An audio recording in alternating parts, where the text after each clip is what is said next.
And happy Friday. I'm the Grace Strega, and I'm here to give you your daily collective read for today. We are going to get started on today's daily collective read in the next few minutes. But if you would like to get on the list for a reading today, the list, as always, is open. As always, it is 3 cards for a donation of 28 or more. 4 cards for a donation of 22 or more for my subscribers, Binks in my Lio. Please keep in mind there are 2 things I do not read for across these apps. Those are pregnancy and medical. Happy to give insight on anything in private readings, and you can book private readings on my site. We are also doing 2 contests today. The first contest we will be doing is I will be giving a free reading to the highest gifter between now and the conclusion of the daily collective read. So I wish you a lot of luck in winning that. The second giveaway we are doing right now is we will be doing a reading giveaway when we get to 50K likes. So make sure that you're tapping that screen and we will get to 50K in no time. Prior to beginning today's daily collective read, we are going to talk a bit about what we've been seeing in the cards over the last few days. If you would like to see any of those full readings, you can find them over on the place where we keep the videos, also on the place where we keep the photos. You can also find them over as a podcast, over on my spot at Tarot Church and over on my Substack. But first and foremost, how are you feeling today? If you are feeling a bit like you're going through an emotional yo-yo, I want to talk to you a little bit about the fact that we have an absurd amount of planets chilling out on the meridian between Pisces and Aries. And this has been happening. This has been happening for the last few weeks. But, you know, it may be feeling more intense right now, specifically because, and I'm going to walk you guys through what we've been seeing over the last few days. Well, over the last few days. So you'll recall that we just came out of that very, very rough eclipse cycle. And the reason the eclipse cycle was so rough was because eclipses don't have characteristics or qualities. They basically amplify the energy that we find at the moment that they set out, they go off. And the recent eclipse was occurring during during a mutual retrograde of Mercury and Venus. So things feeling like they're going wrong and a lot of over concentration on the self, right? It's like a lot of that, am I the villain? Am I the problem kind of energy? And that's why we talked a lot during that eclipse cycle of being able to navigate situations and circumstances with a level of degree of compassion for the self, for compassion for others, working on not taking things personally. And at the same time as that was occurring, when we began that eclipse cycle, we had Mars and Air, we had Mercury and Venus chilling out in Aries, and the retrograde basically pulled them back into Pisces. And at the same time that those 2 planets were being pulled back into Pisces, Neptune was stepping into Aries. And I like to describe the best way, and what's interesting about it is and if you go back to the readings I did last month, I kept on articulating that it felt like Renaissance energy was coming towards us. And this was effectively the Renaissance energy. Why? Because, you know, there's an abnormality there, right? Neptune is our memory bank. And so it being ahead of Mercury, it allows a lot of the idea or the space of the old that becomes new and the new that becomes old. So this could be a lot of work that you're potentially have been experiencing as it relates to looking at the past with new eyes. And here's the thing, especially with Saturn now moving in between Venus and Mercury, it's a recognition that time changes our perception of things. Time changes the nature of the lessons that we can observe by looking at the past.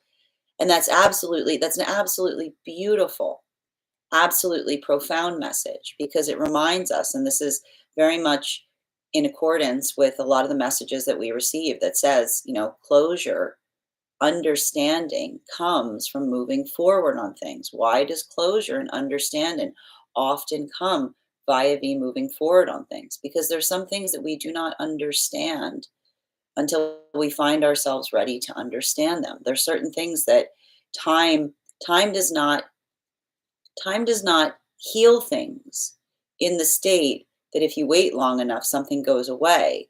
Time can sometimes heal things in relationality to the observation of the pathwork of the self and the understanding that we often arrive towards.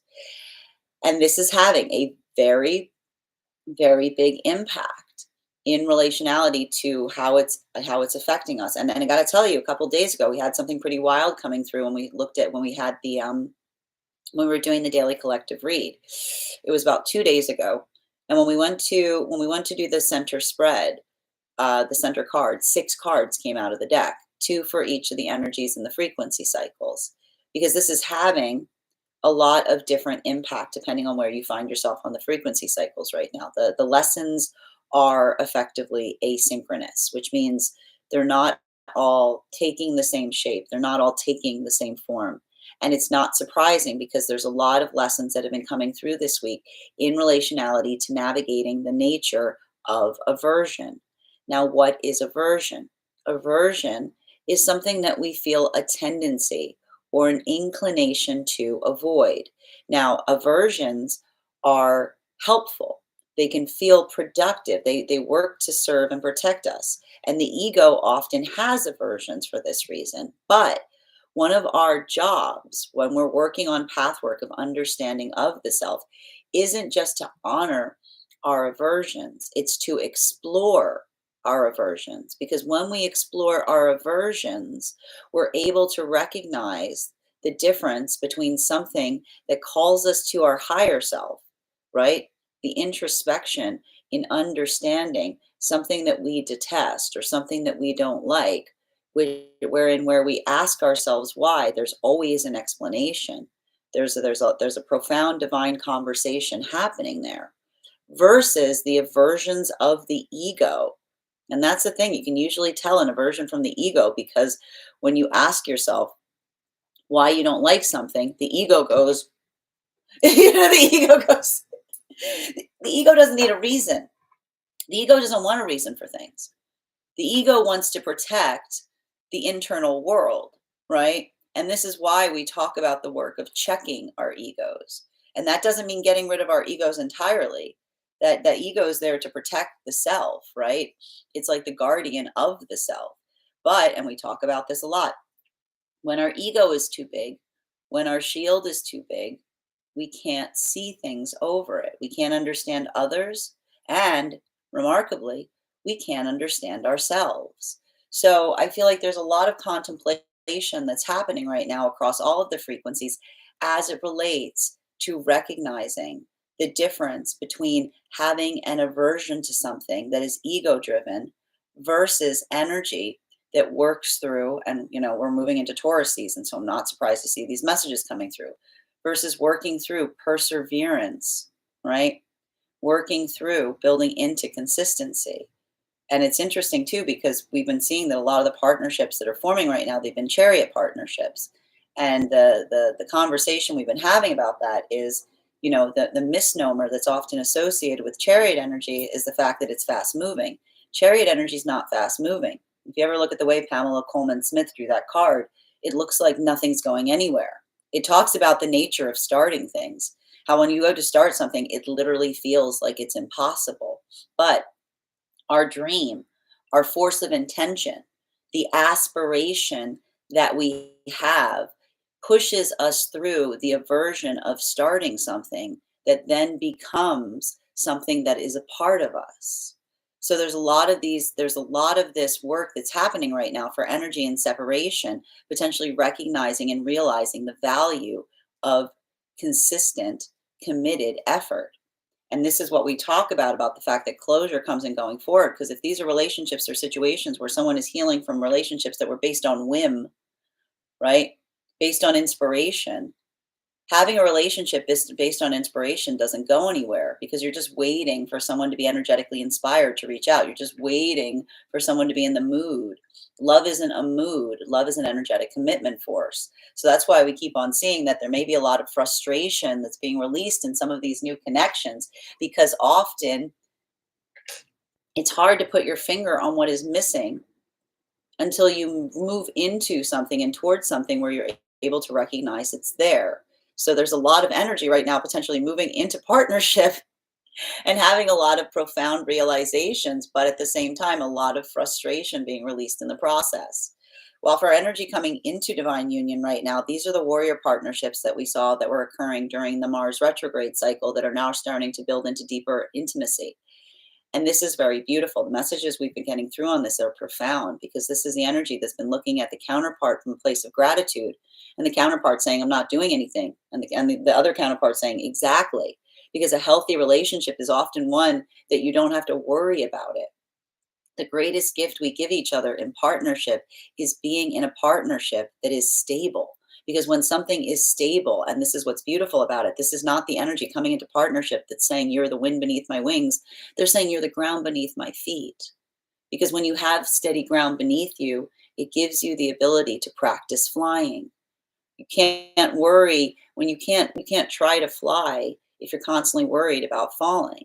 So this is why we see that a lot of the energy right now, that state of stability, the conscientious point of the reliability and the balance that we find and we create in ourselves, welcome Libra full moon, that we're then able to give to counterparts. This is the energy that feels like that is the most sacred gift, because the sacred gift, the sacred gift of balance is effectively one that is, there's no word for it. You can't ask for it. You have to find it. You create it in the self and you're able to give it to others. And this is the energy that feels that stability. And it's interesting because I saw that they're actually moving into hermit mode because they're finally feeling like they've reached a point of stability and partnership that they can take some of their energy back to concentrate on flourishing. This brings us to a lot of the energy right now deep within divine union. For masculine and feminine deep within divine union right now, again, bearing in mind this is not based on gender, but what one feels most aligned to, I keep on seeing there's a lot of work that's already happening with lessons deep within Taurus and Gemini. And that has to do with navigating through the frustration of the self to be able to reach towards an outcome that you aspire and desire. And we just talk about this here. And when talking about aversions, I think it's very interesting because for the energy in separation, the energy in separation is being able to see aversion. They're potentially being able to recognize places where they couldn't see aversion before, now starting to build into sustainability.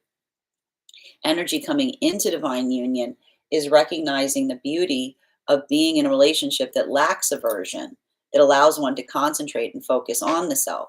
But for energy deep within divine union, this is around facing aversion. Because often the only way that we can fix something or mollify something is to push against the thing within us that is energetically resistant to it. But again, this is why we saw a lot of that work that's occurring, being able to articulate upon the aversion of the self, to recognize and identify something one feels an aversion to because it feels like a call from the higher self, versus those moments that we recognize we have to kind of push through our own egos or work through something in order to move something in a positive way. So I can see that there's a lot of conversation that may be occurring in these spaces with counterpart as it relates to trying to mollify, trying to rectify, trying to heal things, but having that observable moment and recognizing whether another is inclined to do so as well.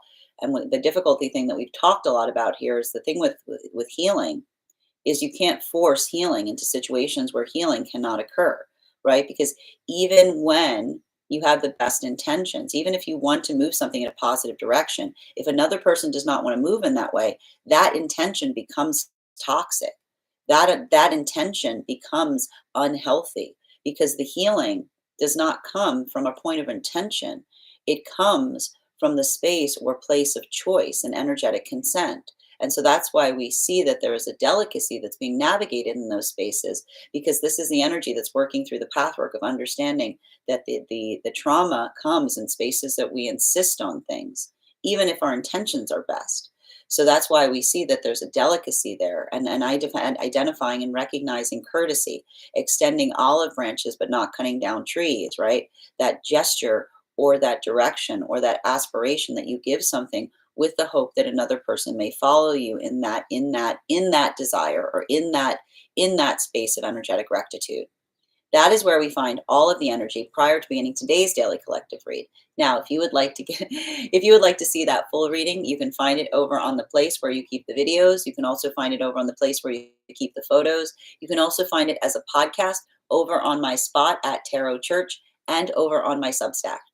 That said, we are going to get started on today's daily collective read in the next few minutes. But if you would like to get on the list today, the list, as always, is open. As always, it is 3 cards for a donation of 28 or more, 4 cards for a donation of 22 or more for my subscribers, links in my bio. Please keep in mind there are 2 things I do not read for across these apps. Those are pregnancy and medical. Happy to give insight on anything in private readings, and you can book private readings on my site. We do here dream interpretation, past life, highest priority messages from spirit, angelic guidance, pet readings, animal spirit guide readings, mediumship readings. If you have information that you would like to pass to me that is relevant to your reading, for instance, if you have a past life reading that you want to give me insight on, or you have a dream that you'd like me to interpret, you can put it in the notes when you send the donation. Also, if you are a subscriber to our Discord, you can put the information in the designated channels on the Discord. I'm going to take a moment to read over some of the comments that came through as I was reading, but first person on the list each day will always receive an additional card in their reading that is available if you would like to be the first on the list. Welcome to everybody joining us today. How are you doing, Justice? Bonjour, Missy B. Hi there, Angela. Welcome, Sophie. Over emotional. I know it's all this yo-yo back and forth on the meridian right now, Carrie. Just work on balance. Let the full moon, let the path work of the last full moon help you through this next one. Brenda, thank you for getting on the list here. You'll be the first person read today, and you'll also have an additional card in your reading. If anyone else wants to get on the list right now, you'll be the second person read for. Thank you for confirmation on the reading, Missy. Creative, so good to see you, dear. Hope you're doing well. I know it's a yo-yo. It's boom, boom, boom. Janae, thank you so much for getting on the list as well. If anyone else wants to get on the list for today, you'll be the third person read for. I'm feeling very sleepy today. I'm not surprised. I'm telling you, it's this, I gotta say this, sleeping right now is absolute rubbish. Sleeping is absolute rubbish. It's because all this Pisces and Aries energy. And it's because, listen, it's because it's between. So I would not be surprised if you are having a hard time staying down when you're going to sleep and then having a really oddly hard time getting back up. Like the deepest sleep only happening right upon waking. That's what's really annoying about the sleep right now. It's completely trash. I'm taking everything personally. I want you to be patient through those Aries placements, little vamp. I know it's irritable. It's too much. It's too much. It's a lot of this back and forth, like mood swing central right now. It's mood swing central. So just recognize that. And especially if you're feeling it around, like within the self or around the self. The Grand Rising. Thank you for the compliment of my hair, little vamp. And Laurie, thank you for the follow as well. Jamie, thank you for the follow. Katniss, girl, what is going on with Libra burning it down? Yeah, we can talk about it. I'm going to tell you right now. This could be a little triggering for Libra energy because, and I'm telling you, it's too much. There's too many planets on the meridian of extremes. Okay. Like that's what's going on with Libra right now. Like this is, I want you to describe, like the thing with Libras is Libras have to work on finding balance. And there's a bunch of energy that's yo-yoing back and forth between Pisces and Aries. So it can feel, I'm telling you right now, for Pisces placements, it could be, again, really triggering abandonment wounds, right? Aries placements, it's triggering intimacy wounds, right? Because Pisces keeps on seeing energy leaving their house. Aries keeps on seeing energy entering their house, right? So for Pisces, it's like, come back.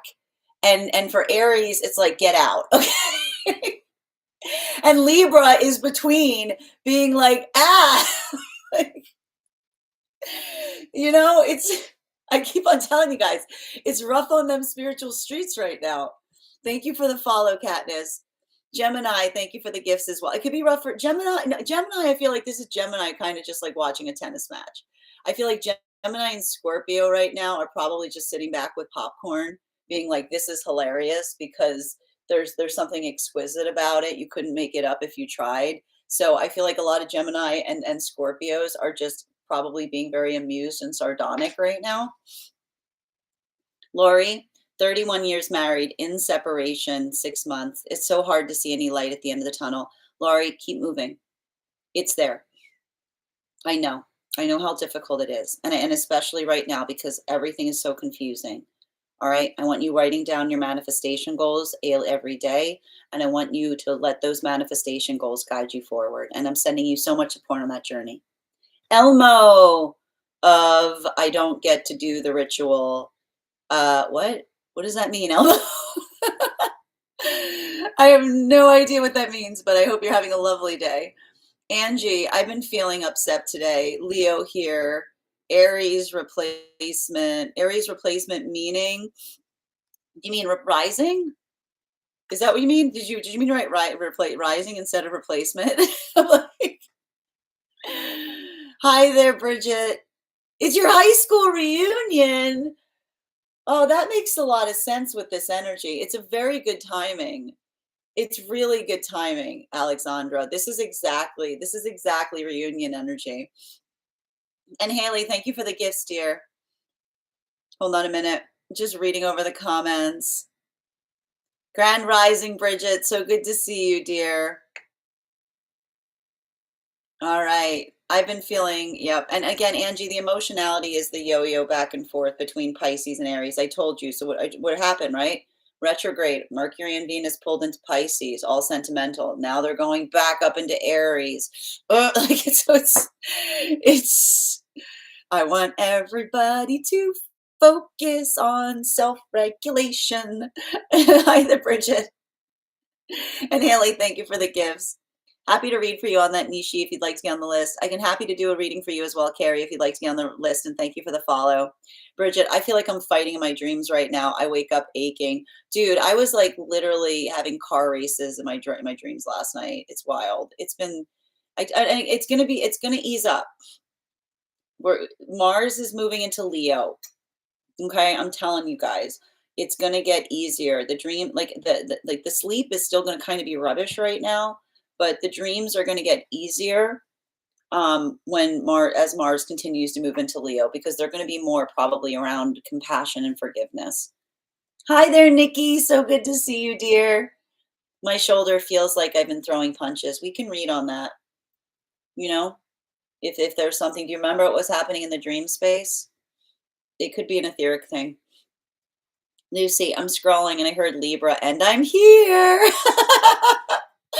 How are you doing right now? We're talking about how this energy might be a little hair pulling for Libra energy, because it's too many planets bordering on the meridian of two extremes. So it may be hard, because for those with Libra placements, like trying to reconcile and trying to find a space of energetic balance. Oh my God, abandonment wound is so bad right now. Yeah, for Pisces, listen, if you're Pisces right now, I want you talking through it. I don't want you reacting to it. Right? Aries is going to be all intimacy wounds. I keep on telling you guys, because Pisces keep seeing energy coming in and out of their house, and it's leaving. And so Pisces is probably having a lot of like unconscious abandonment wounds getting triggered.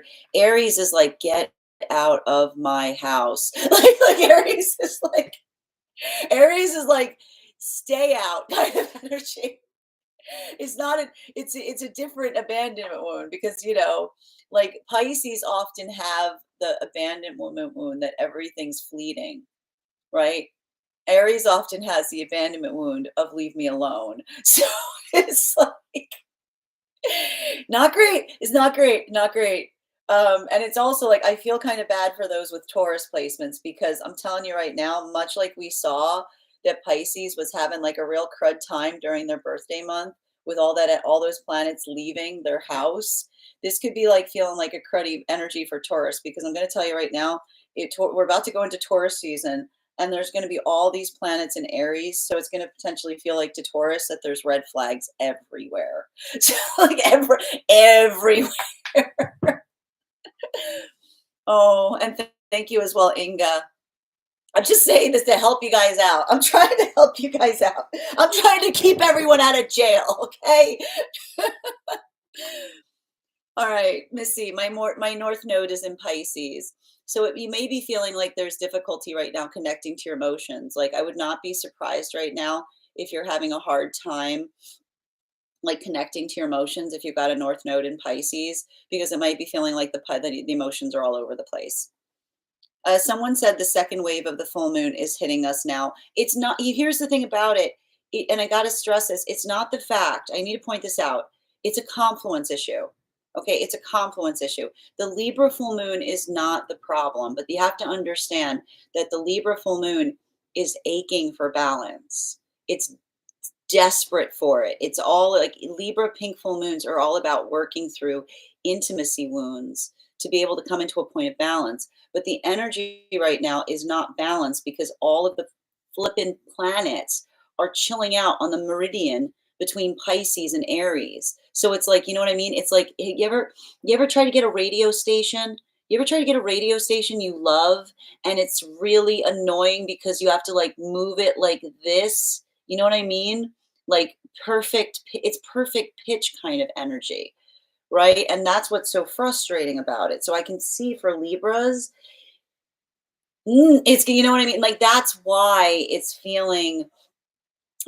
may be feeling right now. It's not necessarily a second wave of Libra full moon energy. It's the second wave of Mercury and Venus moving back into Aries right now, if that makes sense, V. That's my interpretation of what's going on.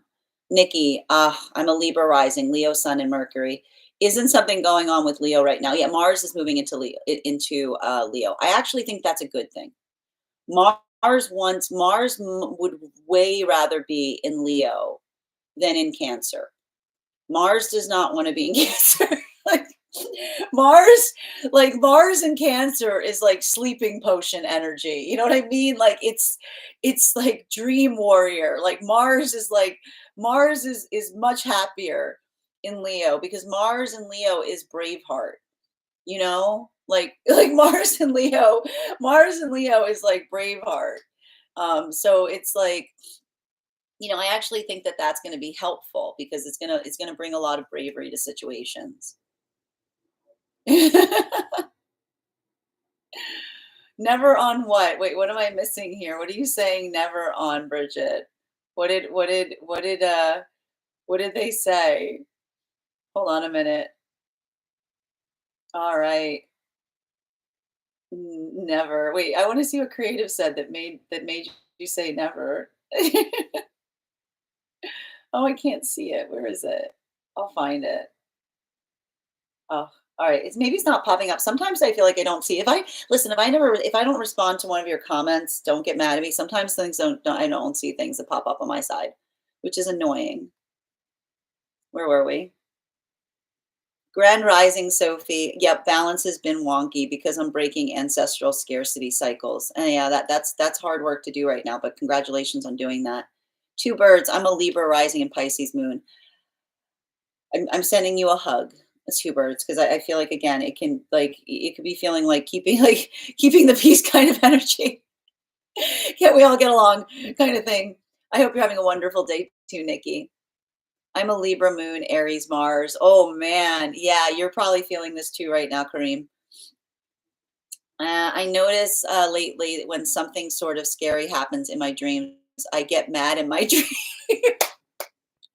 I told you it was because Mars is in Cancer. We've been working through a lot of beef in the dream space, you know?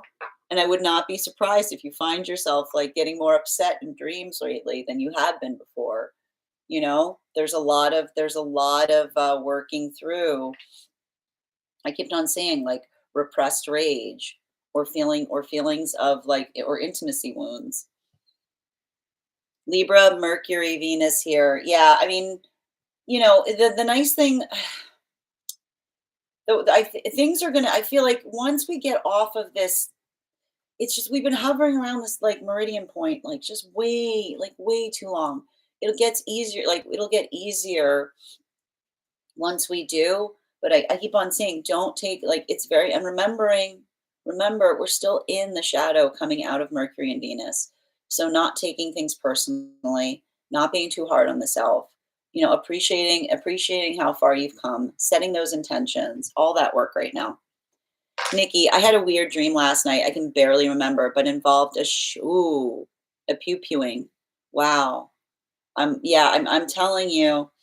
Um, and if like there's it's and again, so like things like that, like I told you, like working through a lot of conflict space, working through a lot of repressed anger, like, and again with all of this, like there's too much, there's like a pile up here, and a lot of this pile up energy, like and I keep on seeing things in places that they shouldn't be, or things in places that you would typically not expect them to be, like a lot of that, because it's about and I told you it has to do with the fact that like Mercury and Venus woke up behind Neptune, seeing something in a perspective way, or trying to get the lay of the land, trying to get around something to see something in a different way. It's a lot of that type of thing. Relationships and communications hard right now. No, I know. Hopefully, but that's why I keep, because like it's having to dwell in the realm, like it's hard. I keep on hearing it's hard to dwell in the realm of hurt feelings. You can't have a productive conversation in the realm of hurt feelings, right? And there could be a lot of conversations that are reaching impasse points or cycles that are closing because the hurt feelings are creating a wall of impossibility as it relates to being able to like move through something. My Venus is in Libra. I love Venus in Libra. Like Venus in Libra is some of the most beautiful energy, because it's not serving the self. It's identifying like what a situation needs. But that's why I'd say it can feel very triggering right now, right? Hi there. Thank you for those gifts, Haley. Patty, I'm a Pisces with a Libra moon. Wow, that's beautiful. Oh my God, right now, so depressed and unmotivated. It's going to ease up, and I'm going to tell you right now, it's going to ease up, I believe, when things start moving into Aries. But I keep on telling you guys, for Pisces placements right now, there could be a lot of nostalgia. There could be a lot of abandonment wounds coming through as it relates to like the fleeting, like things fleeting.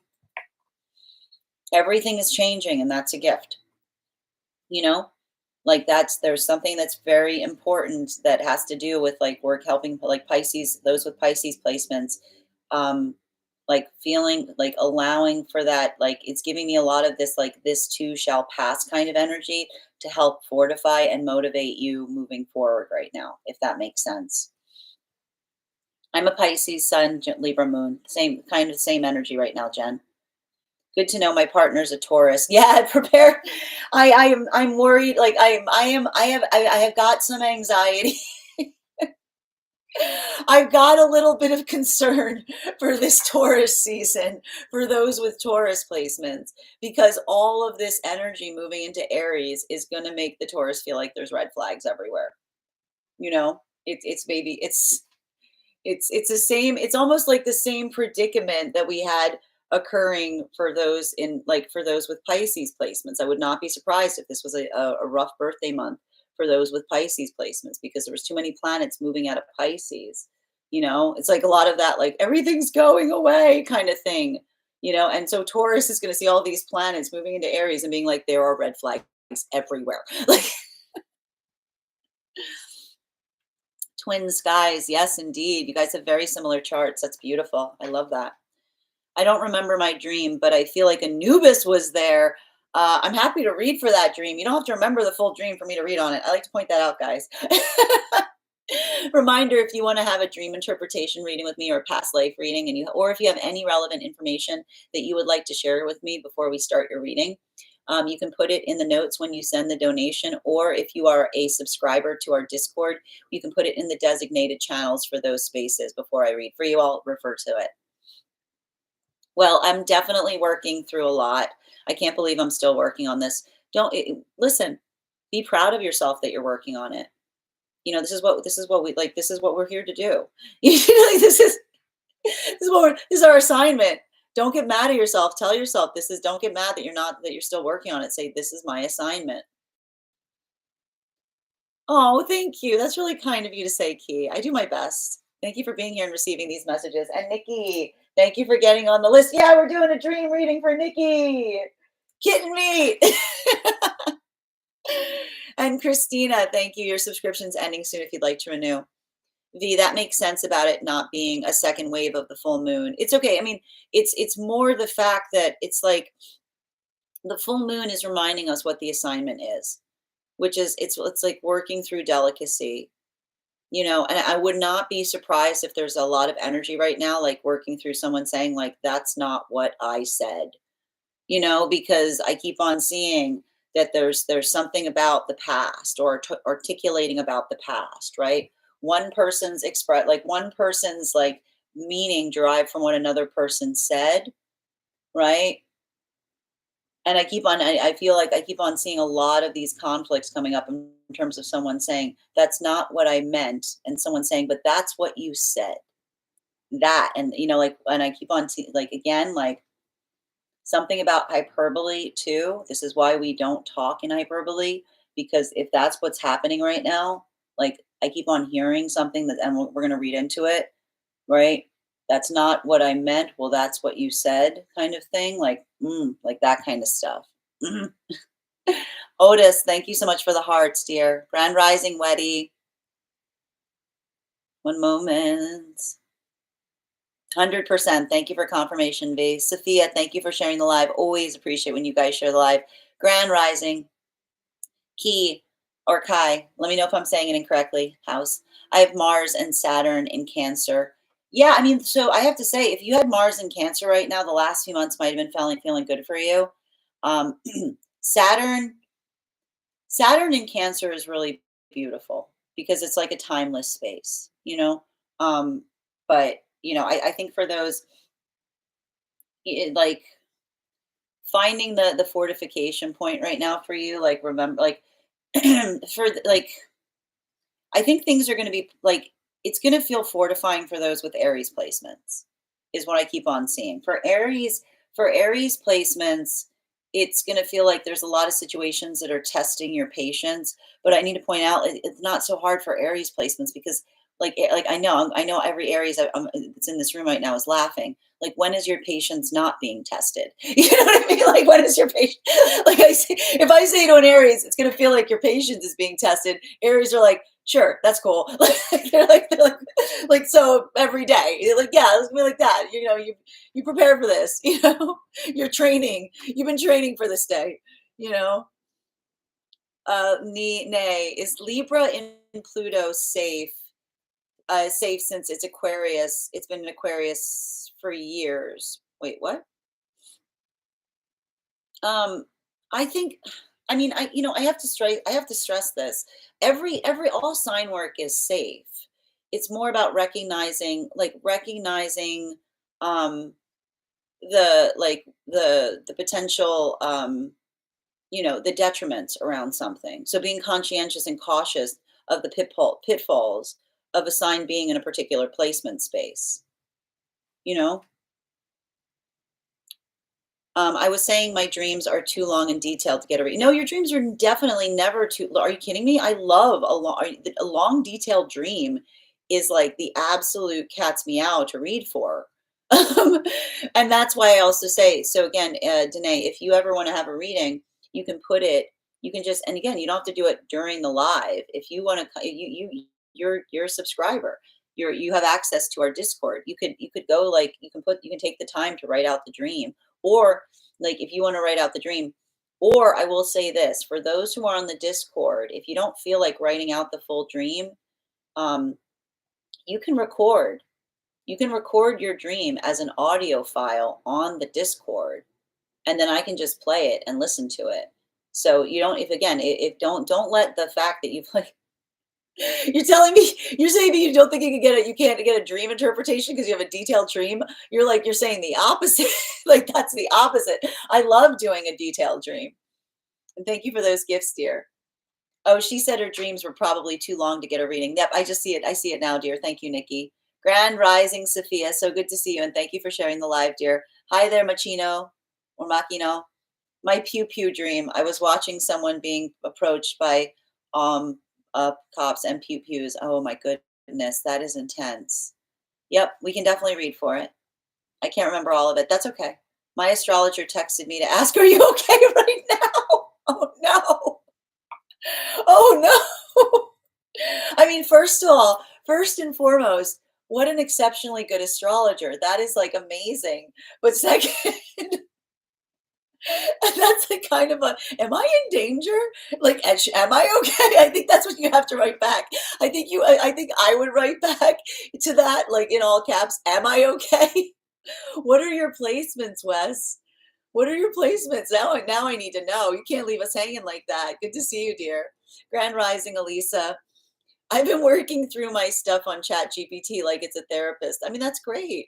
If it works for you, that's amazing, Haley. And thank you guys. So one of the things we've been doing right now on the subscriber only Discord, and if you become a subscriber here, you have access to our Discord, is there are individuals who are utilizing the Chat GPT to access Akashic records. So they've been posting what the Chat GPT has been saying in relationality to their records. Wesley, Pisces moon to oh geez, yeah. Pisces moon, Taurus rising, Sag sun. Yeah, so and I'm telling you, we were just talking about this, Wesley. So a lot of for Pisces right now, the energy of the planets going like it's a yo-yo. It's like coming and going, coming and going. Mercury and Venus leaving, going through all of the journey of them leaving, and then them coming right back into Pisces, and then them going again. Like it's like emotional torture potentially for those with Pisces placements right now. And the thing with the Taurus energy, and you got to be really careful about this next month, is, and I was just saying, with all of these planets moving into Aries, it's going to potentially feel like Taurus are seeing red flags everywhere. So I want you like leaning into your, I mean, and again with the Sag energy, like working through avoidance, right? Not running from things. Remembering strength is the strength to endure. Not saying, look, remember, strength is not saying see how fast I can run, but working through the strength to endure. Like working through a lot of that right now is like, I get it. Thank you. I'm sending you support. But that's wild that they texted you. Good astrologer though. Jay, thank you for the follow. I'm a Pisces Aquarius moon. We love Aquarius moon here. I love Aquarius moon have the most exquisite taste. I always say this. You can it's just like it's so like it's always like just exquisite. Pisces Aquarius moon. I'm with the Taurus man and with the Leo moon. Ooh, Taurus man with the Leo moon. That is rough. Yeah, like Leo moons are rough. Taurus with Leo moon is really rough.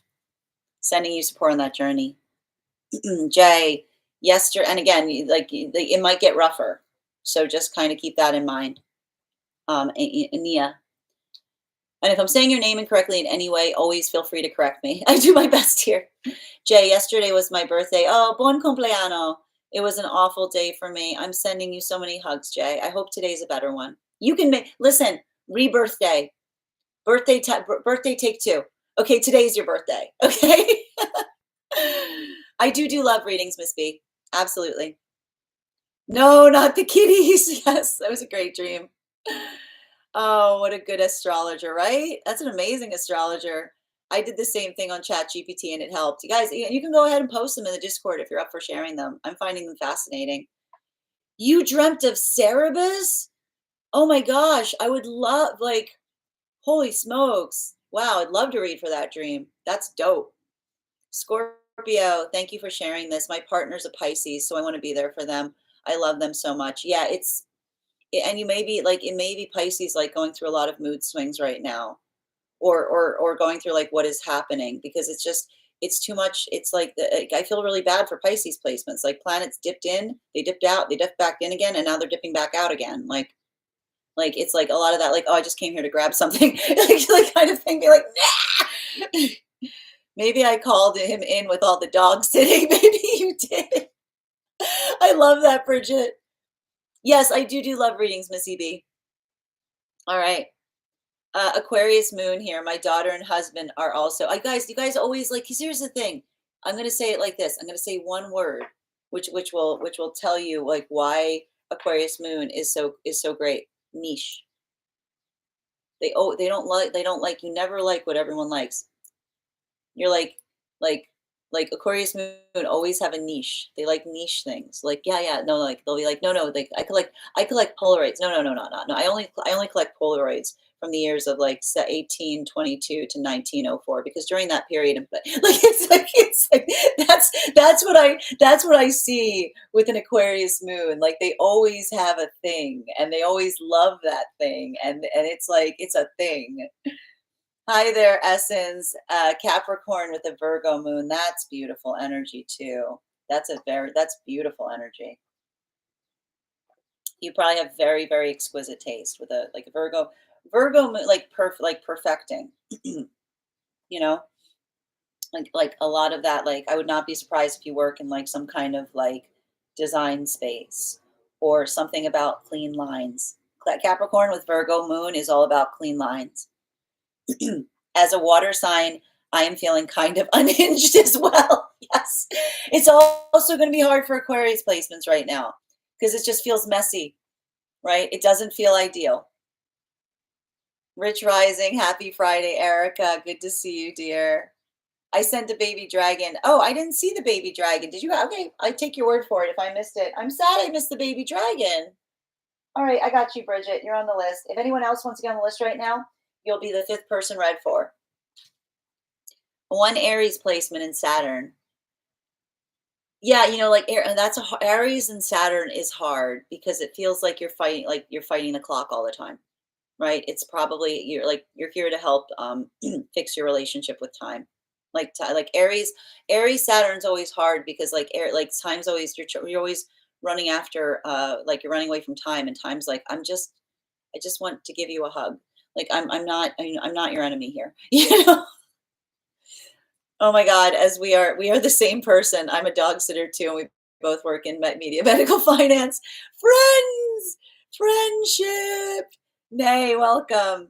I'm a Virgo sun, moon, and Cancer rising. Wow, that's you're probably there's probably a lot of work that you do as it relates to opening up about feelings, right? Because I would say someone with a Virgo, double Virgo with a Cancer, it's hard to open up. It's like you are like the clamshell of clamshells, because when you feel a lot, you probably clam up. Erica, my Virgo has an Aquarius moon. That's why he likes me because I'm an acquired taste. Yeah. No, and that's the thing. He's like you're an acquired taste, he's gonna say you're an acquired taste, and I have exceptional taste. Yeah, you're not acquired. You're a rare flower. Like you're not acquired. You're a rare flower. Flo, Strega, we both have our curls up in a fancy bun today.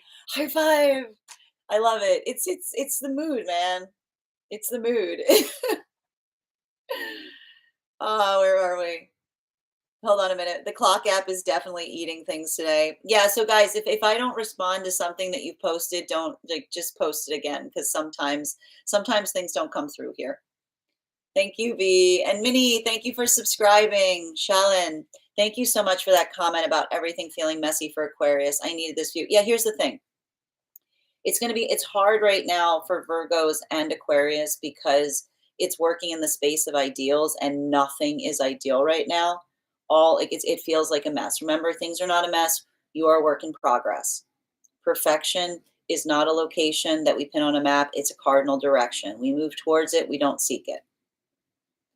I go to bed and sleep. Yeah, that makes absolute perfect sense, Missy. Yeah, I totally get it.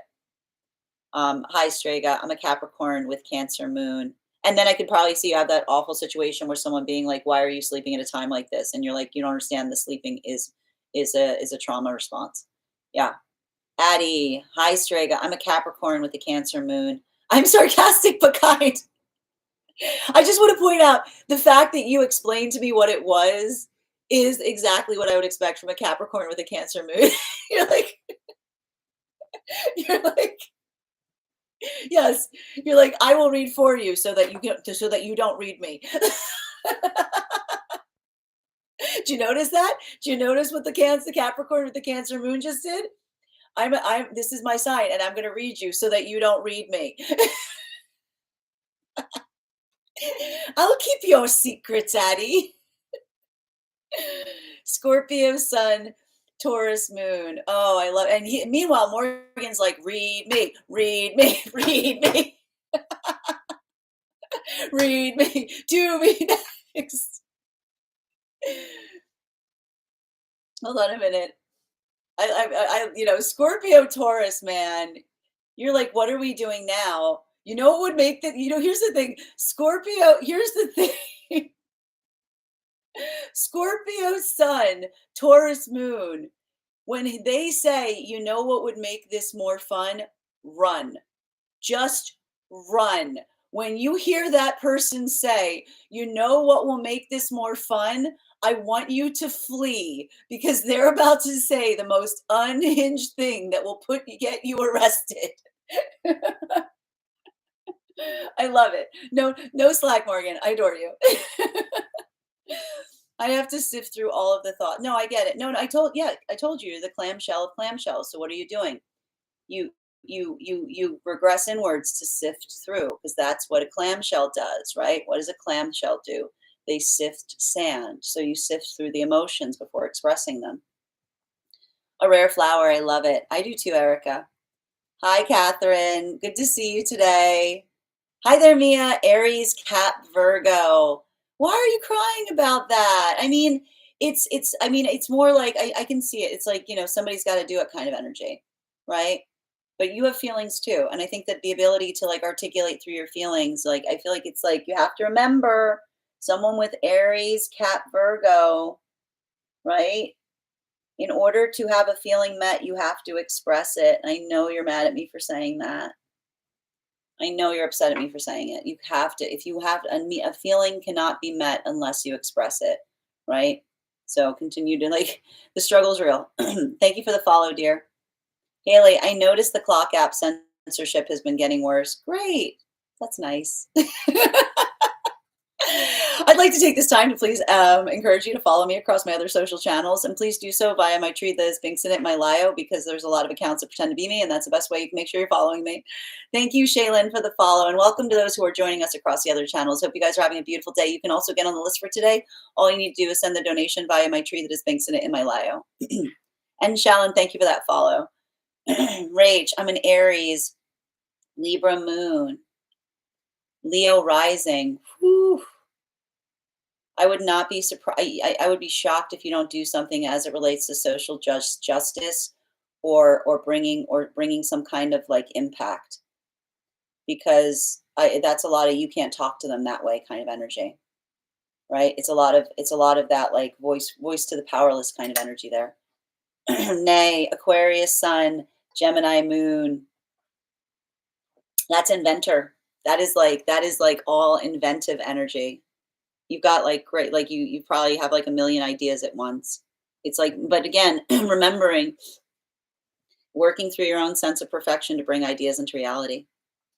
Flow, I have many Aquarius placements, but my counterpart right now is Libra. So I'm working on accepting balance. Yeah, an Aquarius Libra dynamic is one that's really heavily based on nuance. It can be absolutely beautiful. But again, it's working through the space of ideals and healing one's relationship to ideals, to create ideals instead of seeking them. Vicky, your subscription's ending soon if you'd like to renew. Thank you for confirmation, Missy. Flo, it's been a madhouse, but with support and guidance, I'm okay. I appreciate that. I feel that, Flo. And thank you so much, a little vamp, for those stars. I go to bed in battle, apparently. I mean, I feel, and I'm going to point this out, Mars has been in Cancer for so long. The dream space has had a lot of conflict in it, and it's going to, and we're still coming out of it. We are like that. You see, thank you, Addie. I know, I get it. Shaylin, and hold on a minute. Hold on. Shaylin, and the bit about perfection, amazing. The roller coaster's been a lot. Yeah, it's hard right now. But remember, perfection is not something found, it's something we create. Thank you as well, Morgan. I'm also Capricorn with a Cancer moon. There you go. Look at that. We got good to see you today. Hope you're having a beautiful day, BPD. And yeah, the Cancer, like Capricorn with the Cancer moon, it's like it's making sure, like, again, I'm going to say the same thing. An emotion that is not expressed cannot be tended. An emotion that is not expressed cannot be tended. Got it. You got to talk your feels, right? Thank you, Addie. Thank you, Taro Sunita. Good to see you today, dear. So true. Thank you, Missy. Are you seeing my gifts coming through? No. I mean, I did see a couple of them. I didn't see the baby dragon. I did see the butterfly. So I definitely recognize that. So I didn't see the baby dragon. Maybe is it still available? Pote, a feeling can't be met until you express it. Woof, I felt that. Thank you for receiving that message too. Yeah, some people think I'm too emotional. But again, it's not, it's, and I need to point this out. Um, it's not, you're never too emotional as long as you're bringing the prescriptions to your emotions, right? So long as we do the work as articulating what the emotions are asking for, like emotions protect us from energy that doesn't like there is no rejection, right? So I think that there's a lot of that work that I'm seeing in that sign work, which is like helping others understand the difference between emotion versus passion. Definitely not seeing the gifts. Thank you for confirming, Bridget. That's so odd. Thank you guys for letting me know. You know what I'll do. I'm really appreciative that you guys said that that's the case, because I'll definitely check when we get to the conclusion of the daily collective to see who got the highest gifter for the reading. Hi there from Michigan. I saw one of the gifts. Okay, it's good to see. I'll make a note of it when we get off the live. That's really frustrating. I apologize, guys. I have seen a few of them, Bridget. I saw the butterfly wings. I saw the birthday cake. I just didn't see the baby dragon come through. Minnie, I'm a Virgo sun, Aries moon, Libra rising. The Venus retrograde was rough, but now I'm feeling clear. I'm very glad to hear that you're easing up. Yeah, no. Virgo, like it was because of the Virgo full moon that was happening. It wasn't like during the retrogrades. It's not just the fact there were retrogrades, but we were going through an eclipse cycle. So it was like the feeling the Virgo full moon was creating that like demand for perfection, or that feeling of like being like under heavily scrutinized, right? So I'm glad to hear that you're on the other side of it. And again, I got to tell you, you know what I'm going to say, Minnie, Virgo sun, Aries moon, Libra rising, you got to be kinder to yourself. Your job is not to be perfect. Your job, remember, perfection is not a destination. It's something that it's a cardinal direction, you know? How many likes do you do a collective? Oh, I don't do a collective based on likes, Missy. When we get to 50K likes, though, I will be doing a giveaway and gifting a reading back to the collective. We're going to get started on the daily collective in just a few minutes after I read over some of the comments and give you guys some updates. Cap Sun, hold on a minute. Boop, boop, boop. Cap Sun, Cancer Moon, Libra rising. Yep. I'm going to say the same thing, right? An emotion can only be met if it's expressed, right? Emotions that are expressed require like get tending. So it's it's interesting because I feel like Cap Sun, Cancer Moon, Libra rising is like moon garden energy, but that's the reason. Like you have to bring the emotional landscape into the light of day. Lovely. I love your hair. I'm a Gemini, Pisces, Leo, and Taurus, Venus. Ooh, that's an interesting one. That's quirky.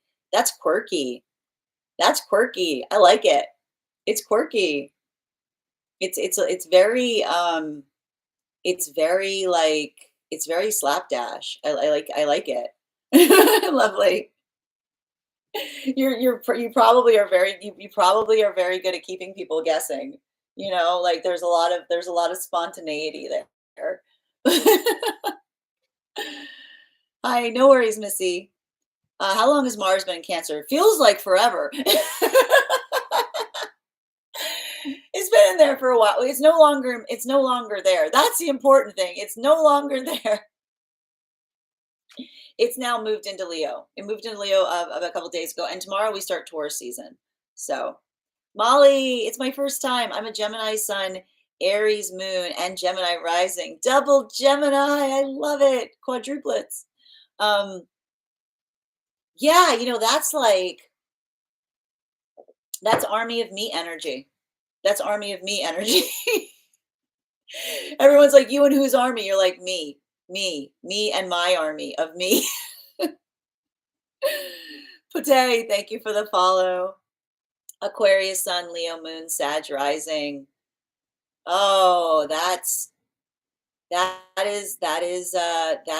some seahorse energy right there. There's something about that, like being able to work through the emotions, but in ways that feel like they're energetically supportive and productive. You know, I keep on hearing for that. You can move through feelings with ease, and you could probably get really frustrated when others have a hard time doing something because they're feeling emotional about it. You know, I saw the baby dragon. Oh, good. I'm glad to hear someone saw it. Maybe I just missed it. Invisible gifts. I don't. Maybe that is the topic for today's reading. Invisible gifts. I saw two butterflies. I saw the butterflies and a cake, but I also just got here. That's what I saw, Fig. Good to see you today. Hope you're having a good one. Where did we go? Lost my spot. All right. Yeah, you also have to do something on the clock to have your gifts register at the top. Really? I was not aware of that. Bridget, I would love more information on that. You don't have to post it here. If you want to post in the Discord, I'm all ears. I love these talks as well. Pate, it's big chaotic. I know it's super chaotic right now. Can you speak to that? Yeah, I'm totally. So the reason everything's so chaotic right now is because we've got way too many planets chilling out on the meridian between Pisces and Aries. So, and again, over the last few days, you have to remember we were talking about the fact that before the retrograde started, Aries, like Mercury and Venus, were sitting pretty up in Aries. Now they pulled back into Pisces, and now they're zipping back up into Aries again. So it's a lot of mood swing energy. It's a lot of like forgetfulness. It's a lot of like doubling back on things. It's like, and that's why I keep on seeing it's hard because what's the message of the Libra full moon? We're working on balance.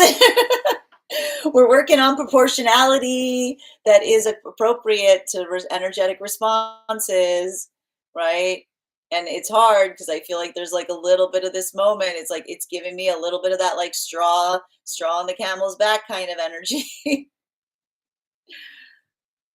So I will have to see how to do it again. Thank you. Let me know too, Bridget. Appreciate that. Grand Rising Jolene, I love your name. I was scrolling through and heard you say Minnie, which is part of my username. Oh, I love that. There's someone else here with Minnie in their username as well. But I came back and you're talking to Missy. I love it. There's a Missy here. There's a Minnie. Now there's a Jolene. We got all kinds here. Thanks. That's relieving. Hi and welcome, Amber. And for anybody chilling out on the FYP, come on in. Water's fine. Molly, oh my God, Army of Me. I love it. Yep, that's absolutely that. Amber, I just hear the Bjork song when I saw your placement. Amber, the Gemini sun, Cancer moon, Taurus rising. Oh, that's pretty too. I mean, it's very inner child, is what I'm seeing. There's a lot of that. I keep on seeing like there's an energy there, like that's like protective of inner children is what I keep on hearing. So I wouldn't be surprised if you don't do I would be surprised if you don't do work in some capacity with children. I'm still meant to be here to be here. Oh, I love that, Missy. Welcome. Oh, thank you. I do my best, Fig. I also have a Gemini Venus. Gemini Venuses. Are you guys okay? Gemini Venuses and Pisces Venuses. I always want to be like, are you okay? How is it going? Especially Pisces Venus, man. But Gemini Venus too. Gemini Venus too. It's rough on them streets. Jolene, this is my first time on here. Welcome. Oh, what do we got here? Oh, that's a beautiful combination. Hold on a minute. I like that Taurus rising. Is that a Pisces moon? It's hard for me. I've got like it's hard for me to see the little gifts sometimes. I mean, but that's beautiful too. I mean, like that is like I mean, that's like there's some like energetic secretiveness to that spread, Joe, like to that your chart, Jolene. You know, it's like it's almost like if I love you, I make it my business becomes yours. You know, I don't you don't you, it's none of your business until I like you, and then it's a treasure kind of thing. Thank you for the follow, Jolene. Yeah, my business is my business because my business is a treasure, and when I treasure you, you get to know my business. Is what I keep hearing. Flow. Oh my God, I forgot others can't move through feelings with ease until I can't. And then I'm like, oh, I'm being mean. Yes, that's exactly what I'm talking about. You're like, why are you, what are you doing? And they're like, you're like, well, you can cry and walk. Like, you know, like I can see you being like, you can cry and walk, you know? And then you're doing it. You're like, oh no. Molly, thank you for the follow. And Lee, thank you for the follow. Hold on a minute. I'm a Pisces Venus. I know. What is going on, man? I feel like I listen, I mean, and here's the thing. You need boundaries. You and listen, and I know, and listen, I know that you're like my love is a room with many doors, but doors have are like rooms have doors for a reason. There's a you need to knock. Like that's the thing. That's the thing with that's the thing with like Pisces Venus is like, have you ever heard of knocking? Like it's just people just and you guys are guilty of it too, you know? Like exactly. Thank you so much for confirmation, Miss. You led me here. Oh, thank you guys for supporting each other in the live in the comments. Kim, I'm a sun in Scorpio, moon in Taurus, rising in Sag. You are a force to be reckoned with. I would not want to get on your bad side. You are like, and I never forgot that. Yes. Oh, yes, you're back. Okay, let's talk about this. So, no, no, no. I remember it. I've got it here. I wrote it down. It was this date. I was wearing red. You were wearing blue. Nope, I remember it right. Nope, it's very clear. It's in my ledger. Yes, yes. And I smiled. And I remember. And I remember. And I never forgot that day. That is like stenographer energy. Oops, Amber, thank you for the follow. Pote, hold on a minute.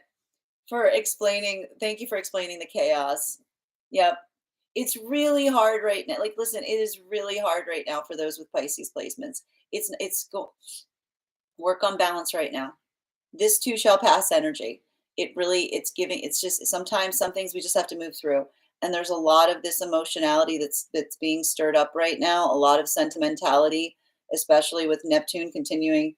Like, here's the thing, it's like Neptune has moved into Aries, but it's still close to the meridian. These things take time, right? So it's still a lot of that sentimentality coming up. Like, oh my gosh, that just came to me out of the blue, you know, like a lot of that. And Amber, thank you for the follow. Jolene, Aquarius, Scorpio, Taurus. And yes, I love it. Thank you for confirming. Yeah, exactly. Yeah, that's exactly like I said, it's hidden. Like your business is your business because it's hidden treasure. It's sunken at the bottom of the sea. So it's like my business becomes your business when you know my business because it's hidden treasure. I figured it out. You go to share the live, scroll to settings, and click on show rankings. Do I have to do that on my part? I'll check that out, Bridget. Thank you so much for telling me. All right. And Rajeli, thank you for sharing the live. If I'm ever saying your name incorrectly, feel free to correct me. I took screenshots. Please, you are the best, Bridget. I deeply, deeply appreciate you. Thank you for that. Aries, Pisces, Sag. You're like, I am not here to mess around. You get very annoyed with people wasting your time. There is no greater crime than wasting your time. You will take those feelings and leave. You will take those feelings. You're like, you will take those feelings. You will take those feelings on the road. Listen, I do that. Okay, listen, I Little Vamp. I like the fact that Little Vamp started their conversation with me. Okay, listen. Like, there's the Aries. Okay. Listen. No, you listen. That's a this is two Aries arguing. Listen, no, you listen. This is what's gonna happen. No, this is what's gonna happen. I do that, and I'm an Aries. I come with receipt exactly again. You see, you will never. That's how you find an Aries. Okay, if you've got a room full of people and you're looking for an Aries, just go. Okay, listen, and the other Aries will go. No, you listen. Like immediately, immediately. They can't help it. You can't help it. It is a trigger. Like, cool, thanks. You just showed me stuff I wasn't even aware of. I love that. That's what we do here for each other. That's what we always do here. We lovingly spill tea all over each other. No, no, I know. Oh no, I know you never forget. Like, that's what I meant. Like I will not like that's what I meant. Yep. It's giving me like you wanted to play around and now you're running away. It's giving me you wanted to play and now you're running away. Amber, thank you for the follow. All right, where was I? Yep, I know you never ever forget. I know. That's like memory of an elephant. No, this is like you can't help it. You're like, "Oh my gosh, I'm still learning this app." As am I, dear, and I've been here a minute. Does anyone else just feel heavy? Yeah. I mean, the heaviness you feel is Taurus season. Like that, yeah, no, the heaviness you feel is Taurus season, right around the bend. It'll do that. Boom. It's like Taurus brings a weight into it. The rump. It's that drop. It's like, and the beat drops. Me too, girl. Me too. I woke in rare form and my neck hurts. Everybody, I'm telling you, it's all right. It's gonna be interesting. You're not the only one right now, Kaden. And the only thing I'm telling you right now, the only thing that's got me like it's giving me agita is us going into Taurus season with all of these planets moving into Aries. Like it's gonna be fine. It's gonna be fine. It's gonna be fine. Amber, stop. I was raised by an Aries, and that's so real. Yeah. It's like you cannot say that to an Aries. Aries say it all the time. That's like Aries, like that's my thing. Yes, hold my beer. No, exactly. No, it is. It's a lot of that. It's like because I told you. Here's the thing about it. Aries. Like the one thing about Aries is Aries, and I mean this. Aries love bullies because when Aries see a bully, they go, oh, goody. Like this is why when Aries say, I don't want to fight, Aries can't fight. Like Aries work through path work. Aries don't know their own strength. Aries spend all of their time trying to hold back their strength because they realize they're too strong. So Aries get really frustrated when they see bullies. Aries get really frustrated when they see performative strength because Aries are like, oh, like it's like, oh, you're first of all, and this is what's so triggering for Aries who see bullies. Aries see a bully and they go, first of all, you're not strong. I'm clearly the strong. Like Aries know their strength. Aries is like, that is not a strong person. And the second, and then Aries goes, that's someone trying to be strong. And oh goody, that's someone I can take my strength out on. Like that's Aries are like, yay! It is. It's hold my beer. Ash, thank you for the follow. I know it's dragging energy right now. It's gonna be, it'll get easier when all the planets, like when all the energy moves into Aries. But it's a lot. I told you, it's a lot of this yo-yo right now, and and us moving into Taurus is not helping the drag energy. No offense to Taurus energy, but it's because Taurus work in majesty, right? And majesty is heavy energy. Majestic energy is heavy, right? So it's a lot of density. Kimmy, I'm feeling better than yesterday. I was emotional, but today I feel more in turn. I'm Aquarius. Yeah. I feel to a certain extent, for those with Aquarius placements, the Taurus energy may help because it may help feeling like it's grounding you, right? Pisces sun, Cancer rising, Capricorn moon. That is mermaid. And she was a mermaid. It's very mermaid energy. Hold on a minute. I saw that. I was like, and that's a mermaid.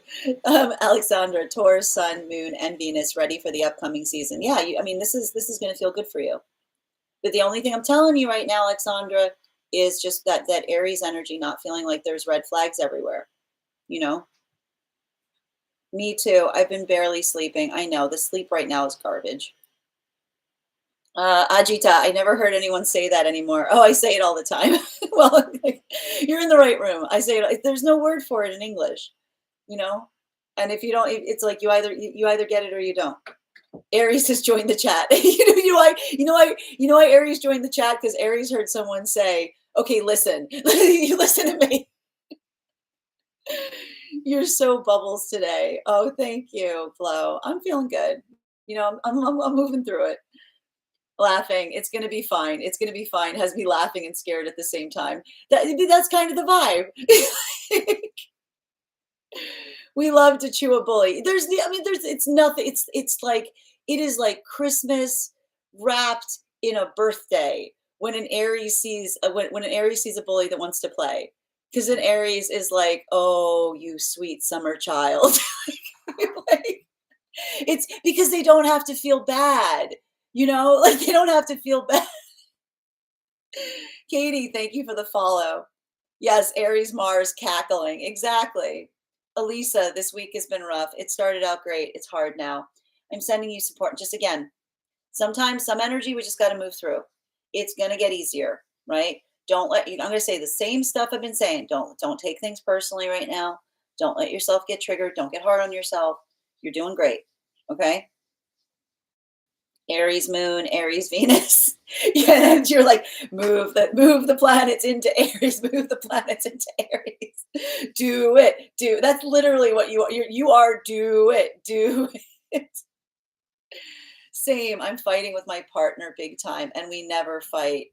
It's like it's a lot of that I was just playing around kind of energy, right? Because there's too much bouncing back and forth between mood swings, right? And this is what I'm telling you guys, don't take things personally right now, right? Someone saying something, trying to be funny, you feeling sensitive. Now everybody's crying at something that was supposed to be a joke. It's a lot of that, you know? You were fine a minute ago. You were fine a minute ago. You were fine a minute ago. What happened? Everything was fine. Hello there. For those joining us across the other apps, if you'd like to get on the list right now, you'll be the fifth person read for. We're just hashing stuff out before we get into the full today's reading. And Addie, thank you for sharing the live. Always appreciate when you guys share the live. It's definitely mermaid energy. Are you kidding me? It says to me that, like, you've got an ability to like glide through circumstances or situations, like working through rough feelings, you know like it's just like it's giving me a lot of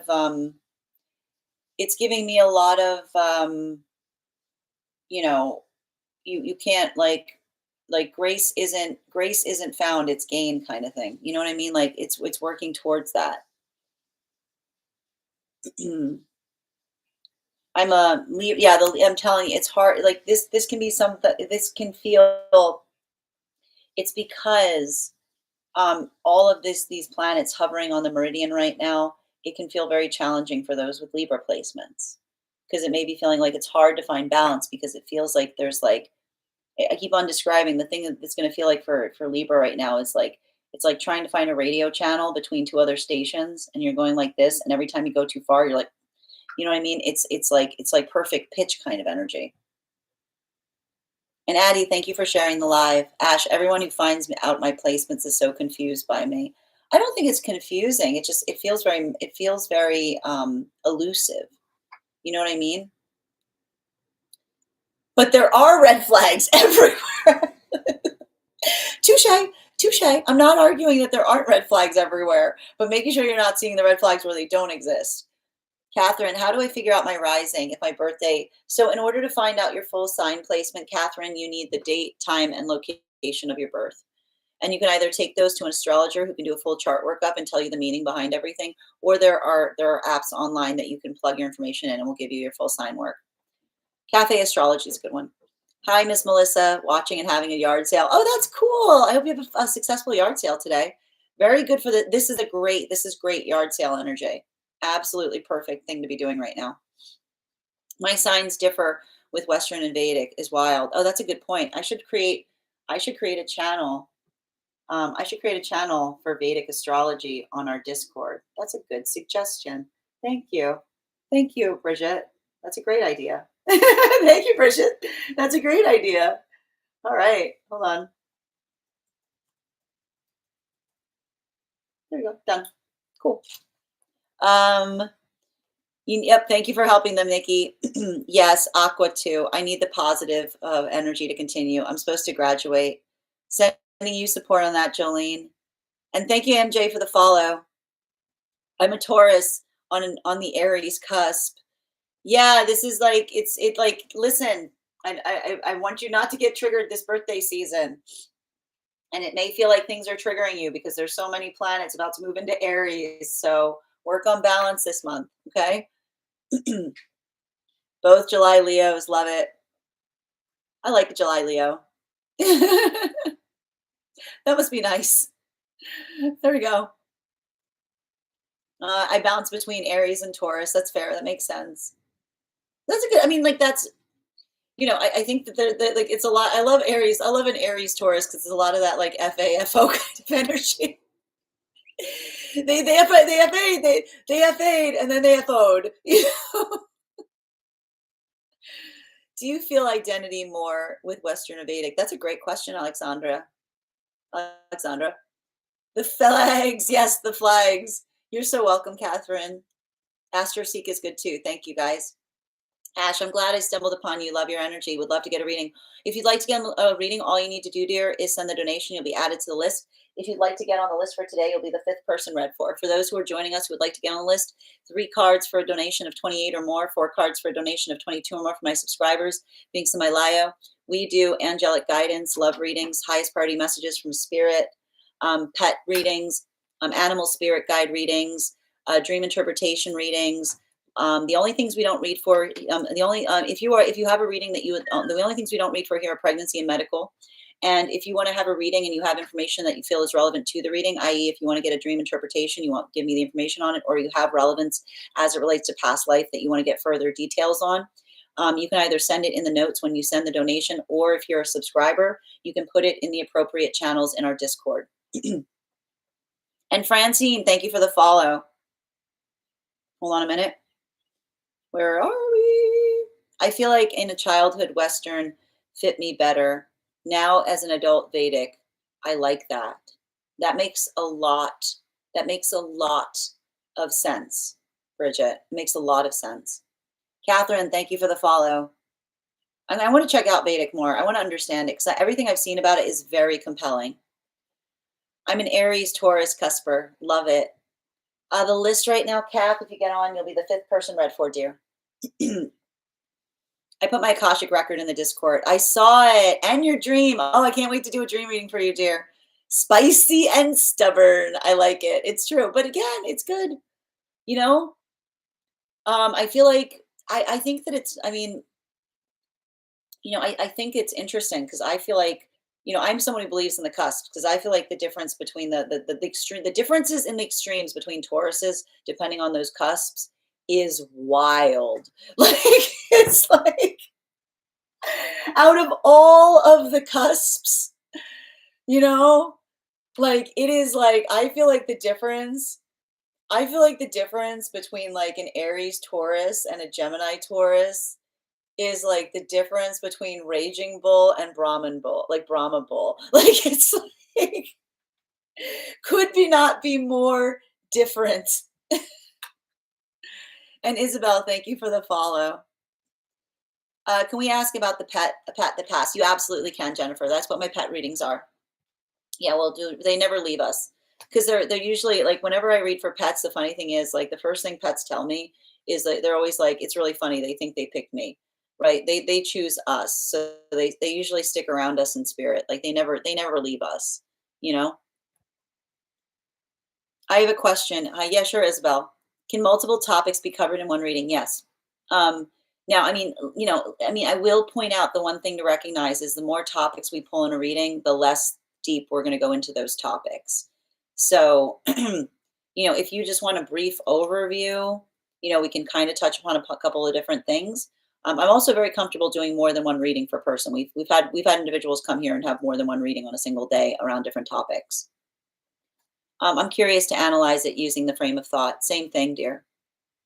Hi, realist Mama Llama. I love your name. That's how I feel with Placidus and Sidereal. Good to know. Good to know.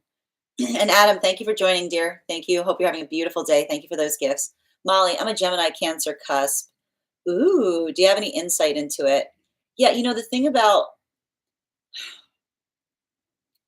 the thing about Geminis when it comes towards moving towards Cancer is I feel like it's interesting because Geminis that start to move towards Cancer get more and more tight-lipped. You know what I mean? Like Geminis, Geminis closer to Taurus are like, ask me anything.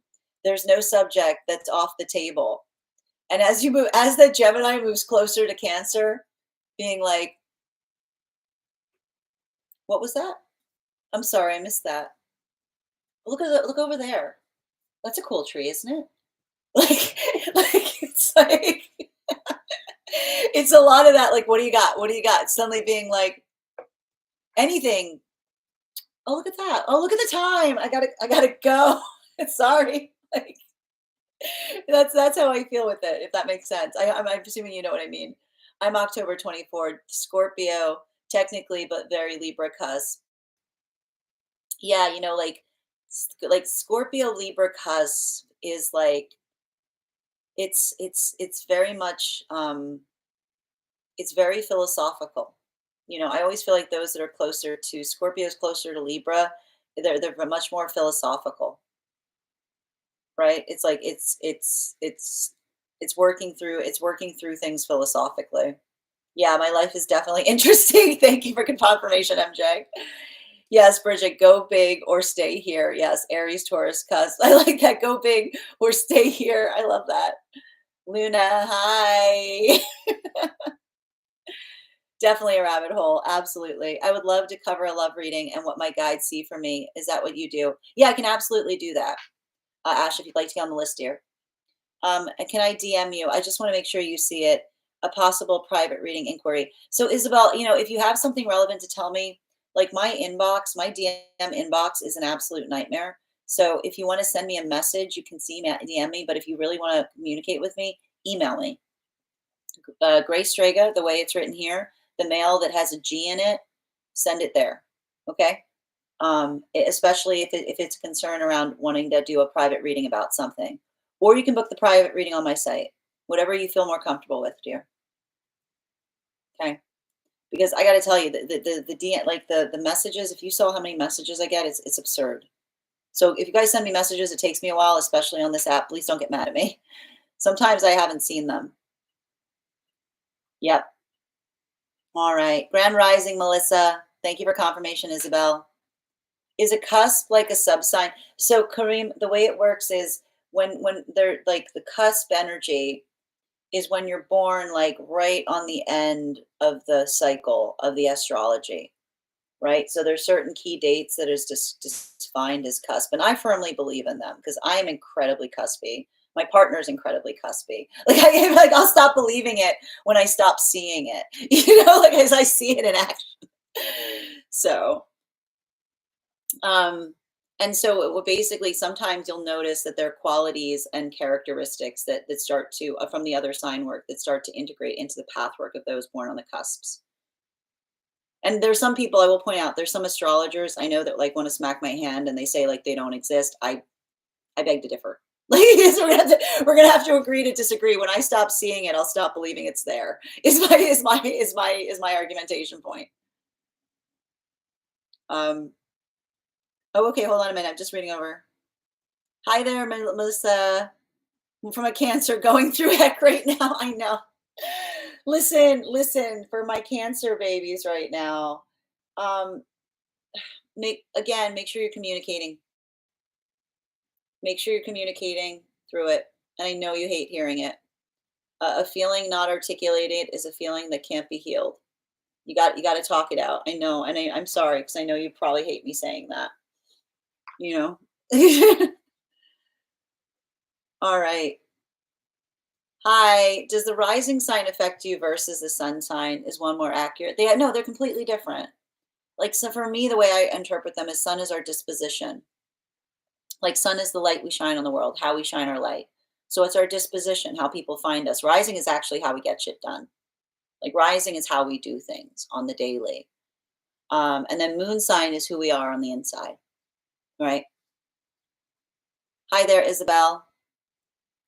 Oh, no, it's okay. No problem. Hold on a moment. I'm so curious about the collective. Well, you're part of it. Welcome. And again, if you become a subscriber, you'll have access to our Discord too. I'm a Sun, Scorpio, Moon, Gemini. Yeah, man, Scorpio Gemini combo is wild because it's a lot of working through self identity. It's like, who am I today? You know, Ash, would February 27th be a cusp? I don't know off the top of my head, to be perfectly honest. Or a leap year or non-leap year. If someone knows in the chat, go ahead and let them know. I don't know off the top of my head, and I'm going to get started. I don't want to go down a rabbit hole right now because I want to get started on the collective reading in a few minutes. So I'm an Aries Taurus cusp. I think I have two sets of horns. Oh yeah, you do. You're like one of those goats that's got like the horns everywhere. You're like, hello, dude. How do you feel about Vedic astrology? No, it's I think it's beautiful because in West and this makes a lot of sense. Like when Western astrology, we frame the astrology about like all about me, right? It's like it's character design. It's like, what am I? What do I look like? And I feel like Vedic astrology is what is the lesson? What is the lesson you're here to learn? Right? It's not about what you look like, it's about what the work is. So I feel like there's something really beautiful. I feel like they're complementary to each other because understanding Western understands the composition of the self. It's like your character design. And Vedic is the lessons, it's like your worksheet, like what you're working on, right? Like this is your syllabus. So it's like if that makes sense. I'm born on the cusp of Libra, October 22nd. Like, yep. And it's so funny too, because Libra is the cusp. You know what I mean? Like Libra is like the cusp of all cusps. Yes. No, you'd be Pisces. Ah, there you go. Correction. Cancers don't communicate. It's tough with a Virgo. Oh man, a Cancer and a Virgo. Like, what are you guys, mind readers? Like it's like the conversation of subtle gestures. You know what I mean? Like, ah. I hate communicating right now. I just want to hide my Cancer shell. No, I get it. I understand. Interesting. Thank you, Missy. All right. Gray. Yes, I'm a Leo sun. I'm a triple fire, Minnie. That's why I'm a big crybaby. My moon is in Cancer. I mean, Cancer. I mean, here's the thing, though. Like, the moon loves being in Cancer. It's celebrated there, right? But you always want things to go deeper. You know. You said hi, Isabel, right as I swiped to your live. That was wild. Welcome, Izzy. Good to see you. Thank you for joining. On behalf of all cancers, I apologize. We love our shells and our feelings. I appreciate that. Elisa is acting as the Cancer ambassador. Sagittarius sun, Aqua moon, Capricorn ascending. You're a seahorse. That's a seahorse. There's a lot of like There's working through a lot of avoidance there.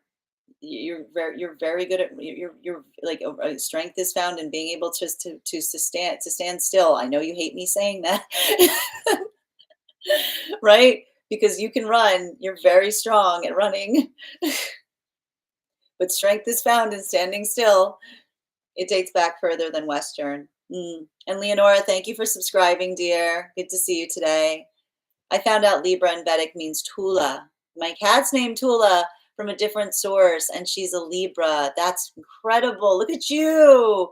Look at you being all claircognizant and not realizing it. Yeah, let's do the collective. I agree. I love that relationship. I have to leave him. Sending you support, Nicole. That's like a Taurus and a Scorpio. Man, a Taurus and a Scorpio, and when things are good, it's like that poem. When things are good, they're very, very good, and when they're bad, they are awful. Oh, my son's birthday. You got a Libra there.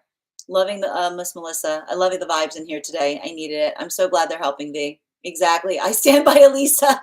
I like the collective of cancers trying to be ambassadors to the sign. Oh, it's okay, Jennifer.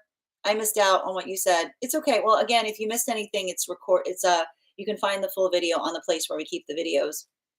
All I heard was I need to be more still. Oh, yeah, I said basically, well, it's interesting too, because I said you're not gonna like what I have to say, which is, you're very strong, because I feel like a lot of things are like probably like see how fast I can run, and having to work through the fact that strength is found in being able to stand still, right? I know. It's I'm sorry, but it's great because I can see it even now. Like you got a lot of ambition. You've got a lot of like, you're like, I can move on, right? But it's not about moving on. It's about standing still. My Sag is being avoidant. You tell you the Sag being avoidant? Amazing. Keep saying you want space and then messages and calls me. That's a Sag, right? You're supposed to chase me. Oh, Sag is instability, man. Tink, good day. Oh, thank you for the compliment, Deb. But then being avoidant is so real. I have so many. I'm allowed to say it. I've got Sag placements. I get it. I am also like I am also there. You're welcome. All right, friends, we are going to get started on the collective read in just a few minutes. I want to give you guys a few updates before we begin. First of all, thank you to everyone who was in our class this past Wednesday. It was so delightful to be able to go over the Hangman card with you, and I had such a wonderful time seeing you guys use and apply the spread that I created for that in your readings. If you are a paid subscriber to our Substack and you could not attend the live class in person, it is up for you now in the course materials. Thank you, Isabel, for getting on the list. You'll be the 5th person read for. And if you would like to become a member of our tarot class program, our next class is going to be held on Wednesday, May 14th at 6 p.m. PST, 9 p.m. Eastern. We are going to be focusing our studies on the death card. It's going to be a cool class. If you'd like to become a part of our tarot class program, all you need to do is mosey on over to my Substack and become a paid subscriber. Your paid subscription to my Substack is your ticket of entry into our live classes each and every month. You will also, as a monthly subscriber, have access to over 9 hours worth of material in the Tarot Church Library Archive. Now, it's not necessary for you to catch up, but joining now would be the perfect time to join if you wanted to catch up, because you've got a full month before our next class, and that means you'd be able to have about 2 classes per week leading up until that next class. You'll also have access to a one-on-one chat with me and the other students to ask any questions you may have in relation to anything that we've learned or currently are studying. And if you become a founding member to my Substack, you will not only receive access to the entirety of the Tarot Church Library, which is over 13 hours of material in an ever-expanding library. You'll also have a discounted rate on the full year's worth of classes. You will also have access to the option of having a complimentary mentorship class with me, wherein I will meet with you personally and assess where you are on your tarot journey to understand and help you recognize what helps move you towards your tarot goals moving forward. One of the things I tried to do in these classes was make them accessible to the absolute novice tarot reader as well as the seasoned reader. There's definitely something there for everyone. Don't let your lack of experience or your robust experience prevent you from joining our class program. Also, listen, if you're a subscriber on the Clock app, if you go over to our subscriber only Discord channel, you'll find a perk there. In the perk section, there's a coupon code that will basically nullify the amount that you pay here from your Substack subscription. So you won't have to be double paying. So thank you so much as well. And even if you don't become a subscriber to my Substack, I would encourage you to follow me there because that's where I post each day's podcast with the photo of today's spread. I also post there our weekly newsletter, which will let you know about my in-person events as well as my online live schedule. I also post mystic meditation articles there, which will give you a recap on what we've been seeing energetically each week in the collective energy. And I want to let you guys know about a couple of offerings in terms of on top of the standard life path readings I give, I also offer mentorship classes. My mentorship classes are for those students that are seeking a more personalized educational experience with me. I take a very limited number of students for this reason, as those classes are focused on each individual's personal, spiritual development and journey goals.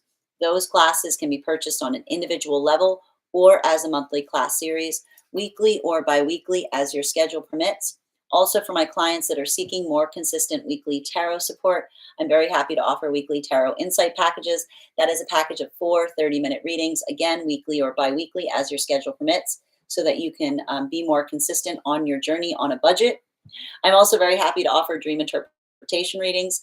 These can be purchased per dream or as a series. Now, if you purchase the series, I would encourage you to start to keep a dream journal, as we will meet weekly or bi-weekly with that journal and utilize the tarot to understand the key themes and messages coming towards you in the dream space. That said, we are going to get started on today's daily collective read in the next few minutes. If you would like to get on the list for today for a personal reading at the conclusion of the daily collective read, the list is open. You will be the 6th person read for. We're also doing 2 contests today. The first contest is I will be gifting a free reading to the highest gifter between now and the conclusion of the daily collective read. So I wish you a lot of luck if you're going to try to win that. Also, we will be doing a reading giveaway when we reach 50K likes. We are already at 15K. Thank you guys so much for tapping that screen. We will get to 50K in no time, and I will be doing that random drawing. And also, when you tap the screen, it encourages the app to push this out to those who might not have received it before. So I'm going to take a minute to read over some of the comments before we begin. But if you guys could do me a favor, and also, yes, Jennifer, that's me. I'm going to take a minute to read over some of the comments that came through as I was reading. All right. All I heard was I need to be more still. I always hope that clarified. Kimmy, my sad just being, yep. Good day. Thank you for the compliment, Deborah. But then being avoidant is so real. I have so much patience for love. Love, sending you so much support on that journey, Kimmy. You're so welcome, Jennifer. Haven't answered what, dear?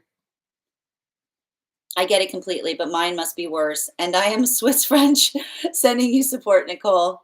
Sag is always entertaining.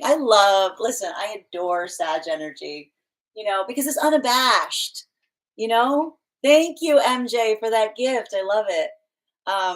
It's unabashed energy. You cannot embarrass a Sag. You know what I mean? Like, they're bulletproof. I love that about Sages, but it's often why Sages make others cringe. It cracks me up. Right. And I liked my favorite thing about Sages, and I love to point this out. Everyone thinks Taurus are not the bull in the china shop. A Taurus would never dare. A Taurus would never. A Taurus would be mortified to be a bull in a china shop, right? A Taurus would be like, I would never. Sag is a bull in a china shop. Sag, it's not a Taurus. It's not a bull in the china shop. It is a Sag in the china shop. It is a Sag. It's like, boom, boom. I always feel terrible about that. They say it's a bull in a china shop. It's not a Taurus in the china shop. It is a Sagittarius in the china shop. I'm living for the energy here today. I'm so glad I found this place. I'm so glad you're part of the collective, Little. Isabel, thank you for confirming. Yes, I've got your message, dear. Thank you. Thank you. I've got it, and I'll pull. And I see that you got on the list, so I will refer to that when we do your reading. I look forward to this every day as well, guys. We make this collective together. Oh, again, you're joining for the death card. I love it. It's my French is your first language. Oh, I'm so jealous of people that are multilingual. I'm working on it. I totally agree with you. And thank you so much for the follow, Jay Nicole. How you doing today, Sasa? Sandra, I'm happy to do a general for you. If you'd like to get on the list, list is open. These are donation-based readings. We're about to get started on the Daily Collective. I look like Marie Antoinette. Oh, thank you, Nicole. I'll take that as a compliment. Hi there, Heather. Good afternoon. Isabel, I was genuinely guided to find you. I can't wait to talk. I'm so glad. I'm looking forward to our reading, dear. Thank you. Hold on a minute. Just reading over. And yet, Jennifer, yes, that's correct. You found me. Mother, thank you for sharing the live. Catherine, thank you for sharing the live. The Substack. So, Deborah, the Substack is free. But if you want to become a part of the Tarot Church class program, if you'd like to start to be attending the classes, the subscription, the paid subscription to the Substack is your ticket into the classes. So I hope that helps. Catherine, thank you for sharing the live. Always appreciate when you guys share the live. And thank you, MJ. And Brittany, thank you for the follow. My 1-year-old is a Sag, and I'm scared. Just, nail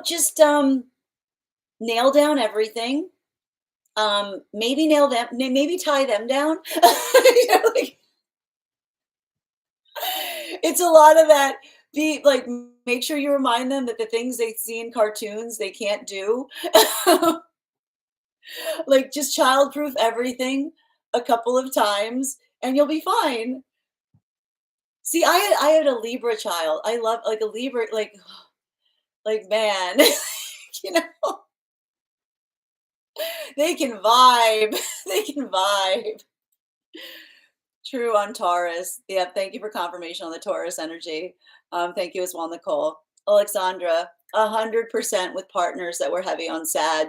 The boldness was inspiring. Yeah, it's just they just don't know. You know what I mean? They're like, what I do? Like what I do? Be like, oh,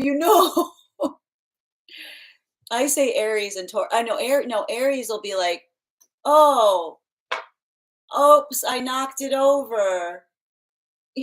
No, like Aries. Don't believe it for a minute. Don't believe it for a minute with Aries. Aries, the thing with Aries, no, it's not like Aries don't knock things over accidentally. Aries don't know their own strength. So with Aries, Sages are accidentally clumsy because they're unabashed. Aries always accidentally break things because they don't know their own strength. So if an Aries comes to you and they're like, I am so sorry, like, like that isn't like that's the Aries are strong. They're not clumsy, right? There's a difference. I know it's nuanced. Oh, you're in New Jersey too. That's dope. Friends, hello. I love it. You're welcome, Debs. Nicole, hold on a minute. Just reading over. Yep. You're welcome. Nicole, don't be, I just happened to be born in Switzerland from a French grandmother and dad and Swiss German. Wow, that's beautiful. I bet Switzerland's beautiful. I tell her all the time, I'm going to Velcro her to a chair. Yeah, it's like, it's sad. Like, as soon as they can, they're like, you want to see how fast I can run? Do you want to see how fast I can run?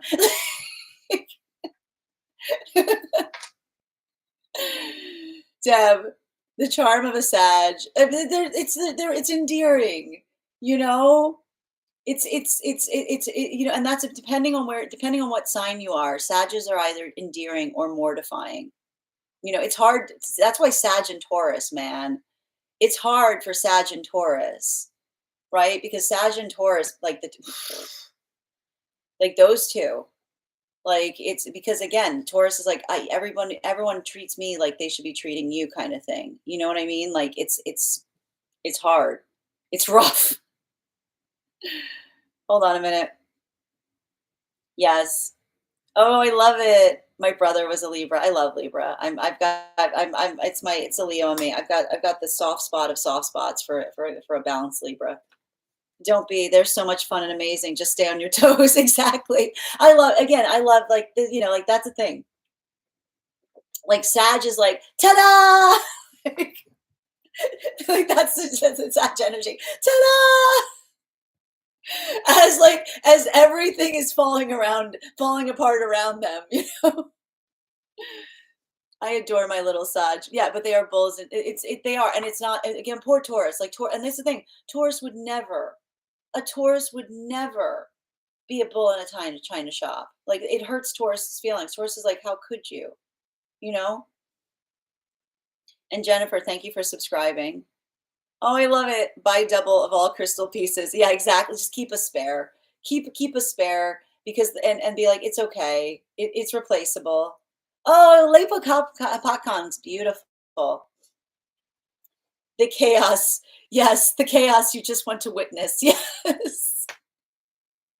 I mean, again, it's not that a Taurus and Sag can't work together as a couple, but the thing is, they have to be very healed. Like they have to be the most healed Taurus and the most healed Sag, because the Sag is always going to be mortifying the Taurus. Like the Taurus is always going to be like, how could you do that? And the Sag is going to look at the Taurus and be like, you stick in the mud. Why are you like this? Like, you know what I mean? Like, and then it's like it's push pull, man. They're so alike and they're so different, you know. I love French in my country. I'm in Florida. Florida is beautiful too. I mean, I just it can never be warm enough for me. So I'm like always like bring it. Amber, I'm a Gemini. Hold on a minute. One moment. I'm a Gemini, and so is her dad. So we're hanging in there. Yeah, that's the no. You're fine. Gemini can navigate Sag. You get it. You know, you're like yeah. It's like the thing you have to say. You know, Gemini. You know, your key word to say to the Sag, right? Is was that a good idea or was that a bad idea? Like that's what you need to say to the Sag. Was that a good idea or was it a bad idea? I'm so excited for today's collective. Oh, buon compleanno, Bella. I can't wait to see what the universe has in store. Wishing you birthday blessings, dear. I'm a Sag and my husband is a Taurus. I know, but as long as you're healed, as long as you're healed, right? As long as you're it's never not going to be challenging. Just came back. No, the collective, we're about to get started, Ash. My husband and I are both Geminis, and one of our kids is a Cancer. For all three signs. Wait, your Cancer, they're triple Cancer? Holy smokes. Holy moly. That's wild, Kayla. My Cancer's from New York City and born in a strict household. And we used to joke and drink wine. Yeah, that I mean, you know, Cancers, like, yeah, can't like that. Yeah, that sounds like something a Cancer would do. Yep. That's literally her thing. She says ta-da about yeah, that's I mean that yeah, like that's Sag is they go like they do something awful and then they're like, ta-da! They're like, I meant to do that. My Sag friend has all the details with the sugar and spice. Is that typical?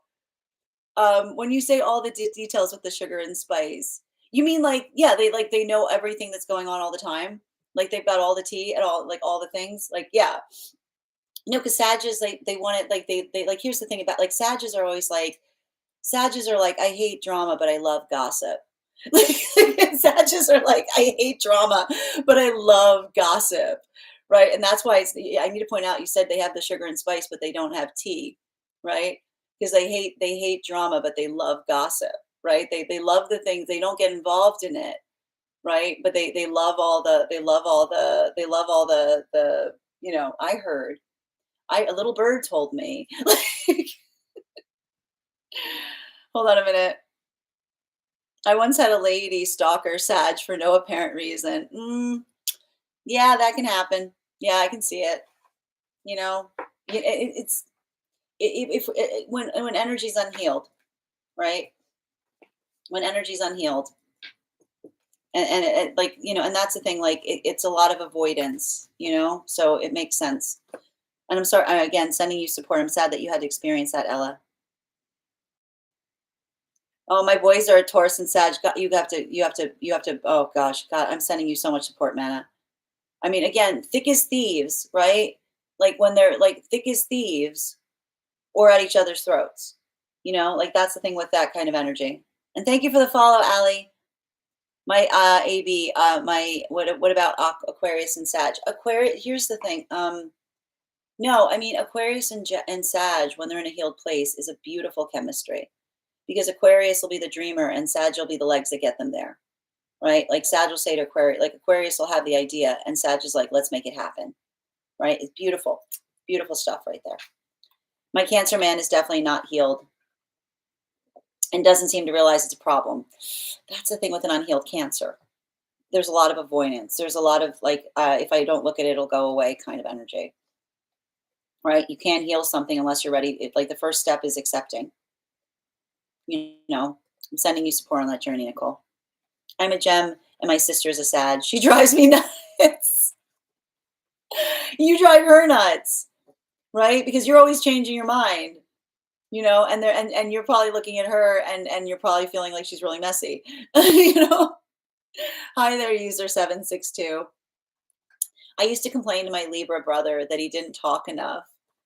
I mean, and that's the thing, like, and that's what I meant about depending on where Libras are in the cusp is, like cusps. There are some Libras that are absolute chatterboxes, right? Some Libras, you can't get them to stop talking. That's the thing with Libras. It's either like they never stop talking, or it's like you gotta shake them down to get a word out of them. It's like, oh yes, triple can. It's oh wow, that's intense. I'd be happy to read on that energy. That's like a little lockbox there. It's Fort Knox. Hi there, Lay. Grand Rising. My husband's a Sag. I'm an Aries. A Sag and Aries, like a Sag and Aries are great together. Sag and Aries are like the problem with Sag and Aries are it's like um it's like I dare you energy. Like that's the thing. Everything is a dare. Everything is a dare. Your poor Pisces. Your poor Pisces. Right? Because everything is like dare you, like just that's me, Sag rising and moon. I love it. Thank you, universe. Hi there, NT. Welcome. Hold on a minute. That's funny. Thank you, Nicole. I love it. We love Sages here. Their own version of drama. Exactly. Exactly. I'm happy to read you set on that 762. If you'd like to get on the list, list is open. Two Geminis together. That's a heist. What do you call two Geminis together? That's a heist in progress. that's that's two people sitting in a room going, we could do. We could do here. You know what I noticed. Like, I mean, we would never do that, would we? Would we? Like, what's happening here? Like, it's like a lot of that. Thank you, Nicole. Avoidance is the perfect word. Yes. He was 10, 10, 60 and super smart, but thinking always. What is the best man for a Virgo 912? It depends. It's hard, it's not really like, yeah, and this is where we get into a reading because you have to like it's not like there isn't a compliment depending entirely. Like there's inclinations, like everything has to do whether someone's healed or not. Because you can have the perfect sign work together and it can be an absolute nightmare if they're not working on healing themselves. Like I firmly believe that even even the hardest signs together can be beautiful. It's just about overcoming the challenges, you know? Oh my God, I always say poor Pisces. No, it is. My heart goes out to them. It is. Two Geminis together is a heist in progress. Is a heist. Just put them away somewhere. That's literally us. Thank you for confirmation, Amber. Yeah, it's like da da da da da da da da. It's like, I did a reading for my guy, Judgment reverse, Sun reverse. Three of Wands upright, Tower reverse. Yeah, that's someone going, is it me? Am I the problem? It's me. It's going, that's someone going, is it me or is it them? Going back and forth. In double Aries relationship, it's never dull. No, two Aries together are constantly screaming. Like everybody else is like afraid, and they're like, "We like, are you guys okay?" And they're like, "No, we're great. What's wrong with you?" Like, I am in a nightmare. Oh, yes, I'm in a nightmare after 12 years. Pink Panther, yes. Oh, sending you support, Nicole. Kimmy, I'm a Scorpio with an Aries. Yeah, that too. Scorpio and Aries are like a lot like Scorpio and an Aries are a lot like that's a lot of like, oh no, the sarcasm. Like, oh no, the sarcasm. We don't talk about our feelings directly. Let's just make a lot of dark jokes about them all the time. Is Pisces better with Taurus and Sag? It depends on the Pisces. I would say immediately Pisces will be better with Taurus because Pisces with a Sag is always going to be accidentally hurting the feeling of the Pisces, and Pisces and Sag is going to feel like have a hard time talking about their feelings. It's Sag and Pisces is hard together. Like Taurus and Pisces, much easier. My baby's father is a Gemini and I'm a Sagittarius. We don't get along. Yeah, I can see that because you're always looking at the other being like, I know what you're up to, right? It's a lot of that. It's a lot of I know what you're up to. Miscommunication, sadly, is terrible. It's always sad when there's miscommunication there. Sending you support on that journey, Nicole. Who's a good match for Pisces? Mermaid energy, Capricorn. I mean, I'm going to say the same thing. The thing about Pisces energy is they do really well with Earth sign, something that grounds them, right? So, like something like a Taurus with a Pisces is going to be really good. But it depends on the Pisces because Pisces they're very different. You know, my Sag husband often accidentally hurts Pisces sun's feelings. No, that's what I meant. Yeah, like no, that's the thing. Sag and Pisces, Sages make jokes out of everything because it's a coping mechanism. Like Sages don't talk about their feelings directly. Everything is a joke because Sages are like, this is how I process emotions. And so when Sag is constantly making jokes and Pisces is deep in their feelings, Pisces is going to say they're making fun of me. And Sag is like, I wasn't making fun of them. I was just being funny because I'm hilarious. So it's going to be a lot of that all the time. Sag and Leo are great together. Sag and Leo are absolutely great. That's like, you kidding me? It's a Braveheart. I'm a Scorpio. My father of my children's a Libra. It wasn't an easy relationship. No, that can be different. The Libra's going to say you're too intense. Like, why are you making everything intense? And you're going to say, why are you so calm? Why aren't you impacted by it? Scorpio and Gemini. It's brutal out here. Yes. How about Taurus woman, Scorpio men? No, I can see why Taurus women would be attracted to Scorpio men. I mean, everybody's attracted to Scorpio men. But like, bearing in mind this is not based on gender, but what one feels most aligned to. I'm going through a breakup with one. Yeah, I mean the thing is Taurus. The only problem with Taurus women and Scorpio men is going to feel like they're constantly up to something because like if like Scorpios aren't in a place of feelings here, like Scorpios can't help being secretive, and Taurus like secretiveness bothers Taurus energy like deeply, being like what is going on, you know. I'm a Taurus with 3 Pisces exes. They all dumped me. I've been with a Sag for 6 years. That's beautiful, but I need to point out that would say to me, Elizabeth, you're a very healed Taurus, and that's a very healed Sag, right?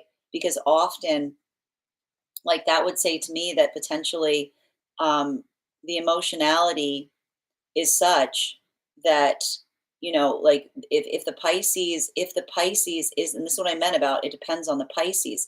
If the Pisces isn't doing stuff that's in their best interest, they're going to run away from things that are grounding for them because they're going to feel bored.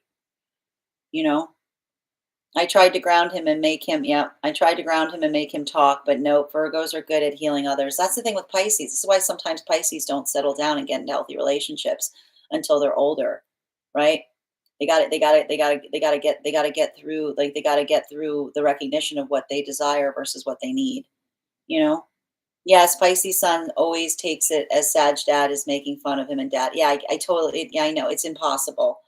It's the hardest thing. A Pisces and a Sag. It's like you can't help it. You know. Wow, lots of work. Yep. Bared on Earth and water sign is usually a good combo, but depends if there's a toxic. Yeah, and that's what I'm saying. It's like you can talk about the grand gestures of it, but ultimately anything is possible if you're doing the right work to make it possible. As an Aries woman, I've always disliked Leo men and struggled with Leo women. I can, it depends on, and here's the thing about it, it depends as well. So in some contexts, we see that Aries and Leo can get along a lot because when Leos are in a healthy space, right? When Leos are in a healthy space, they're very optimistic, right? They work in a space where they're trying to always make things easier, right? And Aries often do that too. It's not about feelings. So it's a lot of that. But, and what sometimes can happen between an Aries and Leo is Aries feeling like Leos are taking things too personally, right? There is still a bit of struggle sign work that happens there. And sometimes it comes via the feeling competition in the relationship itself, right? Rocky start, but we heal together. Nope, I totally get that. That's beautiful. You should be proud of that relationship, Elizabeth. Yes, thank you. The Scorpio man my breakup is with, it was vengeful. I'm sorry to hear that that was the case. It shouldn't be like that. And thank you, user 762, for the follow. Grand Rising, Hannah. Oh my God, that's me. Pisces and 41. You see, takes a minute. Yeah, right. It takes a minute between what you feel drawn to versus what is good for you, right? What you want versus what you need. Confused on who's a good match. You're so right. Trouble settling down. Yep. You're welcome, dear. We have to let Greg get started. I know. I'm sorry, guys. We're having a good combo. I like a good combo. Can't do, as a Gemini woman, I can't do Leo and 3 Leo X's. That's fair. But they're drawn to you. You're drawing a lot of Leos to you. Sag combo is great as long as the energy is healed. If not, you're going to trigger each other like wild because you're going to desire to run away when things are difficult. My mom was a Leo, but broken by her mom, but very loving. Oh, there's nothing worse than a broken Leo. There really isn't. And those with Leo placements know what that is. It's really, there's nothing worse than a broken Leo. I personally seem to attract Libras, Leos, and Geminis, all of which don't vibe well. Well, it's good that you're recognizing it, though.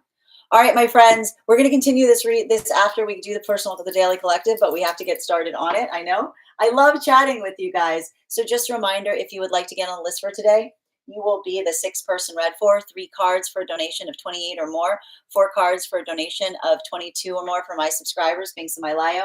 Please keep in mind there are 2 things I do not read for across these apps: pregnancy and medical. Happy to give insight on anything in private readings, and you can book private readings on my site. If you would like to get on the list and there's information you feel is relevant that you would like to share with me for that reading, for instance, if you'd like a dream interpretation or a past life that you'd like more clarification on, you can send it in the notes when you send when you send the donation. Or if you are a subscriber to our clock app, you can put it in the subscriber only Discord in the allocated channels for those things. That said, we are doing 2 different giveaways right now, as I mentioned. We will be doing a reading giveaway at 50K likes. So continue to tap that screen. Make sure that the more you tap it, the more that this live is shared. And when we get to 50K, I will be giving that free reading away. We're also going to be doing a free reading for the highest gifter between now and the conclusion of the Daily Collective read. So I wish you a lot of luck in winning that as well. That said, no better time than the present. Why don't we get started? Welcome, everyone. Happy Friday. I'm the Grace Strega, and I'm here to give you your Daily Collective read for today, Friday, April 18th, 2025. What do we have coming through in the cards for today? First 2 cards we've got 3 cards coming out. First 2 cards in our 5-card spread. First card, we've got all these extra cards this week, man. It's complicated. Yep, it's complicated. We got here our Queen of Swords in its reversal in combination with our 8 of Cups in its upright, in combination with our 9 of Cups in its upright. It takes all the strength to walk away.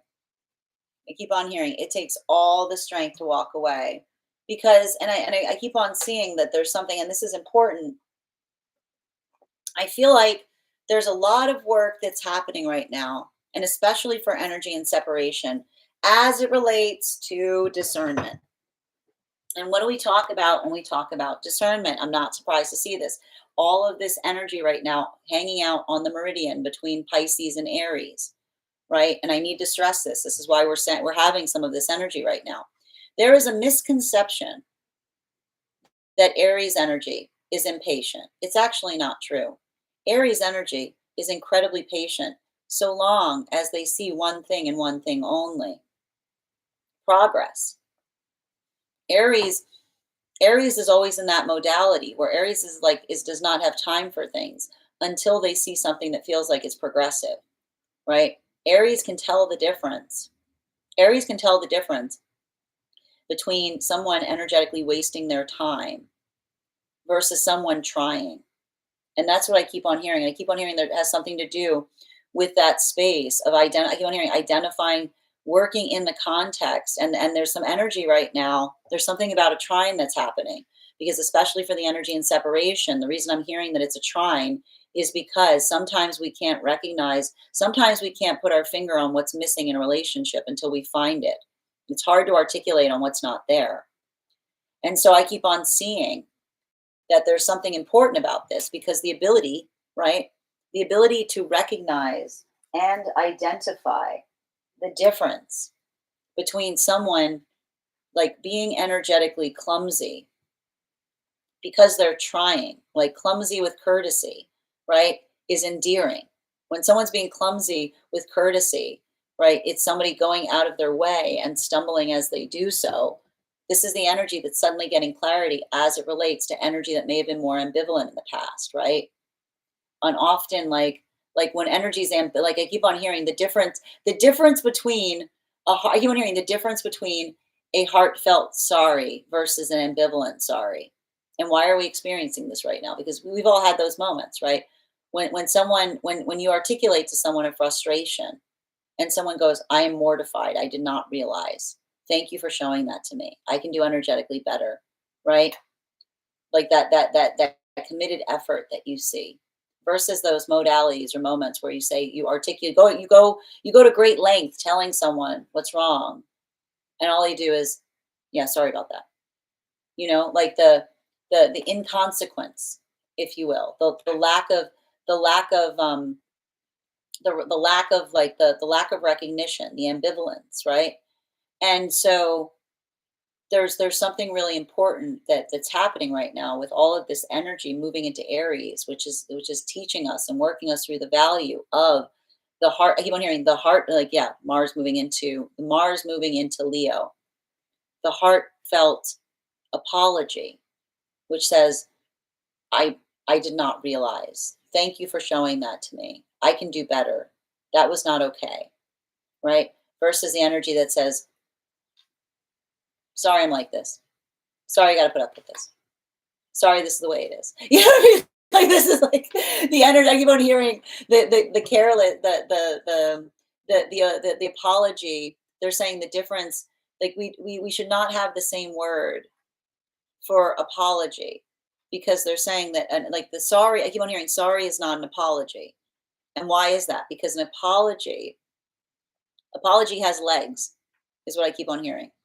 Apology is something that we correct for. It's something that we work towards. It's something that we identify. And you can trip as you're apologizing, right? You can do something. You often trip over yourself when you're trying to apologize, because you become energetically awkward. You see something there that you couldn't see, right? And that's why I keep on hearing there versus energy that just smoothly says sorry because they want to like get out of doing something, like just that, like, that dismissive energy. um I feel like this is a lot of the energy that is working in the space of identifying what feels real. I keep on hearing these are real relationships that are forming right now, because it's the conversation of frustration that immediately leads to activation, that gives clarity to the energetic relationships that were based more on whim. That when you articulate frustration, they go away because someone's really articulating and saying, "I'm not really looking to change or do anything to like work to maintain something." Right? It's like working through like the path. It's like the path of least resistance. And so there's a lot of that work that we're seeing to a certain extent, because I keep on hearing healthy relationship is not the path of least resistance, right? Healthy relationship, that the path of least resistance often feels incredibly disappointing, because It's almost like it's like the energy that says, "I love this because there's no standards to it. I don't have to do anything. It's great." You know what I mean? Like it's like that's not a relationship. A relationship is, and we talked about this yesterday. It's not that inspiration can't exist in the space of relationship, but also the energy knows how to row, right? Because we don't wait for inspiration to hit to build healthy relationship. It's the consistent force that we put on something.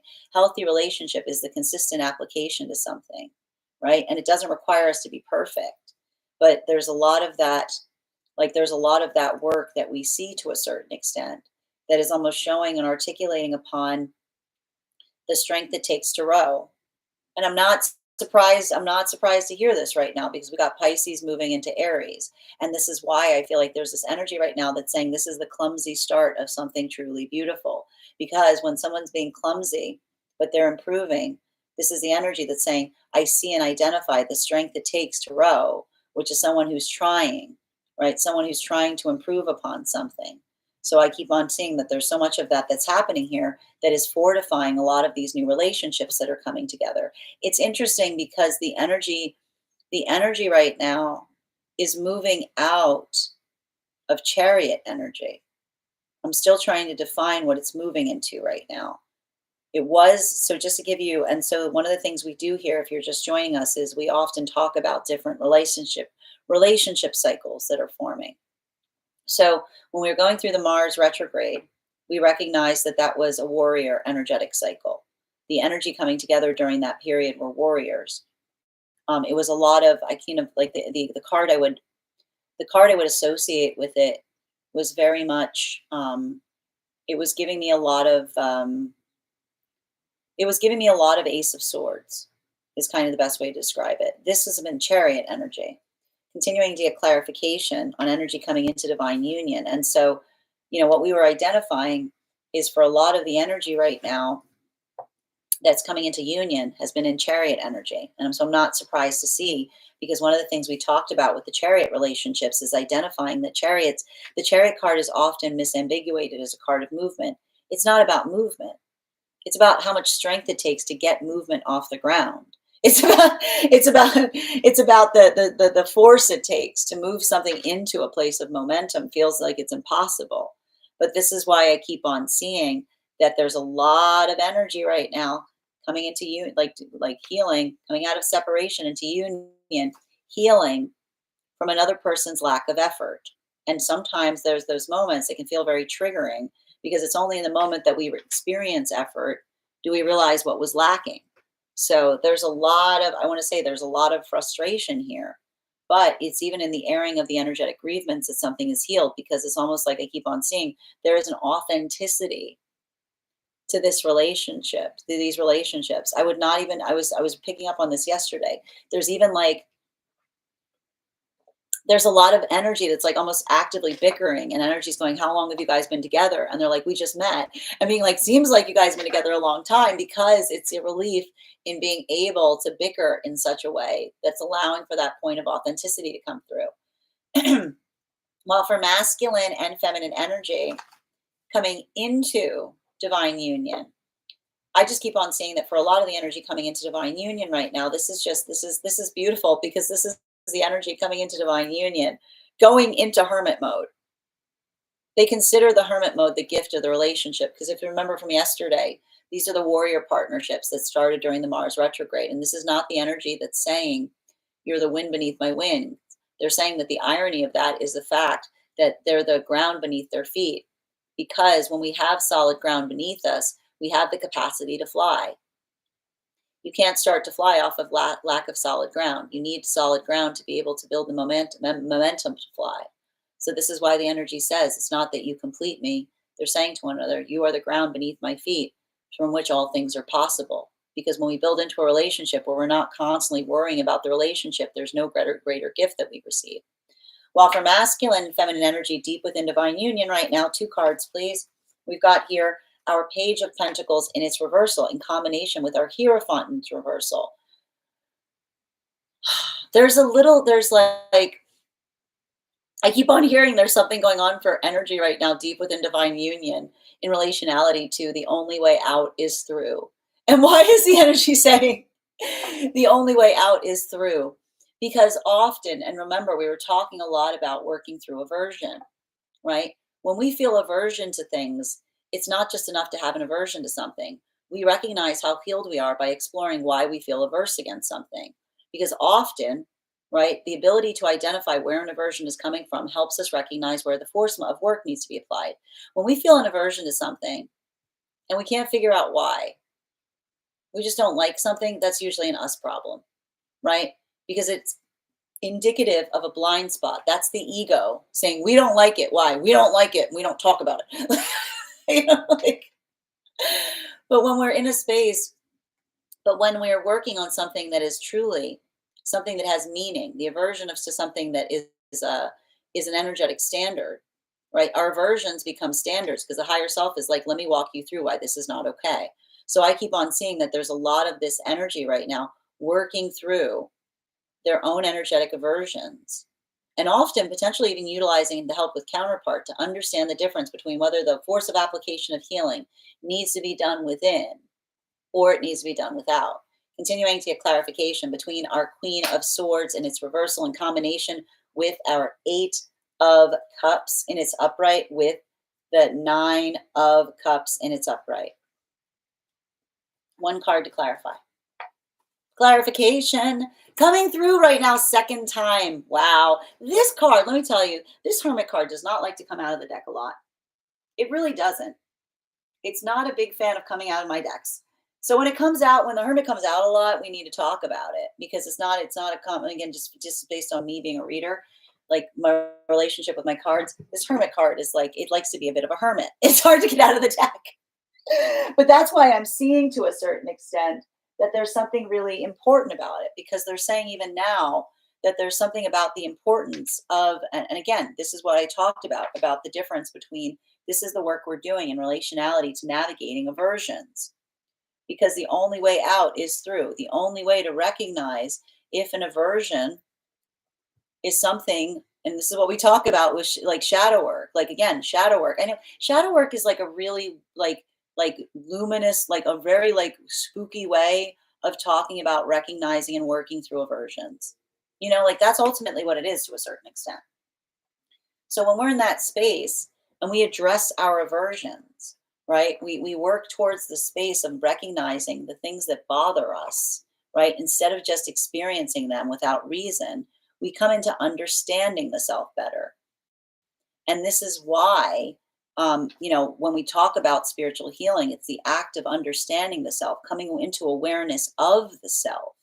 And that's why, again, for a lot of the energy deep within divine union, being able to, I keep on hearing, talk through an energetic aversion, talking through something that the self does not like, gives us every clarification as to whether that's something that we need to work on the self, or something that we need to, that we're experiencing and we need to build an energetic standard upon. And it's all based upon conversation, right? Because the ability to talk about something, to be able to talk through something, when we feel an aversion and it's coming from the higher self, it's like, why do I feel this way about it? The higher self is like, how much time you got? Sit down. Let's have a cup of tea. Let's hash it out. I'll tell you every reason why this doesn't sit right with you. Right? Ego can't hash anything out. Ego, you say, why do I have a problem with it? Don't like it. Don't like it. Well, why? Why don't we like it? Don't like it. Not good. Don't like, it's like, it's a lot of that, like, it's because, and that's how we can tell it's our defense mechanism. The ego is the energetic defense system of the self. So when we hit those moments in ourself where we're like, why don't I like it? Don't like it. It's usually because there's something about within the self that we need to work on. Like we just found a blind spot, and those moments, and I keep on seeing that for a lot of the energy, being able to work through that, it's hard because, and this is why it's so important to understand that you cannot force healing on another person, right? Because healing has to be energetically conditional in terms of another wanting to receive it. Because if not, your intention is not enough to make another person receive it in a place of positivity. Healing, healing is healing in so much as it does not insist. It is something that we receive. Like love is something that we receive because we ask for it. And even that's why, again, when we try to force our love on another, like this is often where trauma occurs, right? Because when we are working in the space of doing something that feels good, that's not love, right? And it can feel good to love, but love feels good and is good. It is the it is the sacred breath of giving and receiving that allows for the context of energetic elevation. And that's why I keep on seeing that there's a lot of energy right now working through hurdles, working through difficulties, potentially even retrospecting on like difficult spots, potentially in the past, because Neptune's been moving into Aries, right? And observing and saying to the self, is there something I can do there? Is there something I can try to do to move something into a place of positivity? And this is, I see a lot of the counterparts working in that way, working in that context to articulate and recognize what needs to be remedied within versus something that is being experienced without. Continuing to get clarification between our Eight of Cups in its upright in combination with our Eight of Cups in its upright. So we've got the eight and nine. And this is important because this is a progressive step. We've got the 8, 9 of Cups in correlation to one another. In combination with our King of Wands in its upright center of the deck. One card to clarify. 3 of Cups and Pentacles in its reversal. There's something really beautiful right now that's happening, particularly for the energy coming into divine union in relationality to laying new ground. This is new ground energy. And that's why, and this is why for a lot of the energy coming into divine union, I keep on seeing a lot of this energy came into union a few months ago and they're going, this is the beginning. Why is it the beginning? Because that feeling, I hear this energy saying, I've never felt this stable before. I've never had solid ground beneath me. And the minute you have that solid ground, sometimes you start unlocking a lot of trauma. Because in the moment that you start to feel the stabilization point, some things you can only heal within the self if you reach a point of stability, right? Because when you're constantly working on shifting ground, when you're having to spend all of your energy like navigating a relationship where you can't ever tell where you are with another person, it requires so much of that force of effort, right? It feels like you're constantly in that space of trying to orient. But when you're in a stable place, it finally allows you an ability to go inward because you feel the safety and security of being able to go within the self because the body feels energetically safe in the environment that they're in that allows for an ability to go inwards. This is what we talk about with temples, right? It's giving me like temple energy because a temple is a place where it's safe to introspect, right? And so I keep on seeing that there's a lot of energy right now, and this is why the energy is saying to one another, thank you. And they're saying, what are you giving me? I'm not doing anything. They're saying, yes, you've made this relationship a temple. Because when we concentrate, when we come in here, when we consecrate our relationships with the stabilization point of not having to worry or perseverate over it constantly, it allows us to enter the inner sanctum of ourselves. It allows us to get our energy back to go inwards. So this is a lot of that energy that says, that is the gift of, like, again, I keep on hearing, that is the gift of nothingness, because that is, and it's not nothing, it's everything. But the reason that it feels like nothing is because it doesn't, like, when it is not requiring you to put work into it. Okay. Like it is bliss. It is not nihilistic. It is the sublimity of creating stability that it's hard to articulate and hard to describe. And this is why some of the energy right now coming into union is feeling so frustrated. Because if this is the energy that is they're actively seeing someone going to the effort of trying to create something stable, then all of a sudden it looks back on the energy going, what the heck was that? Like that's the energy going, what was all of that nonsense? Because that's the energy that says sometimes it's hard to pinpoint something that consistency. The difficulty with consistency, and this is how Saturn's helping us right now, because Saturn's moving up to this meridian point too. It's hard to talk about something that's not there, right? If something, and here's the thing, the energy that doesn't want to be consistent, when you try to talk about it, will say you're making problems where problems don't exist, right? Because, and then we talk about this here, something that is really good but really inconsistent is actually worse than something that is bad. Why is something really good but very inconsistent worse than something that is just straight up bad? Because at least if something is straight up bad, there is a consistency to the awfulness. You know how difficult something's going to be. You know what you're going to energetically face day to day, right? There's a comfort in something being awful because you know it's awful. You can prepare for the awfulness. But when something is just good but inconsistent, it is worse than something that is awful because it feels like it's like you're constantly waiting for a bounty.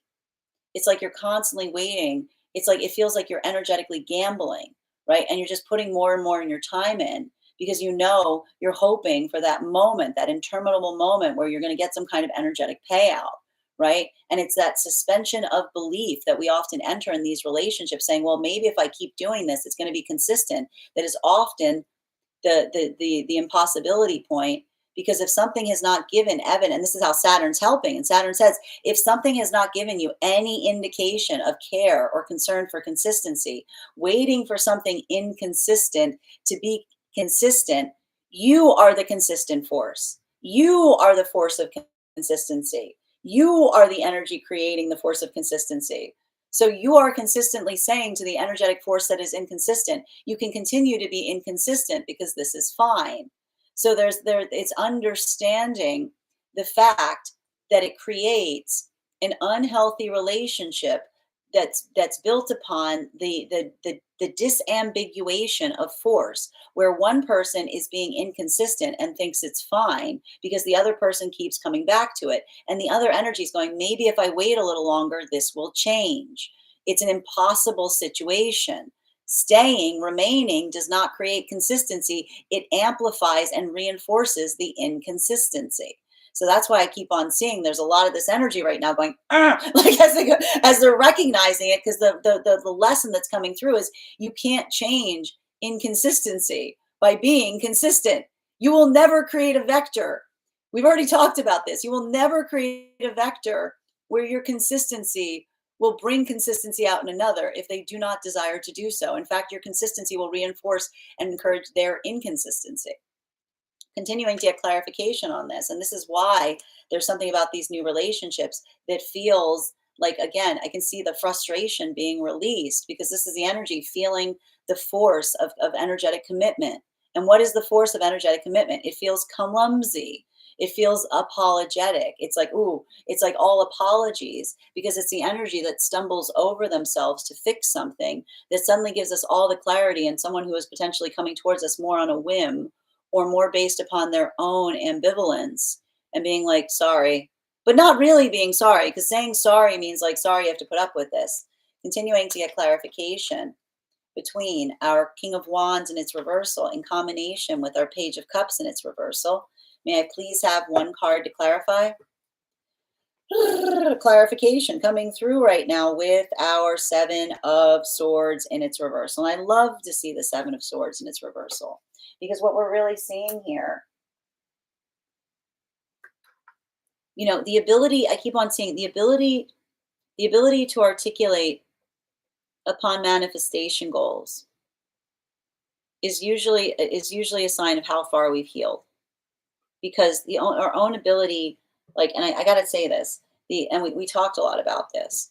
The manifestation that is good is the manifestation that you can say through your throat chakra. If you have a manifestation that you're afraid to speak, like that's the first hurdle. That's the first hurdle, right? And we got to talk about this here because I keep on seeing that there's a lot of this energy that's now building into an energetic connection, and the pain, like the pain I see that energy is navigating towards this point is looking back on something where something was lacking and trying to ascertain and determine if that was based upon another person not recognizing those quality and characteristics in the self, or whether that was energetically intentional. And to this, we often have the same answer that comes to us from the universe, which it says, regardless, and this is the reason, because energy, the universe builds not upon intentionality, it builds upon feeling. Like the universe always says when we read into this, doesn't matter if it's intentional or not.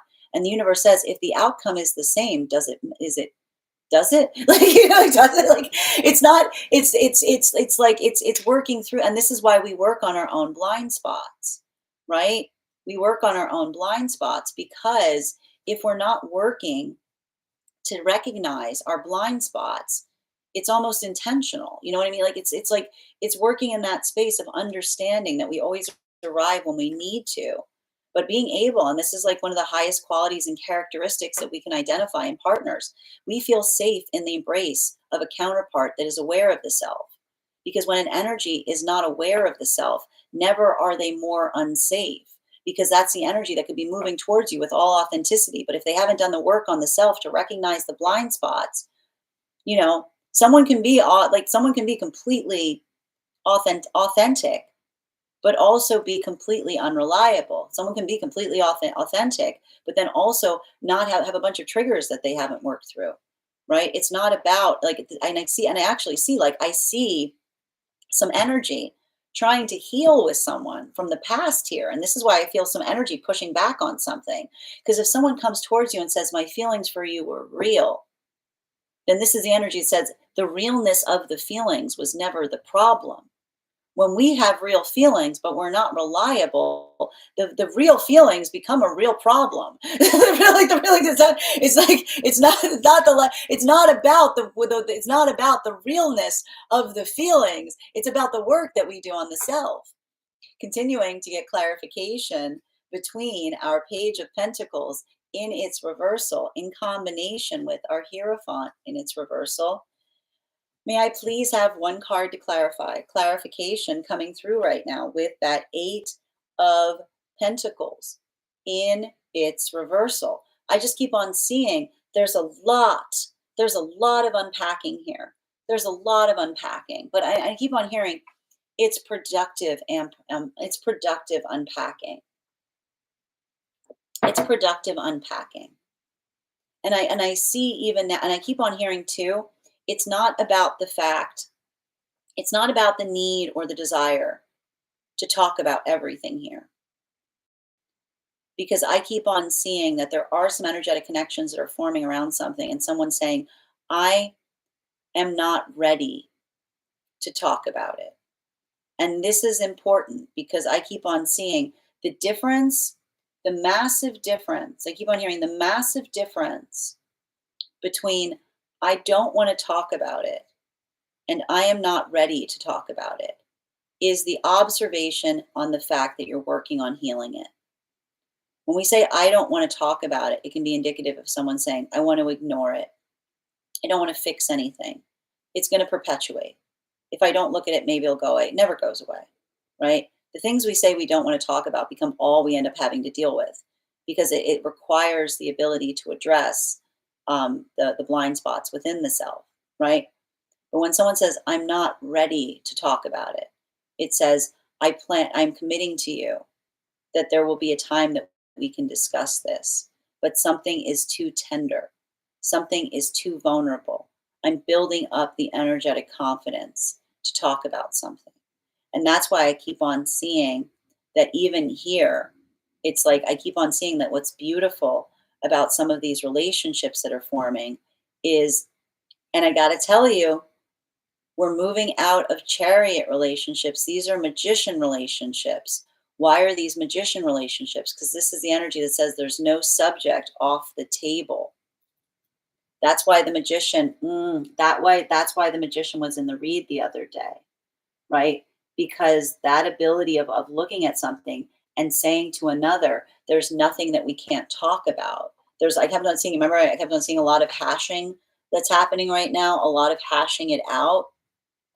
The healing is coming through right now in some of these conversations and some of these relationships because, and I told you, it's like you guys are talking like you've known each other for years because they're already hashing. And that's the energy, that it's not feeling forced to talk about things, but even when they hit a sensitive area, the energy is saying, is it like, can we shelve, like, can we shelve the conversation for another time? Like, and saying to each other, it's not saying I won't talk about that. They're just saying I'm not in the right headspace. I need to be in the right space to confront something. And this is why I keep on seeing that for a lot of the energy right now coming into divine union, this is a cherry. Okay, there's been a shift. Yeah, this is a new energetic cycle that's starting right now. And it's happening because Mars moved into Leo. And so and so it feel like and so this means that a lot of the energy, a lot of the chariot relationships are now moving deeper into divine union. And this is why we saw yesterday, this is why we heard yesterday, what is the energy saying, what are the chariot relationships saying to each other as they move into union?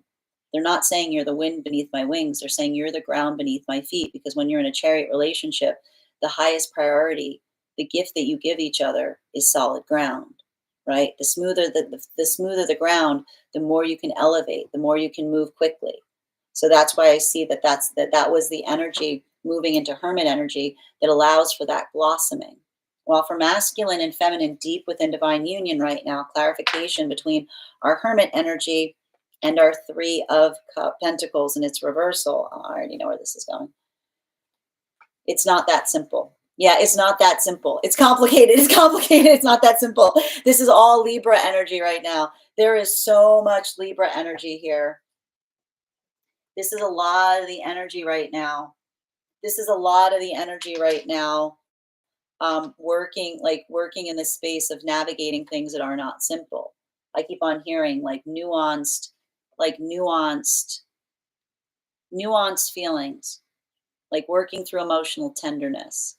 And I can always see counterpart being like, why don't you just do this? And I can hear the other counterpart being like, it's not that simple, right? Being able to almost present, I can almost see counterparts presenting determination points to another, and another person going, it's not that simple, right? Like working, and this is how, even now that the energy deep within divine union, this is warrior energy now that's moving into divine union, because there's a lot of conversations about healing intimacy via the nuance, trying to make peace. So the warrior energy is now deep within divine union, trying to make peace, which makes a lot of sense. And they're working through the complications of doing that and saying it's not that simple. Continuing to get clarification between our three of pentacles and its reversal in combination with our seven of swords in its reversal. Can I get one card to clarify, please? Clarification coming through. Oh, look at that. We've got our high priestess, center of the spread. And this is having a different impact right now on masculine and feminine energy across the frequencies. Bearing in mind, this is not based on gender, but one feels most aligned to. So for masculine energy, there's something and it's interesting too, because it has a lot of I keep on hearing masculine energy is working through this space of courtesy. There's a lot of courtesy. It's like working through courtesy. And again, it's a lot of that conversation that we're seeing in terms of understanding it's chivalry. They're chivalry lessons, because lessons in courtesy are lessons in chivalry, right? Because understanding that chivalry is, and how to explain this, chivalry is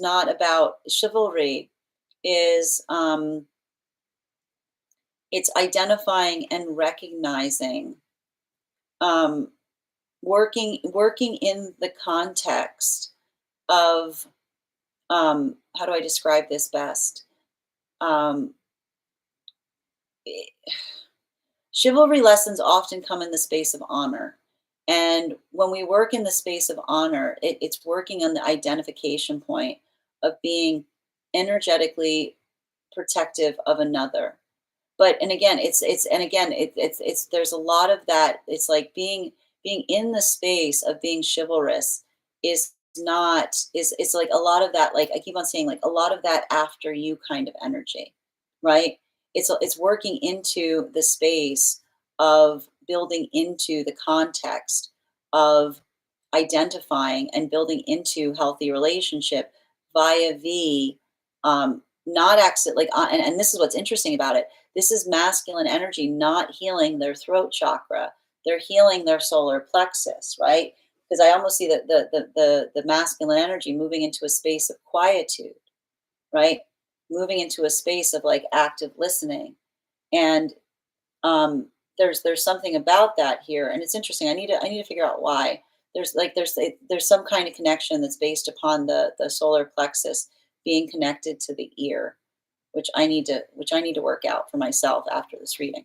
But there's something about that space of being able to take a seat that allows for the patience of energetically listening, which is why they're saying that it's working through the solar plexus to a certain extent, because it is the energy that is working on listening. And in the space of listening, effectively energetically learning, particularly around the realms of courtesy. For feminine energy, completely opposite. This is feminine energy. This is feminine energy.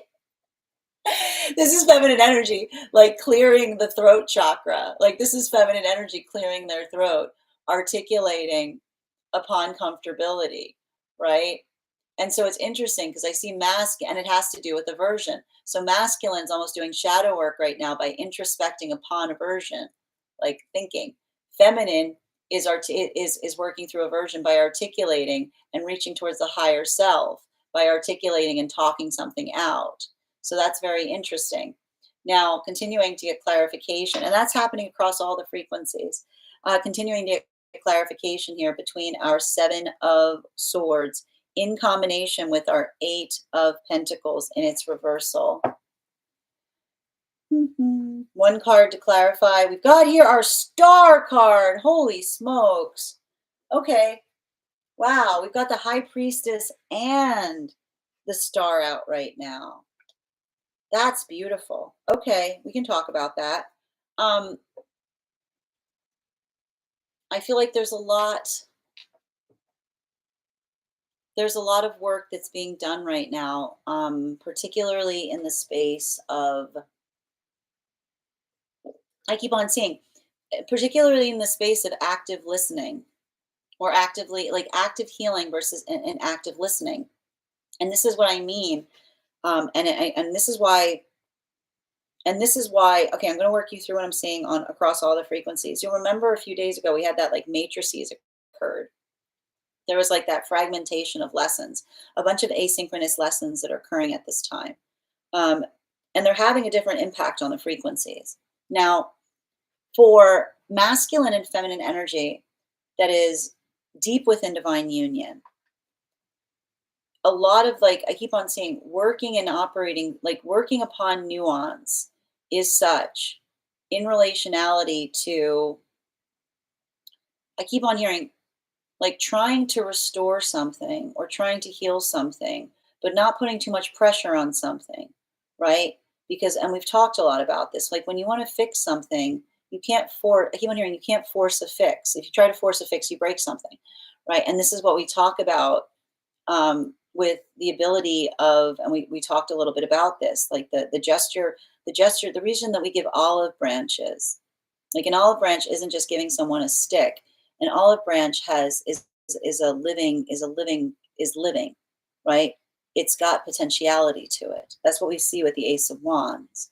So that ability of giving someone something that gives something, it's like the gesture of the desire that you hope something goes towards. I'm not surprised to see this too, because especially with like Neptune moving into Aries, like there's a lot of that. I keep on saying the sentimental gesture that gives the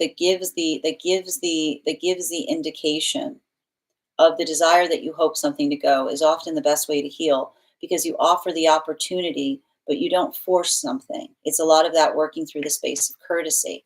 So I keep on seeing that there's a lot of that energy kind of working through that space of nuance, right?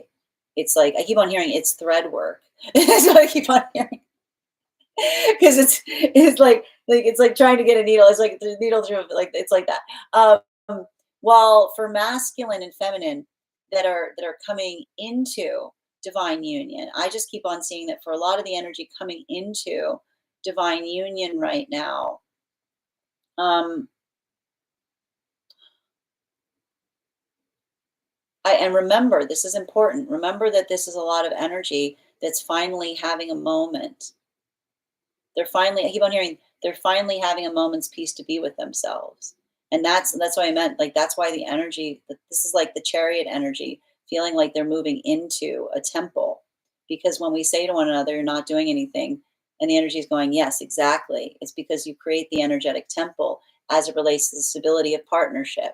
And so this is the energy that feels like the gift. And this is why Saturn is moving up between Mercury and air and Aries, Mercury and Venus, because when we're in healthy partnership, it gives us back our time. When we're in healthy partnership, we don't have to perseverate and worry about the partnership itself. It's like we find all of this time that is returned to us. It's like the most beautiful gift. And so that's why I keep on seeing that this energy is almost like moving into a space of sanctity. And that's why they're moving into hermit energy. And it's important to note that we've got the hermit in its reversal and the high priestess. These cards are very closely associated. But remember, it's more of that space of masculine, like working on the place of listening, almost listening to the self, listening to the inner child, feminine, listening to the higher self, right? Working in the space of being articulating how they feel. And that brings us to a lot of the energy right now that is in separation. And this is beautiful because I keep on seeing that there's a lot of conversation that is occurring right now for energy and separation. And this is feeling like a profound moment, particularly for feminine and also for masculine, as it relates to building into the context of healthy relationship. And I keep on seeing that for a lot of the feminine energy right now, a simple but painful truth is coming to the forefront. You can't force a flower. If someone does not want to build intentionally towards you, sticking around is not going to make them do so, right? If someone does not want to create consistency, it has to be intentionally given, right? It has to be seen. It's not encouraged. Like is what I keep on seeing. The message it almost, and that's why again, thank you. It's Mars moving into Leo, which is you can't encourage consistency. Being consistent to energy that's inconsistent just encourages inconsistency. Like consistency is not taught, it's found, is what I keep hearing. And so for a lot of the energy of the feminine, recognizing that is moving more into the space. And the reason I'm saying that feminine is recognizing that is because there's so much of this energy here that's occurring in relationality to these new partnerships that is showing energy, that's showing feminine in real time, like how like what it looks like to build into partnership with someone who's actively trying, right? You can't force trying. It's either there or it's not. And so this is a lot of the feminine that's like doing a lot of healing on the self in the moment that they recognize that, because this is the feminine energy beginning to heal from the burden of saying, why wouldn't they give that, instead of asking, was it ever something that they were willing to offer? For masculine, I see a lot of the masculine working in the same context, healing from energetic relationships of feminine. And again, a lot of the masculine energy working on understanding the difference between the visage, working the difference between what looks like often when we get too focused on what looks like our counterpart instead of what feels like our counterpart, we move in energy counter oppositional to our manifestation goals, right? Because things can look like manifestations, but they don't feel like manifestations. And this is a lot of the masculine working in that space of, again, not getting too focused on what they expect the manifestation to look like, but instead feeling into it, understanding and recognizing it. Because that ability of being able, again, I keep on hearing, the healthy relationship and the healthy counterpart is always the counterpart that feels like home, right? It's that modality of understanding what it feels like. And I keep on seeing that that's a lot of the masculine healing to a certain degree, because it's working out. And this is why we have to heal our abandonment issues, because if we don't have a healthy relationship to our home, and the counterpart, the divine counterpart, feels like home, then we will feel volatility when we find the perfect counterpart, because we're still working out all of the trauma that we didn't work out at the time that we experienced it in the space of our home. So there's something very there's this is like a very like this is a very heavy message that's coming through right now for masculine energy. You heal your home so that you can find your energetic counterpart, so you don't put the trauma of home on them when you encounter the counterpart that feels like home.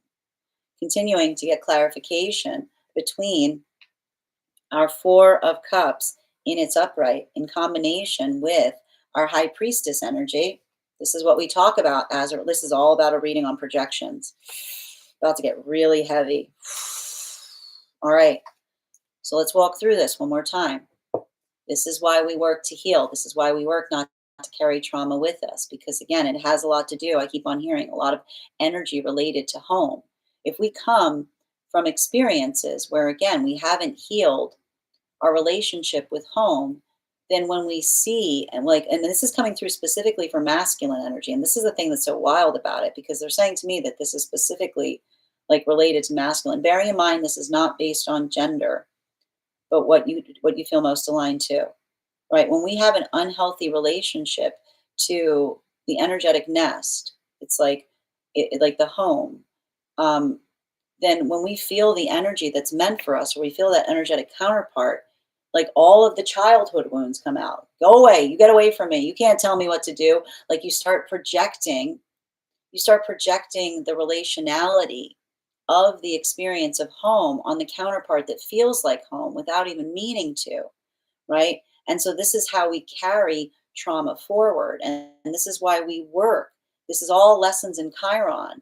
This is why we work to heal our relationship with the past, or we work to heal our relationship with home, so that when we feel that volatility, right? And the ego wants to start doing the things that it used to do to protect you. Like the defense mechanism starts going, activate, activate, right? The higher self goes, stop activating. Stop activating. Not the same experience. Right energy, wrong experience, right? And it's an intimacy wound. So in that moment that we stop going into the cycle of allowing for all of those triggers to rise back up, that's that moment that we work to heal. And this is why masculine works on chariot energy, because when masculine is in a space where you feel the defense mechanisms come up, but then you allow the higher self to say, deactivate the defense mechanism. This isn't that person. This is not the same situation. They look a lot like them. They feel a lot like them. They're bringing out all of those feelings, right? This is the space I need to heal in, right? In that moment when the masculine is able to feel the wounds of intimacy rise up and then prevent them, then they can do something. Then they can begin to heal, right? Then they can begin to heal. But that's the moment. And this is why the message for feminine is, if you see the masculine acting in that way, if they're not ready to heal that, you can't force them. Because if you're in a space where someone has an unresolved relationship from home, and you chase after them and say, get back here, you're perpetuating the abandonment wound. You're perpetuating the same exact circumstance that energetically created the wound in the first place, right? It's like you're moving into the energetic projection space, right? You're allowing it to continue. So that's why we see that for a lot of the energy right now, and I keep on seeing that this is coming through for a lot of the energy building into relationship right now. I can see masculine saying to feminine, I'm working through my wounds right now. I might get triggered. And this is the energy, I can see the energy going, there might be moments it gets the best of me. And feminine says, they're not, because you're already talking about them. You're already recognizing them. The minute you can talk about it, it no longer has control over you. The minute you can observe them, it's a minute it moves into the space of choice. So that's the energy saying, and even now, this is why working through those frustrations is the energy saying, your ability to talk about something is literally evidence of the fact that you've already worked through a lot of those chariot lessons, right? Because in the moment that we don't just react to how we feel and instead talk about how we feel, right? Masculine, building into the seat of the solar plexus. Masculine, looking at the feelings and saying, I am not my feelings. I don't need to disassociate from them. I am strong enough to feel them, and I'm strong enough to protect the energy outside of the self from them. The difference of saying, I'm sorry, you just reminded me of something that was difficult, versus that projection point. Right now, I keep on seeing there's some real this is why it feels like it's magician energy in some of these relationships, because I keep on seeing something magical is happening right now, right? While for a lot of this, like for energy right now, moving into divine union. For a lot of this energy moving into divine union right now, everything I'm recognizing and identifying has to do in the space of, and this is why there's so many asynchronous lessons, and it's working through aversions. For a lot of the energy moving into divine union, working through a lot of that. This is the warrior energy that's finding the energetic temple in the relationship. Because when we build into the stability point, when we find the relationship where we don't have to concentrate all of our force of effort in maintaining it, it becomes our sanctum. It becomes our temple. It allows us to go inward. So I see that this is a lot of the energy right now moving into that space of healing. And it's interesting too, because for masculine and feminine, for masculine, this feels like a space of, it's very interesting too, because this is a lot of the masculine finally feeling safe to heal inner child wounds, right? Finally being able to address some trauma that they haven't before. For feminine, it's allowing them to flourish and become more of who they are. So it's I keep on seeing it's like this beautiful process of transformation. While for masculine and feminine energy right now, deep within divine union, one card to clarify between our high priestess and the star card. Yeah, like you, and this is what we keep on seeing as it relates to working through energetic, like working through energetic aversion, like working through something here that feels, I keep on seeing, how do I describe this? I keep on hearing you can't force healing. It's I keep on hearing energy say, like, you can't force healing in a space that someone does not desire something to go. I feel like there's a lot of that space, and I think that what's beautiful about it is I feel like there's something very energetically cathartic in some kind of situation or circumstance, wherein there's like a lot of talking about the past, but talking about the past in an objective way that allows, and I keep on seeing it, it's like I keep on hearing this is energy deep within divine union, trying to figure out where the bell is ringing from, right? Which is like when we feel like we're annoyed by something, we feel like we're bothered by something, we work through it to understand if it's something that the higher self is trying to speak towards us on, something that is energetically important, versus something that's coming more from the space of our ego, which we can usually tell because the ego is like doesn't have a way of talking about it. Like it's like the resistance that helps us see an energetic blind spot. So I feel like there's like, and this is how Saturn's helping, because there's something about that being able to see something over the context of time is giving a bit of a different, like giving a bit of a different insight point on. Continuing to get clarification between our four, final card for today's spread, between our Four of Swords in its reversal, in combination with our Five of Pentacles in its upright. One card to clarify. We've got here, I love it, we've got here our Six of Wands in its upright. So, the one thing I like about this is, and I think it has a lot to do, we're going to talk, I think a big change that we're experiencing right now. And I know, like, listen, I know that the energy right now feels like a little whack. We've got all of this energy. We've got all these planets just hanging out on the meridian between Pisces and Aries. That's a massive transition point. It's working through confusion. It's working through a lot of feelings. There's a lot of yo-yo effect that we're feeling right now between feeling triggered and then feeling emotional, feeling triggered, feeling emotional. What are we being called to do? maintain energetic perspective, right? Because when we feel the things that we feel, and then we understand that those feelings come and go, we are able to maintain a point of perspective upon them.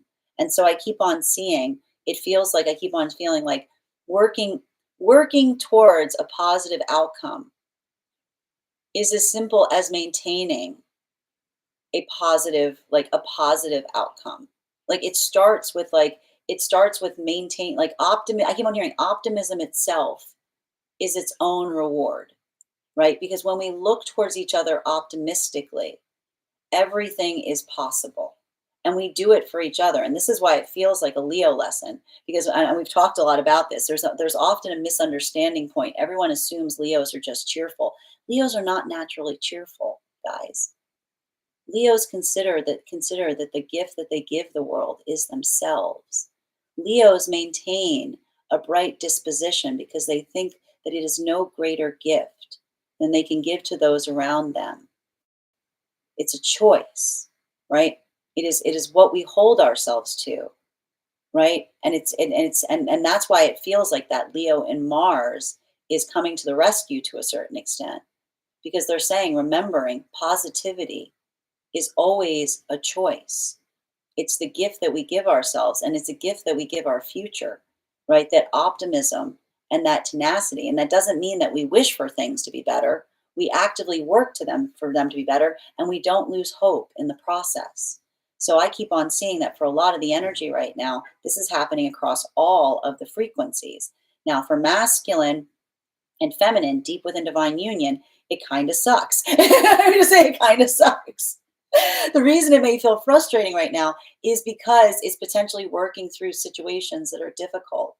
Because often when we want a positive outcome, we have to move through things that are hard and allow for that determination force to guide us. For energy that is, and that's always difficult. And that's why I see that energy saying to counterpart every step of the way, am I doing this right? And the counterpart saying yes, and the other energy is going, good. You'll tell me if I'm wrong. Because when we're in a healthy relationship, the greatest gift that we receive, and this is why we never want to be in egoic space, right? Because when we're too much in our ego, nobody wants to say no to us. But when we're in a healthy egoic space, we can build upon the security of knowing when we're with counterpart and we say, you would say something if I'm wrong. And the energy looks at us and says, yes. And we go, good, because I can trust you, right? So that is the energy that feels that sense of energetic support. While for masculine and feminine energy that is coming into divine union, I keep on seeing that for a lot of the energy coming into divine union, this feels like a breath of fresh air. This feels like the energy that says, finally, I can find myself. Because when we're not constantly feeling like we have to put all of our time, all of our effort, all of our energy in maintaining and checking and double checking, and oh, are they actually okay? Or did they say they were okay, but they're not okay? Oh, I thought we were okay, but something else is happening. The authenticity, the stability that we create in one another. You'll tell me if something's wrong, right? Yes, absolutely. Thank you. It allows us to come into a space of being able to concentrate on what we're trying to make right. While for masculine and feminine energy that is deep, that is in separation, you can't make something be there that's not there. And when you stay and something's missing, you're not convincing someone to bring it with them. You're convincing them that they can get consistency without giving it to you. It stinks, but it's true. This is why we say it's not about whether something looks like your manifestation. Does it feel like this? Because all you do when you stay in a situation that's missing something and you wait and you ask and someone's giving every indication that they're not going to change, you're just reinforcing every day that they don't have to. So that's why I keep on seeing that this is a lot of energy having a breakthrough upon that, because this is the energy realizing it wasn't their fault that they were experiencing something from another point of lack, right? It's not something that you can change within the self. It's something that you observe. And that is the working towards, again, understanding that manifestation is not waiting for something to change. It's walking in the direction of what is actively changing. Bottom of the deck on this read, Knight of Wands in its reversal. I keep on seeing here, and I think that there's something kind of wild about this. Like I see some energy right now. Like at the same time, I see a lot of energy from the past returning, a lot of these old conversations. And again, if this is energy coming back to someone and their first word is wish, like the wish is the problem, right? Because wish indicates, like we've talked about this here, a wish indicates the desire that something be different. A manifestation is moving in accordance with making it different. It's easy to wish. It's easy to wish. Everybody can wish. Let's all wish. Wishing doesn't do anything. Manifestation are wishes with legs. Manifestation is having a desire and then moving towards that desire in accordance to it. And so I keep on seeing that there's a lot of, there's some kind of, and this is Saturn, like building into some irony right now, because I see Saturn's moving up with all these planets. I can literally see energy right now of someone complaining that they're not, like another person is not showing up for them in the process of them not showing up and another person actively showing up for that person, right? Like it's not, it's a lot of like, it's the energy saying, I wish I was different. And someone being like, the only thing preventing you from being different is you. Like, you know what I mean? Like you don't say, I wish I was different. You say, you can do something about that. It's like, it's not, and this is the thing when we say, like we talk about this here, when someone tries to blame, this is why when you start to heal, you stop blaming and you stop blaming others and you stop blaming yourself. Because when you're blaming others, you're saying, I'm not going to do anything, right? When you say it's all your fault, what you're really saying is, I am not doing anything. I'm not going to change. So you have to do change. I'm staying like this. When we blame ourselves too much, we say, I'm sorry, I'm like this. I'm the worst. I'm not going to change, right? Blame is lazy. Blame is lazy. Blame is a very lazy place to be. So that's why we see that there's a lot of energy that is healing from they're healing away from blame. Because when you look at blame as inertness, as laziness, and another person, it's hard to be able to move in that space because you don't like, it's easy to blame, right? Because it's sedentary, right? What actually fixes things is the doing. So that is our daily collective read for today. I want to thank you so much for being here and experiencing it. Just a reminder, if you would like to book a private reading with me, you can do so on my site. Please keep in mind, if you book a private reading with me, it is a 2-step process. You have to book the reading, you have to pay for the reading. Please make sure you do both if you'd like to have that reading. Most importantly, please remember, I will never, ever, ever, ever, ever, ever, ever reach out to you for a personal reading. I will never DM you. I will never PM you. I will never slide into your inbox and tell you that I have a very important message that I would like to deliver. The only way you can book a reading with me is if you book one on my site. So I encourage you to do it there. Couple of updates before we move into personal readings today. First and foremost, thank you to everyone who attended our class this week on the Hangman. I had such a wonderful time teaching you about that class, that card. Now, our next class is going to be held on Wednesday, May 14th at 6 p.m. PST, 9 p.m. Eastern. We will be continuing our studies in the tarot with a focus on the death card. Don't worry, it's not as spooky as it sounds. We're going to talk a bit about the history, the symbology of the card. I'm going to walk you through spread applications and how you can read that. And I'll also be presenting you a unique spread that you can take from that class. And all you need to do if you'd like to join us in that class program is head over to my Substack and become a paid subscriber. Your monthly paid subscription to my Substack is your ticket of entry into our live classes each and every month. You will also, as a monthly subscriber, have access to over 9 hours worth of material in the Tarot Church Library Archive. Now, it's not necessary to catch up, but if you wanted to catch up, this would be the perfect time to join because you've got a full month before our next class, 9 hours worth of material. That's about 2 classes a week leading up to our next class. Also, you'll have access to a one-on-one chat with me and the other students to ask any questions you may have in relation to anything that we are studying or have learned. And if you become a founding member, not only will you receive a discount on the full year's worth of classes, you will also have full access to the entirety of the Tarot Church Library Archive. That is an archive of over 13 hours worth of material in an ever-expanding library. You'll also have access to and the option of receiving a complimentary one-on-one mentorship class with me, wherein I will meet with you personally and assess where you are on your journey of tarot to give you the best insights in terms of how to utilize those classes most effectively towards your tarot goals. One of the things I tried to do in these classes was make them accessible to the absolute novice tarot reader as well as the seasoned reader. There's definitely something there for everyone. Don't let your lack of experience or your robust experience prevent you from joining our classes. And even if you don't become a paid subscriber to my Substack, I would encourage you to follow me there. I post each day's podcast there with a picture of today's spread.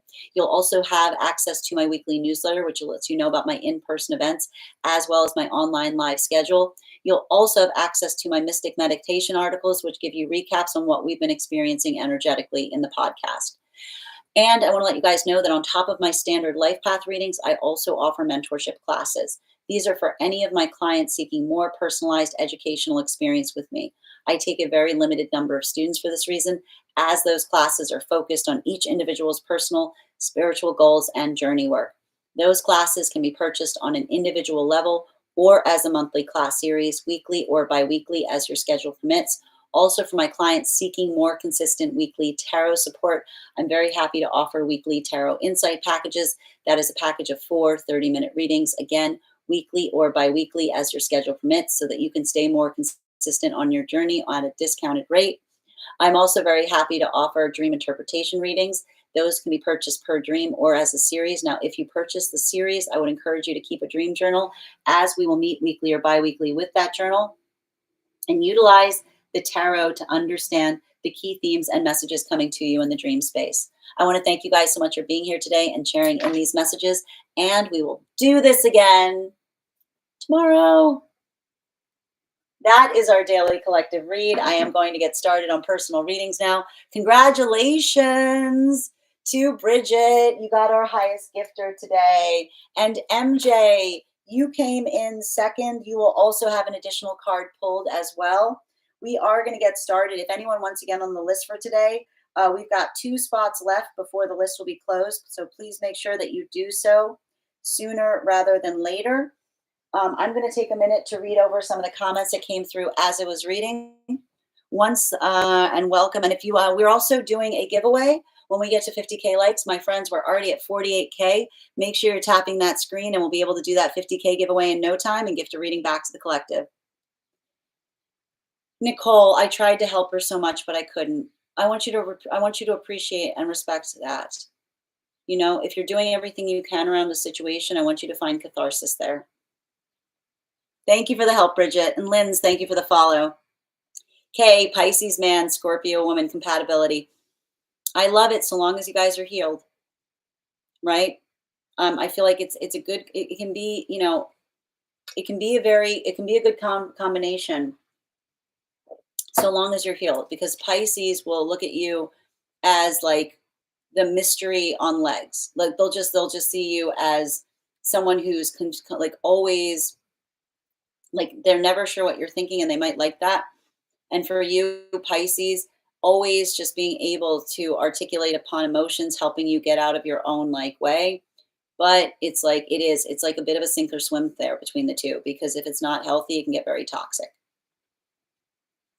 Your hair looks so nice. Oh, thank you, Elizabeth. And Rachel, thank you for those gifts. Happy Friday, Nicole. Aries are like, here's the thing. Aries become patient when they become coaches, when they see progress, when they're like, wait, do that again. Like suddenly, I'm telling you, like the minute Aries sees something of value, Aries are like, no, let's like, no, I want to help you perfect that. Like Aries, like, you kidding me? Not at all. Sorry, not all. That's what I get. Sending you support, Nicole. And Alves, your subscription's ending soon if you'd like to renew. Change behavior moving forward. Tap to claim here, dear. The General, we just finished it, Marie. Gray's Astrology TED Talk. Thank you. I love that, Bridget. Yes. And thank you for those gifts, MJ. I feel like I'm in a clumsy start. That's good, though. I mean, listen, Missy, that clumsiness is good right now. We're seeing a lot of it. And thank you for the goats, Will. Hi there, Lisa. Thank you for sharing the live. Good Friday to you as well, Anna. And thank you for the follow. Thank you, Robert, for the follow. I'm averse to being patient. But again, it's we talk a lot about the sacred breath. It's a patience that is infinite met by progress. As a Leo, I'm averse to feeling like I'm being ignored. Yeah, that's fair. Leos have got like Leos do not like Leos. You can't. It's like Like Leo's literally, I mean, here's the thing, Leos are never ignored. Why are Leos never ignored? There's a riddle for you. Why are Leos never ignored? Amy, your subscription is ending soon if you'd like to renew. Good morning, Moni. That's what I go through with him. Sending you so much support on that journey, Nicole. Hi there, Danielle. Good to see you. You can't force healing on others. You're so welcome, Addie. I was wondering how to tell if it was ego or not. I hope that helps, sweet. And Brianna, thank you for the follow. I hope you're having a beautiful day, Jacob. Thank you for confirmation, Missy. So true. That's exactly what happened with me and my ex. Sending you support on that journey, Rachel. Yes, I'm calling this love in. I love that, Missy. Nicole, I have solid ground under me, and I need pace, and peace is not here. I was so happy to come back. Sending you so much support on that journey, Nicole. I hope you find what you're seeking. This is beautiful. Thank you, Missy. This is so right. Thank you, Isabel. Thank you for confirmation. Thank you, Addie. I'm loving it. Just relax. I mean, it's Mars. Mars and Leo is about relaxation. I mean, there's something to be said there. You're making problems where problems don't exist. My ex said this all the time. Yeah, you're making problems you're making problems where problems don't exist is the song you will hear when someone's being inconsistent. Intermittent reinforcement, push-pull dynamic, the worst. Sending you support on that journey, Nikki. Energetically gambling is such a great term. Yeah, it is. It's like you just sit there, you're like, what's it going to be today? Like a slot machine. Exactly. Great analogy. Thank you as well, Val. And thank you, Jans, for the follow. Right. They'll just think it's okay for them to be inconsistent. Tap to claim. I needed to hear this. Thank you, little vamp. I'm one of those that has to leave due to inconsistency. I'm sending you support on that journey, Karina. Wrong timing. If I stay, the other won't work. The other consistency. Sending you so much support, dear. There was a great study done on rats regarding intermittent reinforcement for anyone interested. Oh, I mean, go ahead. I feel like I can put it. I guess we need to create a section on the Discord for something like that. I guess that would be. I'm going to put it in. Do I have a place for it? I'm going to create an articles. I'm creating an articles section on the Discord for that. Thank you for the suggestion, Nicole. And if you want to post it there, feel free. MJ, the definition of insanity is doing the same thing and expecting different outcome. Tap to claim. I don't, and I feel like it's a little mean to say that. I feel like for MJ, I think for all of us, it's the difference between, we often I feel like it's really, and this is what I mean. We have to recognize that sometimes we're not, our consistency is not such that we should feel like our consistency is going to teach another person a lesson. That's the simple truth of it. We have to recognize that beyond a certain point, we give someone the opportunity to change their choices, and then we recognize if they're not doing so. That's the hard part. And I want to say, that's why I feel like we have to calibrate. I feel like it's less insanity. It's more not over calibrating hope with reality, right? It's having the hope that is realistic, right? Thank you, Cass. Mickey. Yep. Yeah, the group of rats that pushed a lever for food that would come out inconsistently got addicted and sick. Yep, beautifully said, Nikki, right? Yep, this hit the nail on the head. Hi there, creative. Yep, you're still on the list, dear. I got you. We're about to get started. Will the grief over my daughter? Oh, Alex, I'm sending you so much support on that journey. I feel like it'll change. And if you want to have a reading on it, always. And I'm sending you so much support as you navigate that. And thank you for the follow, dear. Beautiful. Thank you as well, Lena, for that beautiful statement. It's not that the grief gets smaller, but that you continue to grow around it. Beautifully said. Tap to claim. I'm honoring your journey right now, Alex. And thank you for sharing it with us. And thank you for allowing us to support you through it. And eventually it'll take up less, but you will always carry her in your heart. Tap to claim, Lena. Dania, thank you for the follow. And Rachel, thank you for subscribing. Did both my messages? Yes, they definitely came through, Nikki. I saw them. He better be on chivalry. Thank God for this affirmation. Thank you, Flo. That's what I've been getting from how clear and precise he's been with communicating. why you can't talk. I'm glad to hear you're finding those breakthroughs, Flo. I won't sound no. It's I know you're not sounding insane at all, Nikki. I think it sounds very interesting. That's what I literally just created a channel you can post it in. Stay positive. I love it. Stay motivated. Absolutely, DNA. Tap to claim. Thank you, Haley, for the follow. Vahel, this is incredible. Exactly what I needed to hear today. You're so welcome, dear. Diddle, if you'd like to get on the list, I've got two more spots today. If you would like to claim one, all you have to do is send the donation. You'll be added to the list. Has to be seen. Can't guess at it. Tap to claim, Addie. You're welcome, Diddle. Can't get blood from a stone. Beautifully said. Jocelyn, thank you for the follow. This is epic today. Thank you, Little Van, for being here to receive it. I'll be delusional and assume it's getting heavy, but because I've arrived. You're not being delusional. And listen, if you're feeling a lot of that heaviness right now, Diddle, it's because we're about to move into Taurus season. And the thing is, Taurus is majestic energy. You know, it's a lot of that's like, it's a lot like Taurus energy is like, I always like, this is how I see Taurus is like it's a lot of that. Agreed. Lena, thank you for the follow. I had the same thought. Thank you, Addie, for the targets. Even if I'm taking swear, I'm listening. Thank you, Jacob. I've had almost every ex tell me I feel like home, but they never did the work. Here's the thing: if you feel like home, and your home experience was a nightmare, you know you're going to push home away. That's why we have to heal it. It'll trigger them. It's like we trigger those from the past without even knowing it. Exactly. Wow, it all makes sense. Thank you, JC. Thank you, Jocelyn. Thank you for those gifts. Exactly. And Angela, thank you for the follow. Thank you for the crowns, Jocelyn. Every time an ex ran, I totally triggered my abandonment wounds but it helped me see them. Sending you so much support on that journey, Bridget. This is like, yeah, it's sometimes hard to tell. Absolutely, Jocelyn. And Kat, thank you for the follow. Cat Power, I love it. It's one of my favorite bands. If we're feeling that way, do we act or do we chill? Jocelyn. I love that question. Well, that would be us going into a personal reading because I'm telling you, it has a different impact depending on where you are on the frequencies. I got that Leo shine today. Oh, thank you, Tate. So good to see you, dear. I hope you're having a beautiful one. 11 people in the room. Thank you guys for being here. I like the interpretation of Leos. I'm not one, but I like it. Thank you. You're welcome, Jocelyn. It's definitely a choice because I don't often want to be positive, but I turn the smile on. Yeah, that's the thing. That's the pain point for Leos, which is Leos are often derided by people being like, how can you be so positive all the time? Like they look at Leos like they're being naive. And the Leo's like, this is a gift. Like this is a choice, you know? Yes, peace and hope is a choice. Tap to claim, Addie. Grand Rising, Estevan.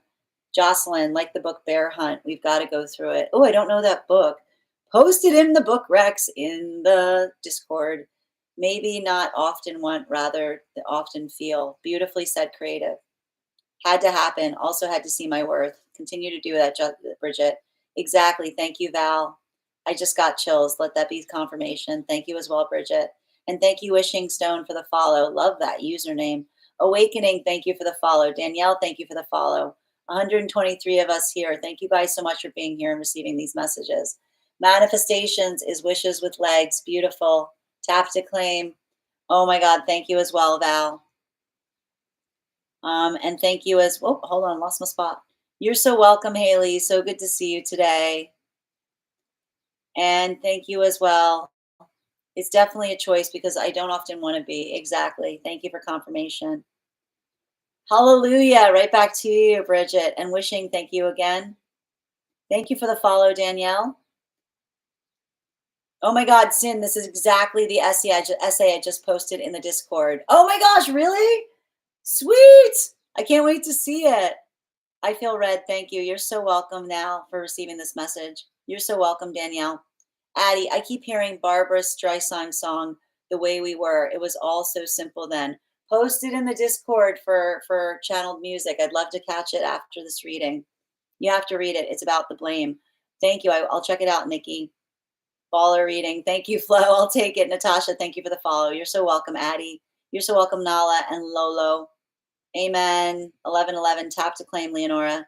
You're so welcome, Amber. Thank you for being a part of the collective. Thank you for the compliment, Jacob.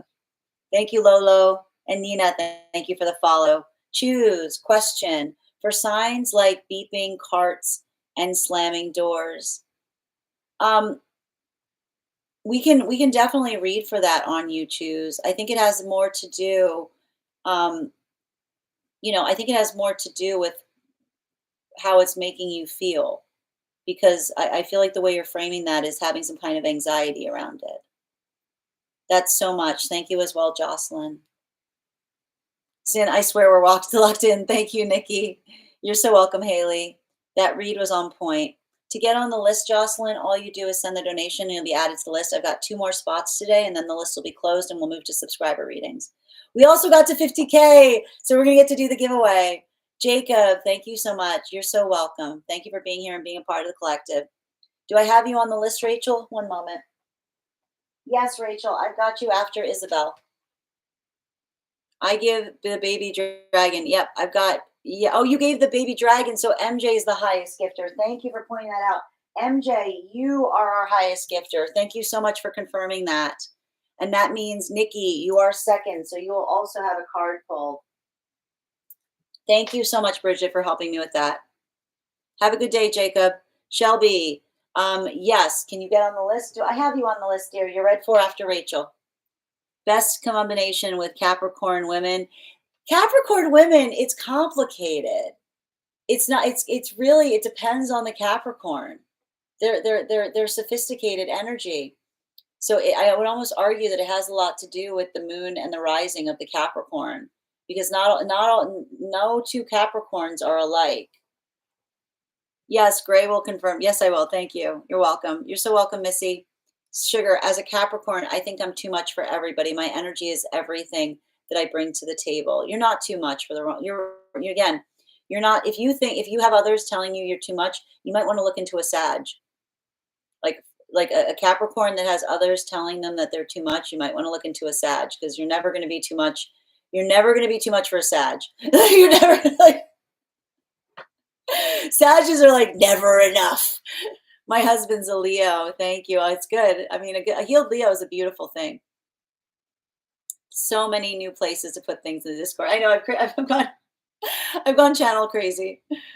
Why do you think it's your place to judge others for their choices? I'm a little confused by that question, hot girl. I'm not. I don't think anything about what I've said here is creating a space of judging anyone. We just read frequencies here, and if you're feeling judged, I think I need clarification on that. And thank you, Geraldine, for the follow. Towards the question, again, it's I think that it's interesting because it sounds choose. I'm having a hard time understanding what you're asking about. Like you're saying to me that there's something that you're experiencing that feels paranormal, and you're trying to understand the means behind it. Anything that creates fear in you is something to energetically avoid. So if there's something that you're experiencing that's creating fear, I want you to move away from the thing that's creating fear. I want you to remember that you're safe and supported. And the thing is, you're talking too much in ambiguities for me to be able to give you a clear answer on something. I hope that helps. This is not pre-recorded, hot girl. I can see these comments you're referencing. Thank you, Jocelyn. I'm not an astrologer. I'm not. And I actually appreciate Taurus. We talk a lot about the signs here. So again, if you're feeling triggered by anything that's being stated here, again, I don't think anything's being said in a negative or derogatory way towards any of the sign works. We love the sign works here. We occasionally drag them, but that's because we love them. So thank you, hot girl. I hope that helps. The person that this entire read was on, the person that this entire read was on was so on point. Oh, thank you as well, Val. And Roach, my ex and I broke up, and I went absolutely insane for months. It can be a lot, right? I'm sending you so much support on that journey, Roach, and I hope you're doing better. Solid answer. You're welcome, Jocelyn. Divine day to you as well. I love that divine day. I love that. Nicole, we do. I just during lunch and I realized how badly he hurt me and he denies it and never apologized. Honor your feelings right now, Nicole. And again, build that manifestation of moving away from something if it's too much, like that's okay. You can say that's how you're healing. You're moving towards your peace. Nikki, as a Leo, it's like I'm trying to be positive. I work at this. It's not naive, it's effort. Yeah, that's the pain point. Like there's nothing more painful when someone around a Leo says like you're so naive for the choice of being optimistic. Like Leos look at others with sadness in that moment and say you have no idea how much work it takes to be this positive, you know? Again, I think it's interesting, Hot Girl, because nobody's forcing you to stay. And it seems like you're bringing a lot of anger into the room. I hope you find healing in whatever it is that's upset you. And I wish you a better day. What does Grand Rising mean? It's just another way of saying hello, Jennifer. We're going on a bear hunt. We're going to catch a big one. I love that, Bridget. I have no idea how to post in Discord. I'm old. It's okay. Oh, no, but a bear hunt is a kid's book. It's good to know. Thank you. It's great. Thank you. And Jocelyn, if you need any support in getting on the Discord, as the Discord's for subscribers, so you have to be a paid subscriber, and it should be available to you in the subscriber benefits. And if you ever become a subscriber and need help, I'm happy to help you through it. The if you haven't healed from home, you'll run from it was fire. Thank you, Alexandra. What are we gonna bring? I love it, Bridget. All right, hold on a minute. I'm sure you get this all the time, but I'm giving Jenny Slate. I have no idea who Jenny Slate is. Who is that? Is that a good thing? Is it a good thing? Guys, is it a good thing? I just signed into good. Oh, welcome to the Discord, Heather. Good to have you. I had to stop swiping to say your hair is stunning. Thank you, Jess. That's really kind of you to say. The gifts don't give lists, Jocelyn. The gift of a baby dragon gets you on the list. So a baby dragon will get you on the list. And if not, you can send a donation via the Binks in my Lio. You get a card, yes. No, you did. You get an additional card in your subscriber. So I'm happy to pull those cards. I'm happy to give you that in your 2 card. Yeah, MJ's got the free reading today. Hi there, Phoenix. Holy spit, I needed that. Slept the entire morning away. I know it's this Pisces, this sleep right now is garbage. The Pisces energy, it's hard getting up. Addie, Fuentes, Maria, as fellow Capricorn, fabulous. The rest are just. Oh, I'm not a cat. Oh, you're talking to Sugar. Exactly. It took me 3 years to get over my last BF. Now I am about to walk out because I won't lose time. Thank you guys for supporting each other in the live and sharing your stories. Yeah, I like to give someone an opportunity to make a bit better, like make a different choice. But it seems like it seems like they're projecting. Again, I apologize. Like it's lighthearted. Yeah, it's okay. 555 Victoria, tap to claim. Mac, thank you for the follow. It's all right. Listen, sometimes when people like others get triggered, it's I hope they find what they need. It's a great thing. Who's Jenny Slate? Oh, is Jenny Slate the one that does Marcel the Shell? Oh, I love Marcel the Shell. I had a cardinal fly across the van from the windshield and across the driver window. That's incredible, Phoenix. What a beautiful sign. All right, I'll have to check her out after this. Yeah, right, Nicole, the reason this, like, here's the thing, Aries energy, where all the planets are in Aries and Pisces right now. And so Aries, it's hard to stay asleep. And Pisces, it's hard to get up. So if you're having those issues where like you're not able to sleep all night, and then like the last 2 hours of the night, you're finally going down. Like that's why the sleep right now is garbage. That said, friends, we are going to get started on personal readings. If you would like to get on the list, as I mentioned, we've got 2 more spots today before the list will be closed. 3 cards for a donation of 28 or more. 4 cards for a donation of 22 or more for my subscribers, Binks in my Lio. Please keep in mind there are 2 things I do not read for across these apps, pregnancy and medical. Happy to give insight on anything in private readings, and you can book private readings on my site. The first person, nobody's reading yet because we're going to do the giveaway. We have to do the giveaway. We have to do the giveaway. I remembered. You see, I'm getting better. Okay. All right. Don't be suspicious. That's always like the song of Scorpio. I feel like that's a Scorpio's anthem. Hold on. And thank you for the tiny diny, Jocelyn. And Francesca, thank you for those gifts as well. I'm so jealous you got these owls all hanging outside your windows. I love it. Literally me right now. I love it. Did I send the right thing on the list for a ton? No, the tiny diny is not the baby dragon. So it's a much bigger gift. Don't be suspicious. Don't be suspicious. That's like the song. That's what goes through the head of every Scorpio, in my opinion. Don't be suspicious. Oh man. Hi there, Frida. Oh, you changed your name. Good. Thank you for letting me know. I was like thinking too, because I was like, wow, that sounds like Frida. So thank you for confirming. That's exactly how my sleep is right now. I know it stinks. It stinks. It stinks. All right, Libby, I just joined when you were speaking into my life. Thank you. You're so welcome, Libby. I hope you're having a beautiful day. Yay! No idea what that is, but yay! Exactly. Yes, that's Jenny Slate. Oh, don't be. That's Jenny Slate. Don't be. Okay, I clearly need to figure out who this person is. I'm really bad with names. As a Scorpio, yes, yeah, that's what goes through the head of every Scorpio. Don't be suspicious. Yes. Me too. I want sleep. I have woodpeckers. Oh man, that's cool. They can be a lot. I am always gonna. Yes, we're definitely doing sub card pulls today, Haley. I'll figure it out. You got it. That's my Scorpio. Yep.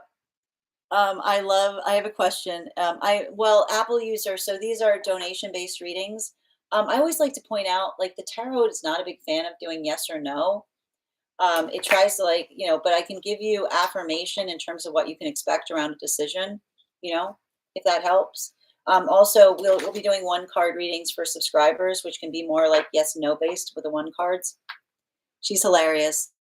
Hold on a minute. Lolo and Jocelyn, thank you for subscribing. Did I leave anything bad on Riley's voicemail when I accidentally called her at 1:30? Oh no. Oh no. I mean, again, I'm happy to read for you on that. If you'd like to get on the list, we can see what their energy is around it, if there's something there. I have owls, and sometimes they respond to me if I hoot at them. That's so cool. I am so jealous. That is dope. I got it. Understand. No worries, Apple user. And thank you for subscribing. All right, friends, we're going to get started on personal readings. But before we begin, we're going to do this giveaway and gifting a reading back to the collective. So the first we've got, and thank you guys so much for helping us get to that milestone. Thank you, Valhel, for subscribing as well. I want to know what she said. And we all want to know. We all need the tea now. You need to give us more information, user. That sounds interesting. Was there something she would have heard? like that we all need to know. What were you worried that she heard? All right. So we're going to get started on this. I am going to be thinking of a number right now. I'm going to be thinking of a number right now. We all need the play-by-play. Okay, hold on. I haven't thought of the number yet. Wait. I am thinking of a number between 1 and 60, 1 and 70. First person I see that posts a number will get the reading. First person I see, not the first person I post it. Sometimes I see things in order different than you guys post them. No. No. No. No. No. No. No. No. No. No. Whoop, Irma! Congratulations. You got our highest gifter. We will do that again when we get to 100K. So guys, keep on tapping that screen. We'll get to 100K in no time. Congratulations, Irma. First person we're reading for today is Brenda. Brenda, if you're here, can you respond in all caps? Let me know if you'd like a general reading or if you have a specific question you'd like me to answer. If anyone else wants to get on the list for today, we've got 2 spots left before the list will be closed. Roach, thank you for the follow. 3 cards for a donation of 28 or more.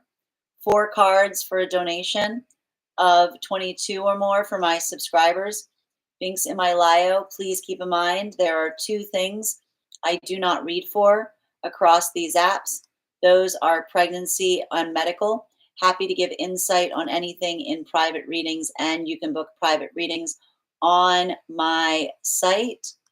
Also, just an update, we do readings here on dream interpretation, highest priority messages from spirit, past life readings, mediumship, pet readings. Hold on a minute. I'm trying to type and talk. You guys know how good I am at this. All right. Oh, the only things, okay, the only things that we don't read for here are, the only things we don't read for here are pregnancy and medical. And if you have information that is relevant, if you have information that is relevant to the reading, please make sure that you post it. You can either email it to me directly. You can either email it to me directly via in the notes when you send the donation, or what you can do is you can also, hold on a minute. Okay. Or you can also, let me just put this here. You can, if you are part of our Discord, you can put it in, what's going on here? Come on. You can put it in the Discord and I will read from it there. There we go. All right. And the first person we're reading for today is Brenda. So Brenda, if you're here, can you let me know if you'd like a general reading or if you have a specific question? All right. And thank you for the follow. Second call right now for Brenda. Second call right now for Brenda. If Brenda is not here, we will go move forward on the list to Danae. Danae, if you're here, can you respond in all caps? Oh wait, Addie, I sent a DM to you. Okay. I will see if I can find it after this, dear. Hold on, we've got it. I am here. All right, wait. Real, who are you? Wait, real, who are you? So if you're, I'm looking for either Brenda. I know you're not Danae. Oh, you're Brenda. Thank you for confirming. Okay, and thank you, Jocelyn, for the baby dragon. You've been added to the list. And we've got one more spot available for today if anyone else would like to get on the list. You found it. I'm proud of you. All right, we're reading now for Brenda. Okay, who are you? Who are you? I didn't know how else to say it. All right. I'm here. I would love to know the current energy in my connection. I got you. And thank you for being the first person on the list. You'll actually be getting 4 cards in your reading. 4 cards, please.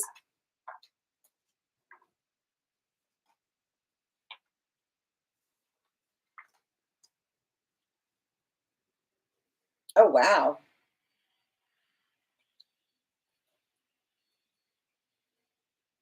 This is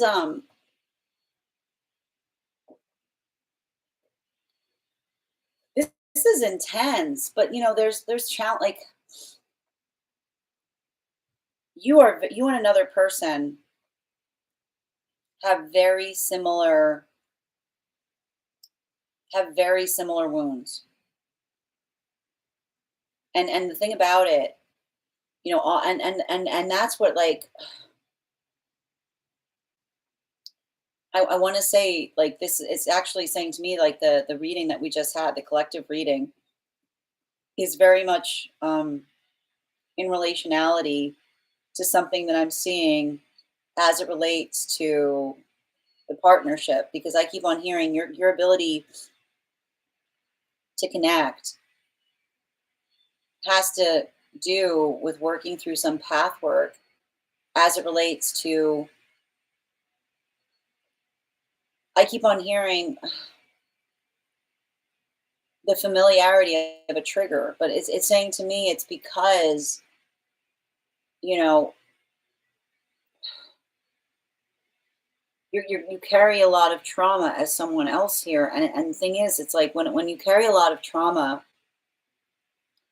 with someone else, I keep on hearing it's like it was the best of times, it was the worst of times, because the biggest challenge that you have to have with a person like this is when you guys are in a good space, you're going to be like completely blissed out, but if you guys are reacting in the same way, when you're triggered, like I keep on hearing like a row, like you know what I mean, like complete fallout to a certain extent. So it's saying to me that the possibility of this partnership is beautiful, but it's a partnership that they're saying is entirely conditional on how well one does not react from the experiences or the trauma of the past. Um, you know, and I will point out, I'm going to tell you, I'm going to tell you because I've got both of your energies here. Um,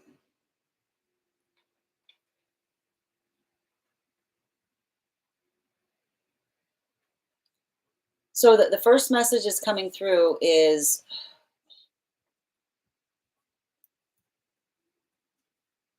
I see one person here who has a bit of a tendency when they're triggered in getting into a bit of a tit for tat, right? And I gotta say, tit for tat ruins everything, right? Being like, well, if you do that, I'll do this. You know what I mean? Like I want like there cannot be any tit for tat in this relationship. Um, and I can see I feel like there's something about that that may like and I want to walk you through what I'm seeing here. Okay. I'm seeing both you and another person in the role of energetic caretaker to a certain extent. But I see you more in the space of someone who had to take on like a great deal of responsibility from an early age. Like I just keep on hearing like you had to step to the plate on some things because nobody else was going to do it. Like I see a situation of someone saying if I didn't do it, it would not get done. And almost like potentially having to take care of someone, like someone that was like literally not in a space that they could care for themselves. I keep on hearing the burden of responsibility from a young age. But I almost see that there's something about this that like it's created some kind of like space of hyper independence within you. And the thing is, like the energetic force of the connection here, like I almost see that they are also, they are also in some kind of space that um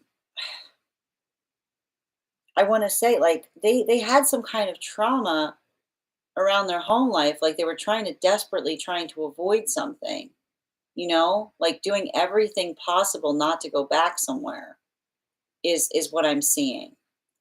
Um and I feel like this that like and they're saying to me like the reason they're showing me this is because they're saying that there's something really important about the differences in your past that may create some kind of challenges as it relates to navigating difficulty. Because I do see like I keep on hearing there is this like there's a little bit of energy someone's carrying in terms of saying like um you know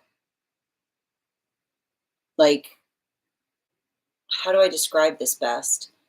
um when someone asks us for things, they're not trying to burden us. I literally see a condition that somebody was trying to say, you can't do anything until you do all of this. I'm not sure why I'm getting this. You know, like I literally see some kind of situation where someone was held to some kind of like in like ridiculous energetic standard that felt like it was preventing them from doing anything when they were growing up. It almost feels like Cinderella energy is what I keep on seeing. Because Cinderella energy says you can't do anything until you do like and then like state whatever like ridiculous amount of work is necessary to be able to move towards something. So I'm bringing these up because it's saying to me that these are the challenges of the past that needs to be navigated in the relationship of the present. And I see for you, it's understanding that another person, like allowing someone the vehicle by which they can take care of you, right? Like I feel like there's something about that, like understanding or working through, like someone doing something for you is not conditional, is what I keep on seeing, right? It's like it's working through something. I don't know why, but it almost feels like you're healing from something that made you feel like if someone gave you something, then that you then owed them something, right? So I keep on hearing that the work that you're going to have to experience in this relationship is learning that um, like healthy energy is reciprocated. It's not owed. Somebody gives you something not because they expect something back, but because they just because a true heart gesture is one that comes from the heart. While for them, I see that this is like working through like situations or circumstances of and I feel like this is kind of the nice like, you know, recognizing that um the things you're asking for aren't trying to stop them from doing something. Like I keep on hearing you're both healing from situations where you're fearing there's a catch. So the best that you can do in a relationship like this is keep on affirming that there's not a hidden meaning in something that you're giving another person, that you're not going to say everything's fine and then immediately be like, aha, I got you. Like a lot of that. Remember, I keep on hearing everything you need to know about this relationship is remembering, you know, you're healing from catches. And so the gift that you give each other and trying to say to one another, there's no catch, is like how you heal. Bottom of the deck. Yeah.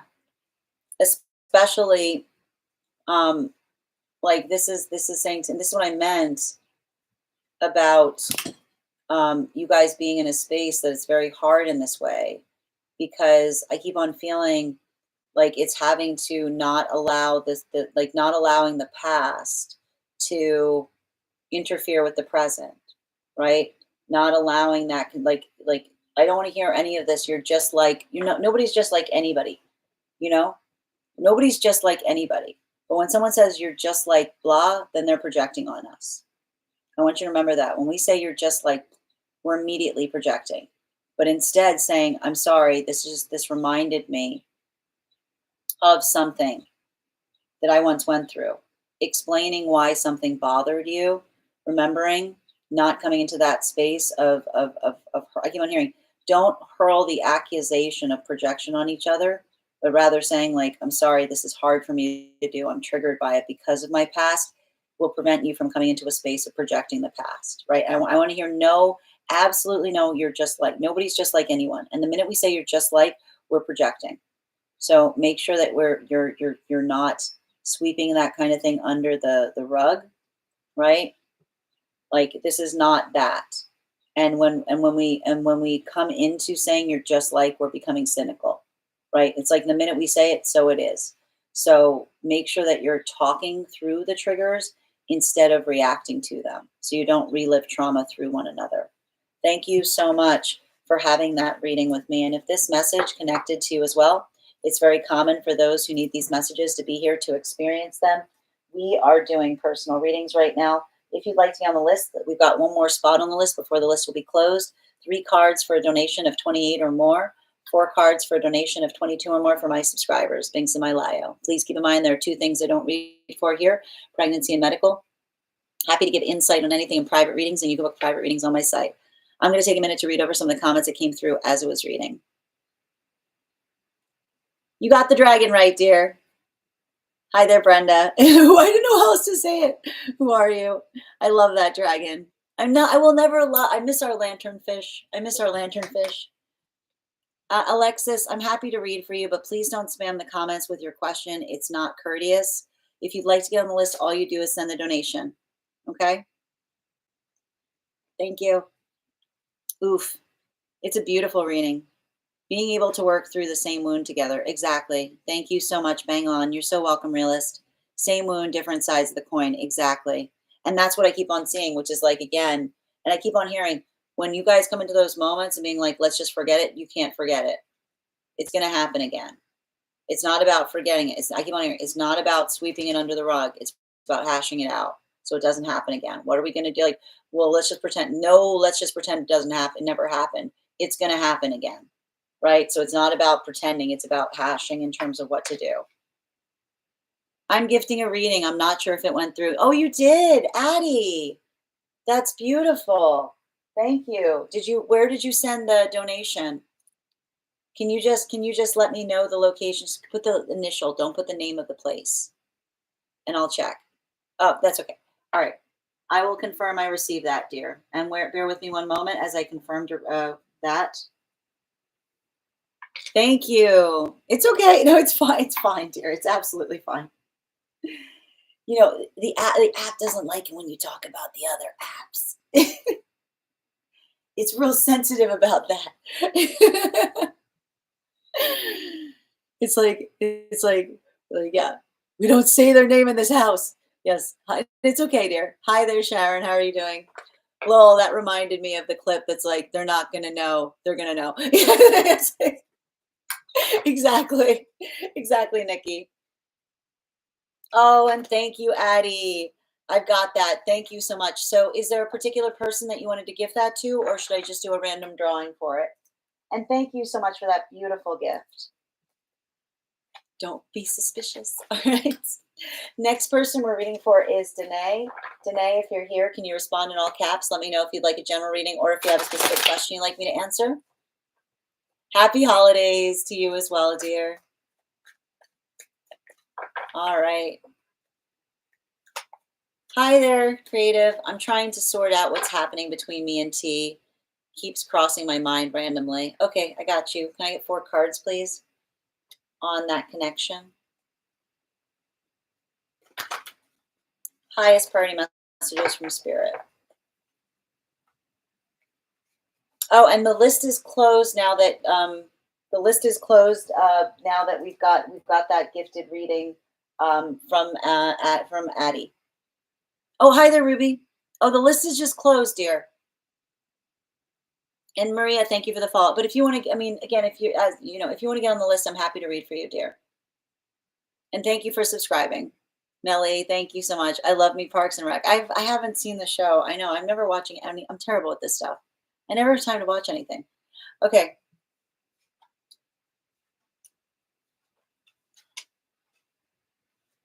Oh, geez, Louise. I mean, why is this energy crossing your like? Um, Where did you leave it with this person? Like,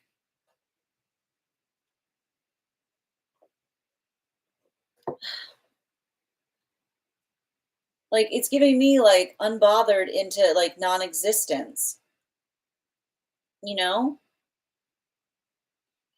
I feel like this is someone who takes like I feel like this is energy that takes not like really dumb. Like I don't like to use the word dumb, but it's not me saying the word dumb. It's got a guide around them. You know, like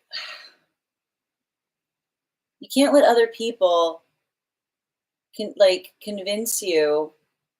Like you can't let other people convince you that that something is not a good thing. Is what I keep hearing. You know, you were this person's gift horse. Is what I keep on getting. You know what I mean? This is ridiculous. Like this is like I can see why this is like this was someone being like mm. I keep on hearing I've got a guide around them saying things like too easily influenced, you know? And when we're too, like, when we're too easily influenced, I keep on hearing when we're too easily influenced, the gold, like, the gold turns to ash in our mouth, right? Because, like, when we hold someone energetically preciously, and another energy is like them or that, like, not like failing to recognize the difference between another person, you know, wanting what's best for you, but instead wanting what's best for them. This is why we don't leave ourselves too open to others' opinions, right? Because, like, I just keep on seeing there's some kind of, I don't know what this was that happened here where they were acting ridiculous. And I see the fact, like, they understand. They get it. Like,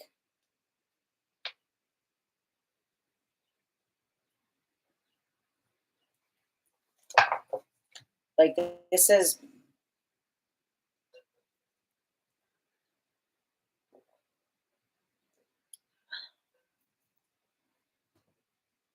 this feels like some kind of energy that feels like they've got some kind of anxiety of moving into partnership because it'll ruin some kind of energetic opportunity for them.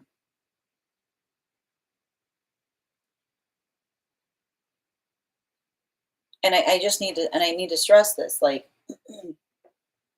like, that's the thing that bothers me about it. And I can, like, I feel like I see someone that's recognizing, they're recognizing now how easily influenced they were by energy that was like did not want to see them happy, you know? Like, I got to point this out,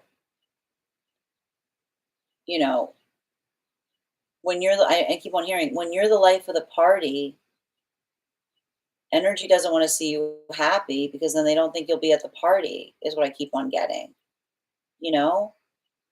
Like, they're fine. I feel like they're finally catching wind of the fact that energy that was entertained by them, like energy that like like like energy that was like, wanted to have them available to hang out, was giving them back. Like, you can't, like, energy that, like, energy that loves when you're hanging out, like, you can't take advice from, because it's like they're not thinking about why they might say something, you know?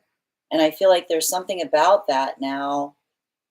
It feels like something, I keep on hearing, something has soured, and they get it now, right? And it feels like it's happening again, is what I keep on seeing. It feels like it's happening all over again, and they finally recognized a pattern.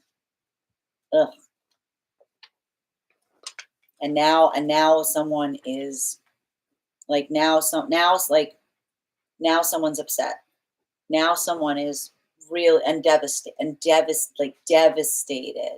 is what I keep on seeing.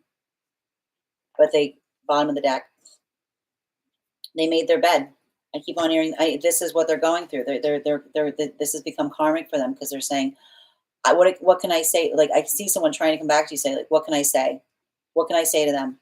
I took, I let, I hear them to say, what do I say? I let someone lead me astray, is what I keep on hearing. What do I say? What do I say? I let someone lead me astray. Like, I can see they're mortified, you know, because it feels too much like someone who was more, prioritizing other people's opinions, you know?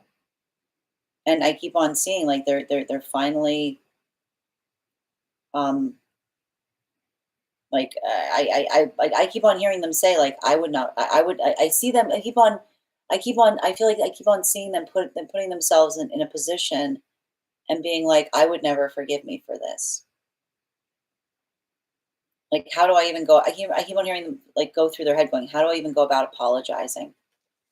How do I even go about apologizing for something that's so like energetically like I can see like they're I keep on hearing the word mortified, you know? Um so if this person's been crossing your mind a lot, like especially with this hangman, if this was something you were trying to help them see, I feel like this is confirmation that they finally see it, you know?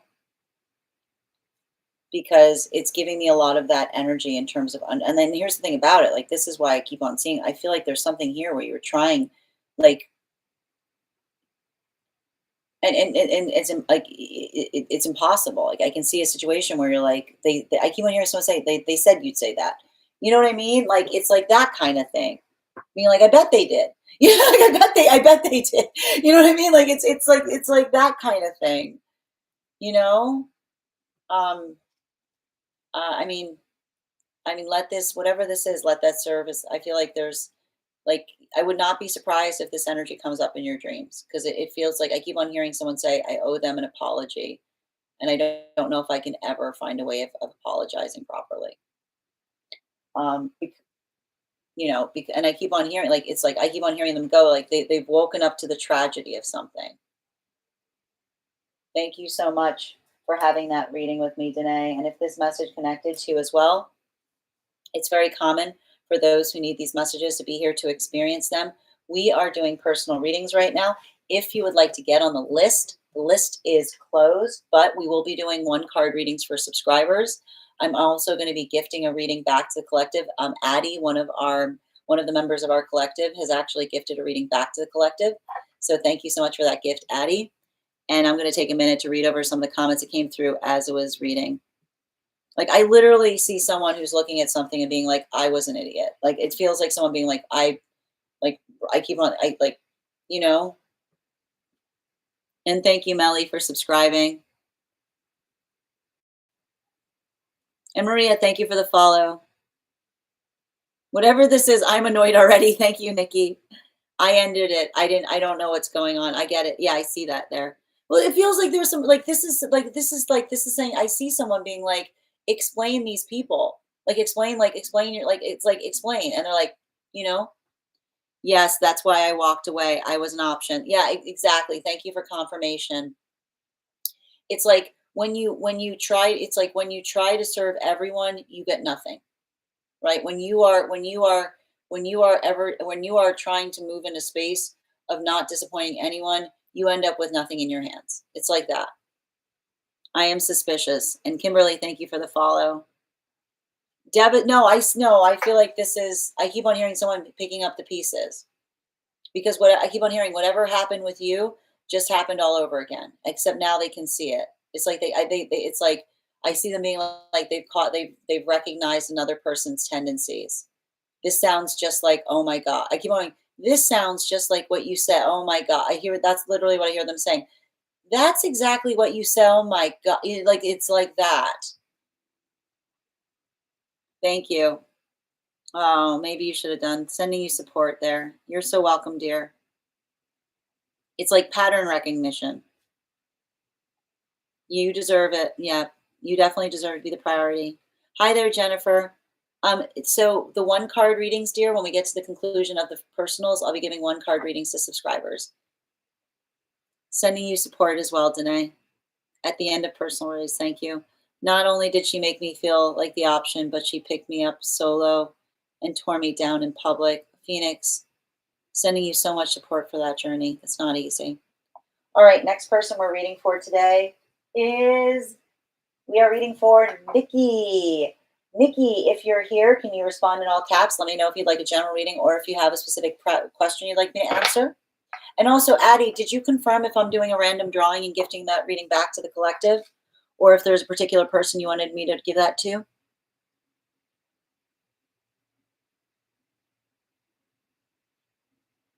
Random, happy hop. Thank you for confirming, dear. Thank you. Got it.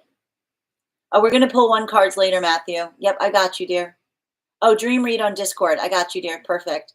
Okay, so what we're going to do right now is Addie has been kind enough to gift a reading back to the collective. So, and thank you, Lauren, for becoming a subscriber to Tarot Church. Um, what I'm going to do right now, and then we're going to do Nikki's dream reading. So we're going to do another random drawing, trying to get a reading on love, of course. She keeps bread coming, sending you support on that, Matthew. And absolutely, we'll definitely pull a card when we get to the one card readings. Okay, so we're going to do another random drawing to gift that back to the collective. Guys, please thank Addie for giving a gift back to the collective. I am going to think of a number right now between, hi Millie, we're about to do a random giveaway. I'm going to think of a number right now between 1 and 51. First person I see that posts a number will get the reading. First person I see, not the first person that posts it. Nope. Nope. No. No. No. No. No. No. No. No. No. V! Congratulations. Thank you so much. And thank you, Addie, for gifting that reading to the collective. Reminder, we will do another giveaway when we get to 100K likes. We're already at 59K, so make sure you're tapping that screen. We'll get to 100K in no time. All right, we're doing a dream reading right now for Nikki. I'm just pulling her dream up in the Discord, if I can find it. All right, we got it. Excellent. And Nikki, do I have your consent to read this out to the collective?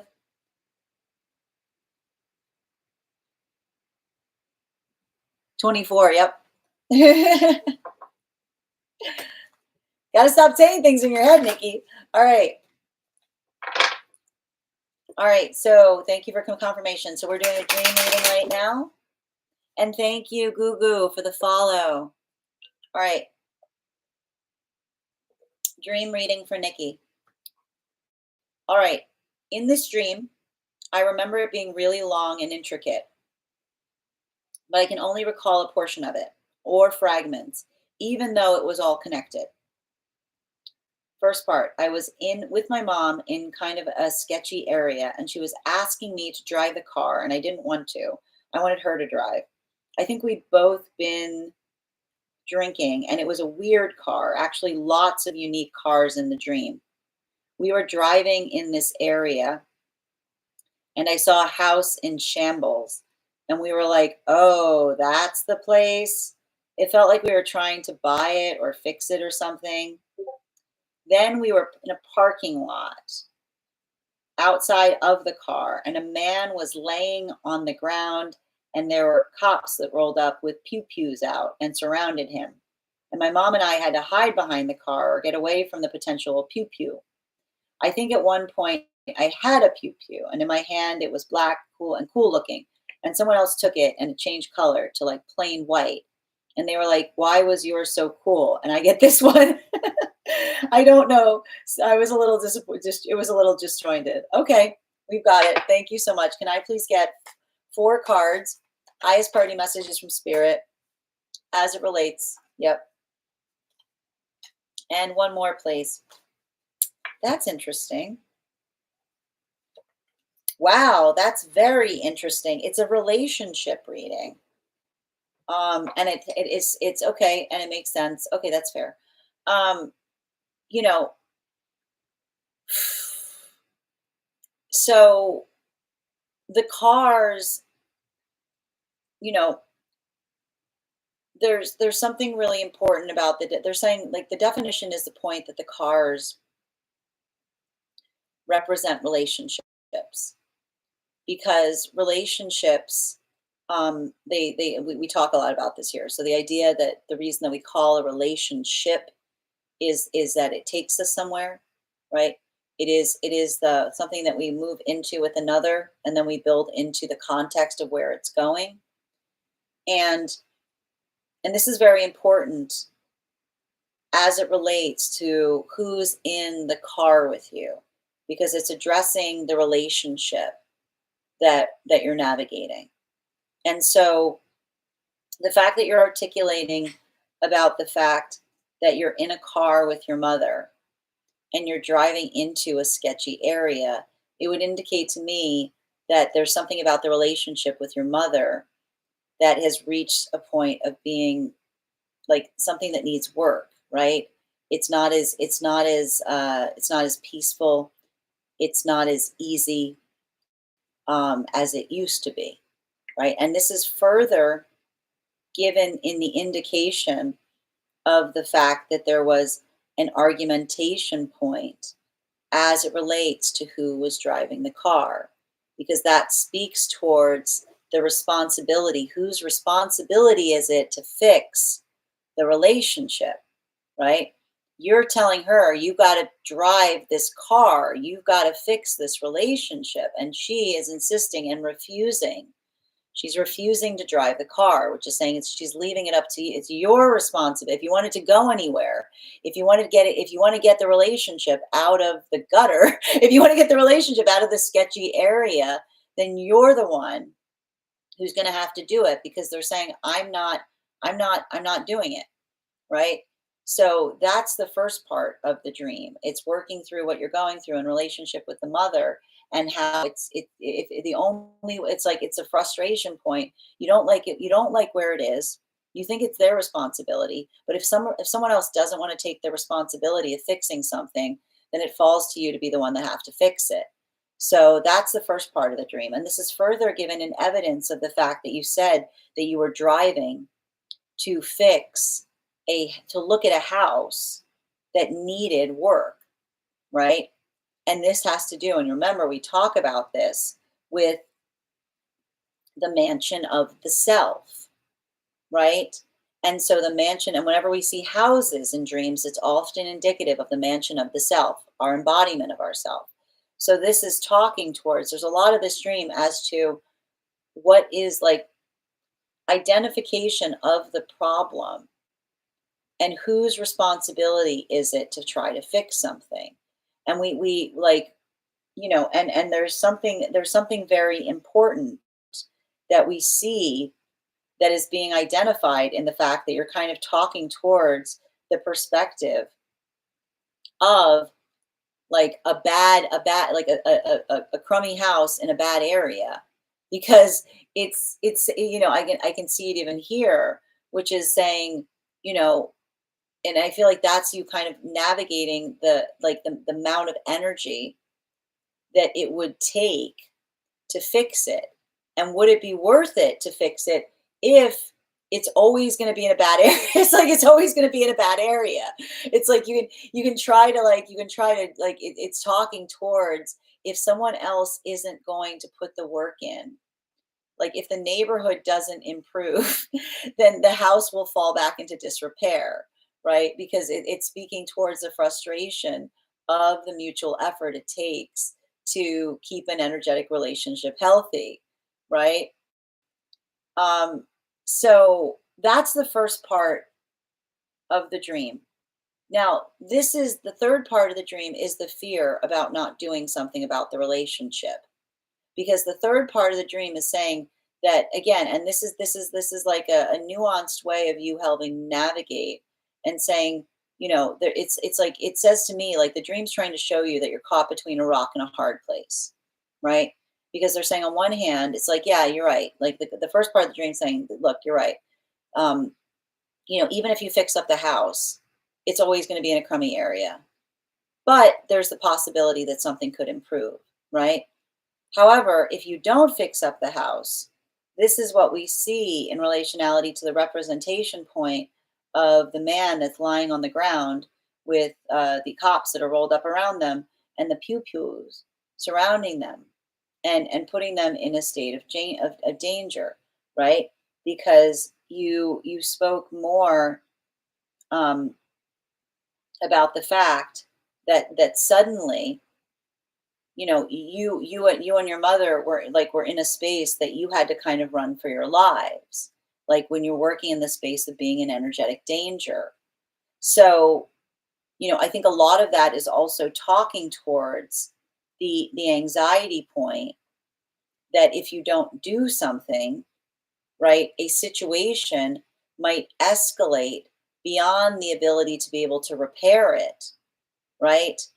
It's almost like it's like it's working in the landscape of like the anxiety that something might reach a point that it's no longer like it's no longer a patch up job, but it feels more like a life or death situation as it relates to maintaining the relationship, and it speaks towards, and it's really important because the whole thing is a contemplation on how you want, what steps you want to take to fix the relationship, which is articulated in the fact that you look down and suddenly you saw that a gun was in the pew pew was in your hand, right? So that pew pew that was in your hand is giving the indication points of working through something in the context of feeling the responsibility. And so the guides were reframing it and saying, think about it less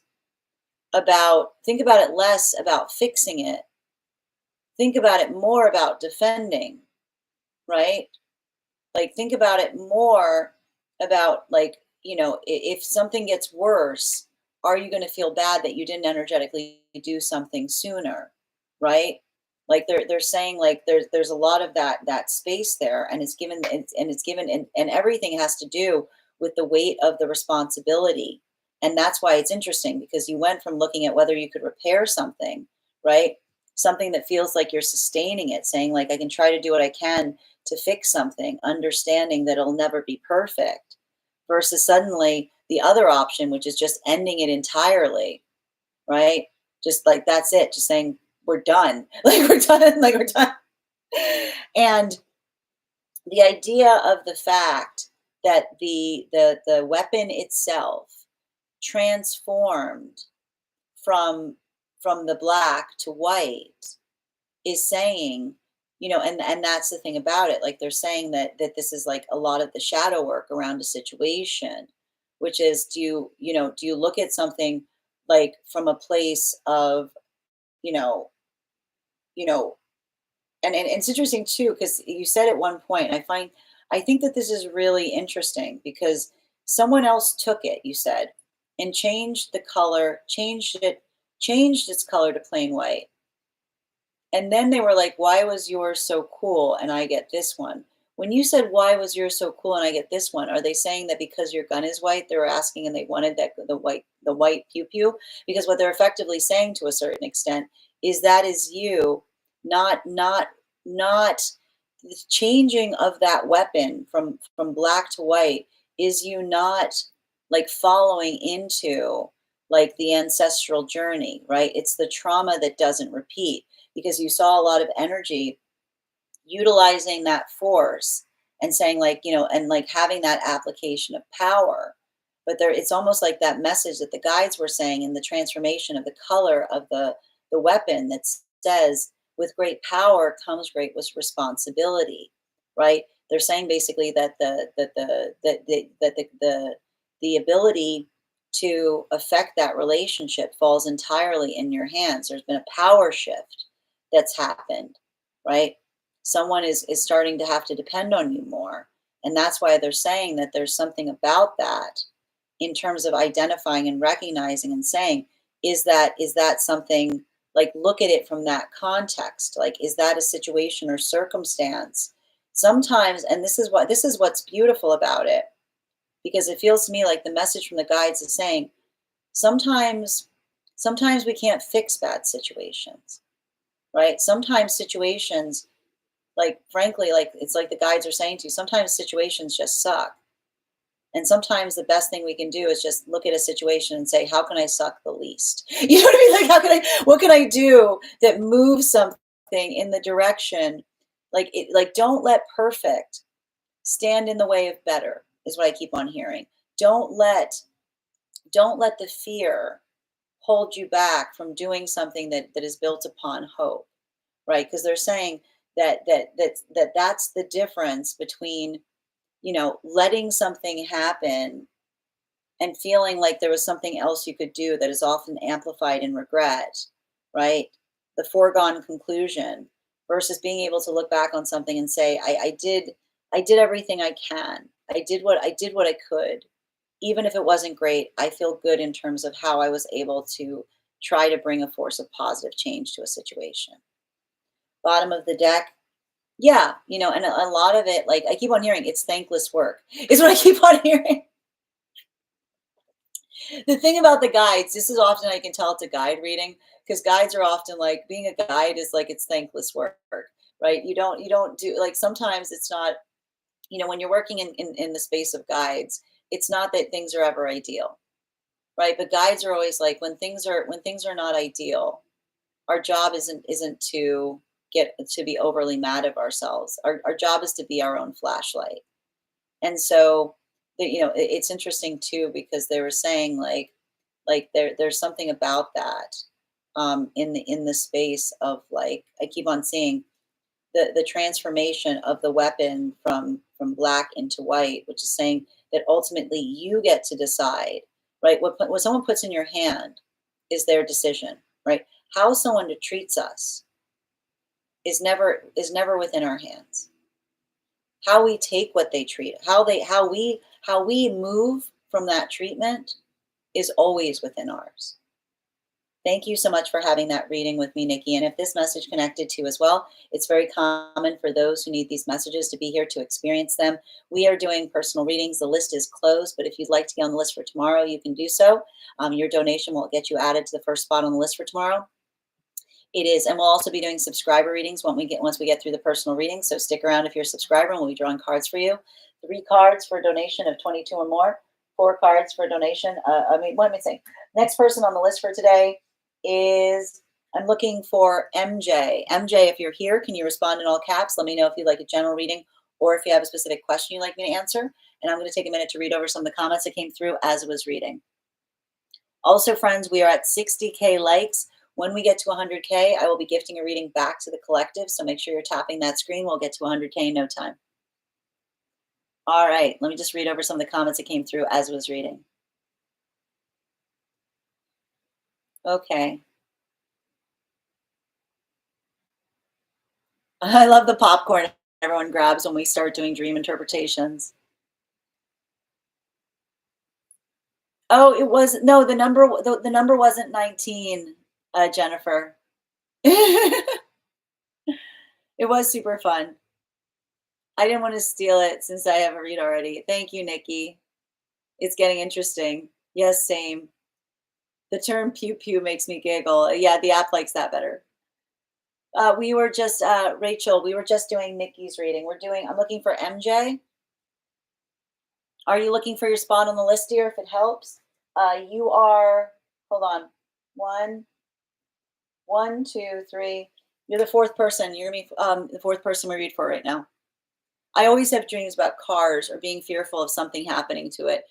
Cars are often relationships. Car dreams all the time. Sometimes it's an old car, old relationship. I also dream a lot about cars. Yep. Oh, Jesus, that's my throat chakra. It just went crazy. Yes, this is exactly correct.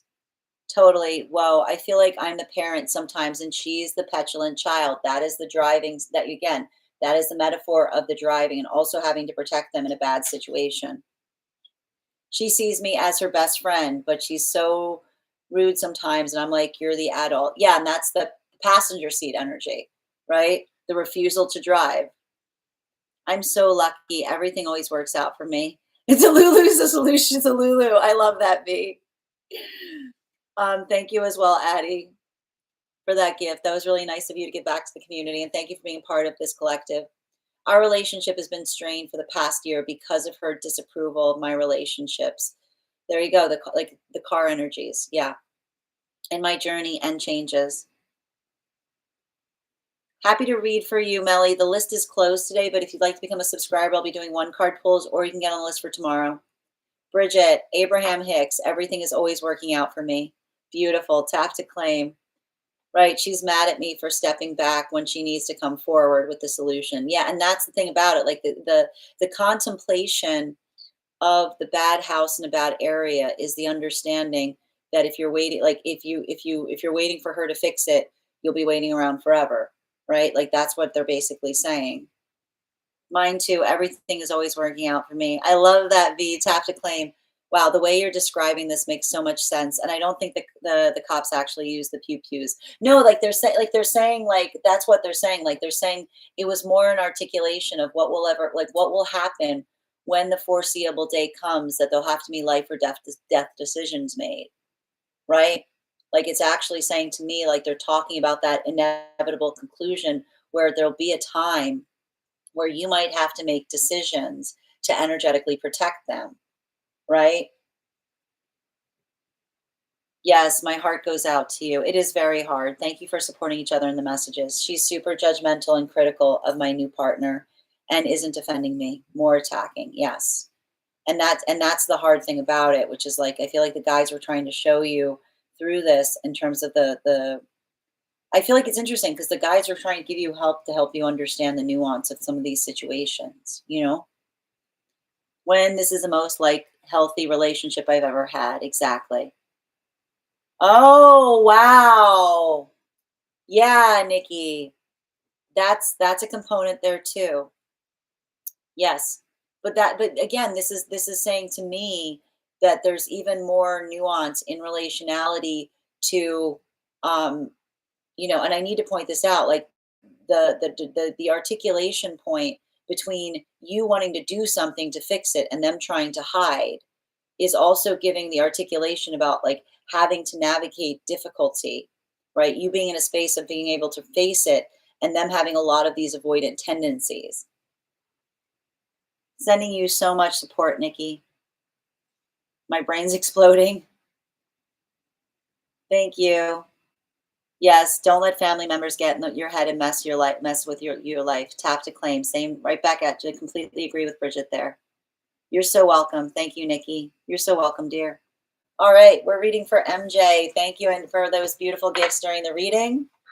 She's very avoidant. Exactly. Like it's a lot of this like protect me and you being like this is not the like we're not like I keep on seeing you being like you're not I keep on hearing you say you're not the one that needs to be protected here, you know? Ugh.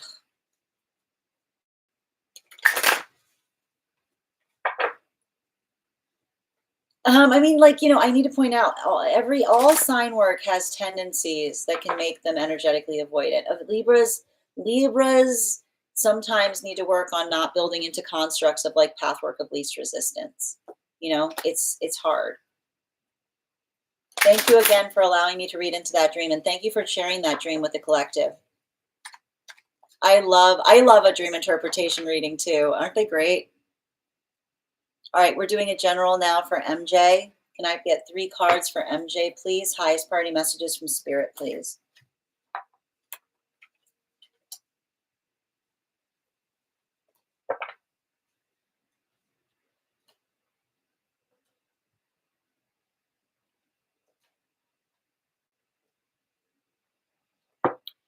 Why does this feel like you're afraid to have a conversation with someone?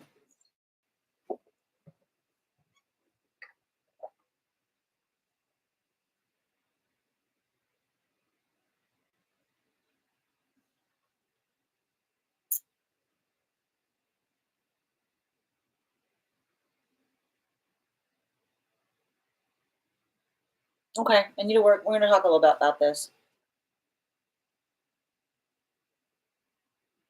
Um, the first thing I'm seeing, MJ, is I want you to remember something. Comparison is the thief of joy. Comparison is the absolute thief of joy. We need to remove we need to remove comparison because and like when we and this is coming through. You've got someone on the other side that's trying to talk to you through this too.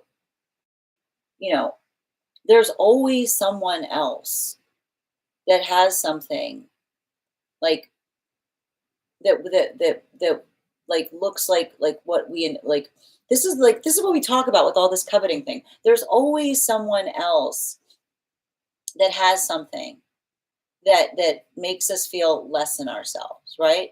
But that ability of remembering that when we see others and we build into that pathwork of inspiration, the job isn't to be perfect.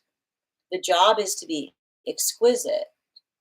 And that's why I keep on seeing that you've got a guide on the other side that's trying to affirm to you and remember and saying, remember, your job isn't to compare yourself to others, it's to find those things that make you exquisite. Because all of those flaws, like whatever this is that I'm seeing that you're beating yourself up about with, those are your gifts. Our flaws are our gifts in disguise. Our flaws are our gifts in disguise, right? And our own ability, and we shine, like we shine those flaws. We make those, we recognize those flaws. When we feel like we have those flaws and we start to put work to them, they become our facets, right? It's the negative that turns to the positive. And this is why I keep on seeing, and I'm going to tell you right now, this Venus retrograde cycle did like a number on everybody, because the Venus in retrograde cycle, like in combination with like the Mercury retrograde, it created a space where it was very easy to be really hard on the self and to also take things very energetically personally. So I feel like a lot of the messages that I'm seeing that are coming through right now are remembering that, like regret regret is a gift, because in the ability that we can regret something, we recognize when we have regret, the present is a gift, because the present allows a context of recognizing and identifying and applying that force of change to things, right? Like the gift that the present gives us is it allows us to heal from the space of regret via the active engagement as it relates to what it is that we're working on. And I keep on seeing, in some way, shape, or form, I want you to think about the fact that you're embodying chariot energy right now. If there's something that you can see that about the self or something that you're working on, that is a gift. Like, because that allows a context by which you can allow for some of that adaptability and allow for some of that change. So I want you right now, I want you focusing on, what it is that you would like to do better. I want you focusing on, you know, how you're going to communicate that. And again, if there's something about a circumstance or situation that you want to come into a space of remediating, you know, I keep on hearing accountability opens all doors, because when we take accountability for what it is that we're trying to work on, we allow for the possibility of change to occur. So I want you to kind of think about that, particularly in relationality to communication right now, because everything I keep on seeing to a certain extent, um, I see you right now in some kind of deep process of transformation. And I see that there's, like, I feel like there's a lot of, like, I do feel like I see you navigating a lot of regret, but they're saying the fact that you can regret something shows how much you've changed, because it's in the moment that we regret something that we say, I wouldn't make those choices. So let those spaces of regret reaffirm your own commitment as it relates to what it is you're trying to build and remedy. Bottom of the deck on this reading right now. Don't get like listen. Don't get overly concentrated on the past, right? When we overly focus on the past, we miss the opportunities of the present, right? The past the past is easy. It's easy to hold on to the past, because the past, it's like everything's beautiful and nothing hurts. Holding on to the past in a way is a way of navigating trauma, right? It's like when everything feels like it's better in the past, then it creates that space of always building into the context of nostalgia, always missing something that's not there.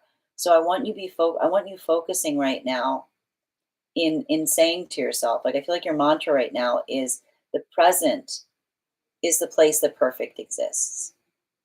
And if you're saying to yourself, well, it doesn't feel like that, then say, what can you do to make the present more perfect? Right? Like hope, I keep on hearing hope is not lost. Hope springs eternal. But hope springs eternal when we bring the hope into the present. Not when we're not when we're looking back. Like hope does not exist in the past. Hope exists in the present as it relates to what we can do to change, what we can do to move towards something. Um, and like again, I feel like the first step of it is recognizing that you also don't need to be perfect. You have to start forgiving yourself for those moments that you're not. And the way that you forgive yourself for not being perfect is committing to what those changes are so that those things don't happen again. So I want you to extend. And if you give that compassion to others, you got to start giving it to yourself as well. Thank you so much for having that reading with me, MJ. And if this message connected to you as well, it's very common for those who need these messages to be here to experience them. We are doing personal readings right now. If you would like to get on the list is closed, but we will be doing one card reading subscribers once we get to the end of the list. Also, you can get on the list for a reading for tomorrow if you'd like to, via sending the donation today. You'll be the first person on the list. I'm going to take a minute to read over some of the comments that came through as it was reading.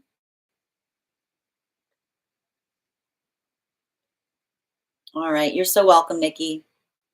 You're no, thank you. That's so sweet of you to say. Um, Look at her placements in Vedic astrology. I'd be curious to see what might be different. Agreed. Oh man, I'm a Libra rising, and I often say path of least resistance. Libras are so good at that, man. But it's not necessarily, listen, it's not, listen, I have to point this out.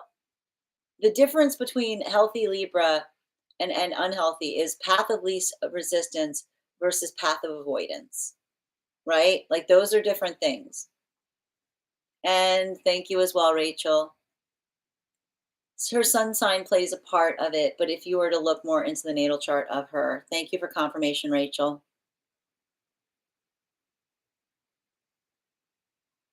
It could tell you more about here where her other placements are. Yep, I am sort of. Thank you, MJ. My mom used to always say the thing about comparison is the thief of joy. Thank you for also receiving that message, Rachel. That was epic. Thank you for listening. You're so welcome, Nikki. I usually have such a handle on what my dreams mean, but that one I had no clue. I hope that helps, dear. MJ, I'm still healing and working to appreciate myself and what I have to offer. I keep on hearing you are the gift. Remember that. Right there with you. I work to not regret because I have learned so much about myself and who and what I have in my life. I see I see this. I feel like that's the thing about it, but I feel like you hold yourself to a very, very high standard, you know? Hi there, Isabel. No worries, dear. You're so welcome, MJ. And again, thank you. Like, listen, and I keep on seeing, I don't want you just writing like to-do lists right now. I want you writing got done lists, like I see here, you've got a lot. Like if you're holding yourself to a high standard, you have to appreciate, you have to appreciate those small victories too. That's coming from your higher self. Thank you so much for having that reading with me. And thank you for those gifts during the reading. We're reading for Bridget now. Bridget, if you're here, can you let me know if you'd like a general reading or if you have a specific question you'd like me to answer? And thank you, V, for sharing the live. Always appreciate when you guys share the live. Second call right now for Bridget. Did I miss who you said was next? You're next. And Sonia, your subscription's ending soon if you'd like to renew. Yes.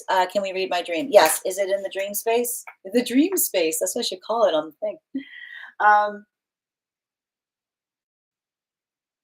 Where did you post it? Did you? I don't see it in the Discord. Where is it? Yes, we can read on my dream. Okay, I need to find your dream. Hold on a minute. Hold on. Searching for dream. Please hold.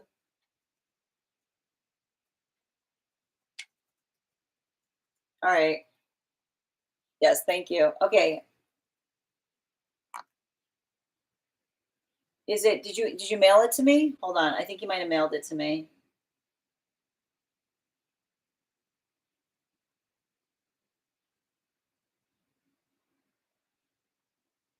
I'm searching for your dream. I I don't see your dream. Oh, you could just read it. Oh, even you couldn't remember. I understand. Okay, okay, that's fine. All right. I don't remember it. I wake up exhausted. Okay, I got it. I got it. Okay, I got it. All right. Yes, we can read on my dream. I don't remember it. I wake up exhausted and like I was fighting. Cerebus was there. You said we could read on it. Yep, I totally got you. Yes, thank you. Okay, thank you. Four cards, please. Four cards for the spotty dream with Cerebus on it. And it's the fact that they woke up with their arm hurting.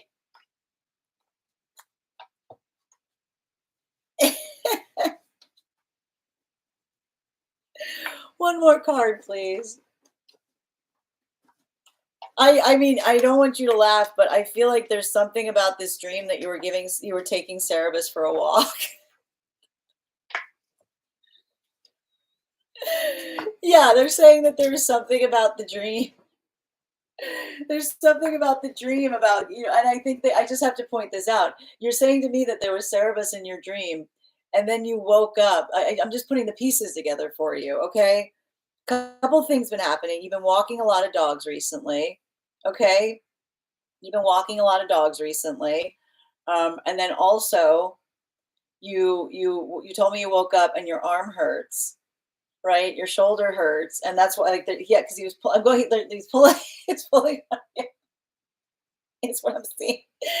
They're saying he was pulling on you in the dream, which is why it's really hard to walk Cerebus. Is what I'm because they want to go in a lot of different directions. um, can I get to the deeper understand? Yeah, okay. There's something deeper. There's something deeper there's something deeper at the heart of the dream with Cerebus attached to it. Um, because it's a conversation upon and it's interesting too because they're saying to me that it has to do with navigating the impossibility that we reach when we haven't come into a space of self-regulation.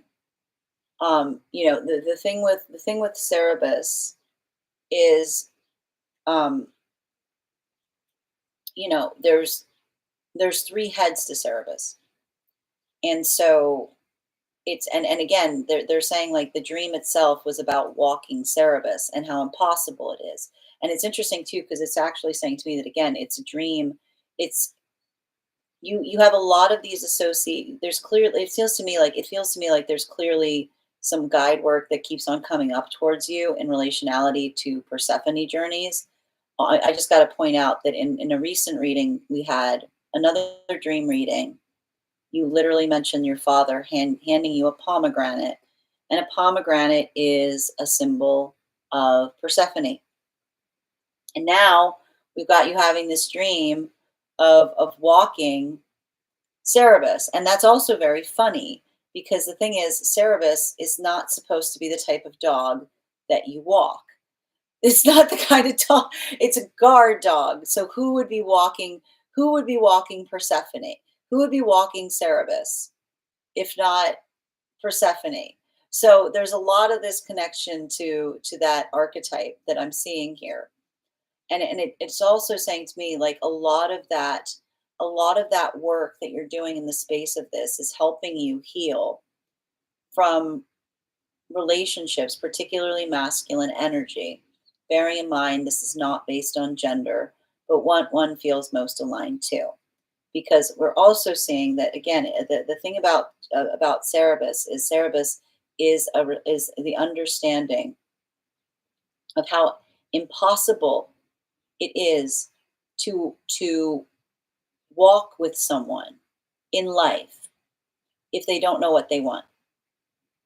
If and again, and they're giving like they're giving they're giving the identification point, as it relates to that, when we're trying to walk with someone, and we both constant when we both agree on a particular direction, then everything is copacetic. And when you take when you take a dog for a walk that wants to walk in the same space as you, it's a pleasant experience, right? When is it difficult to walk a dog?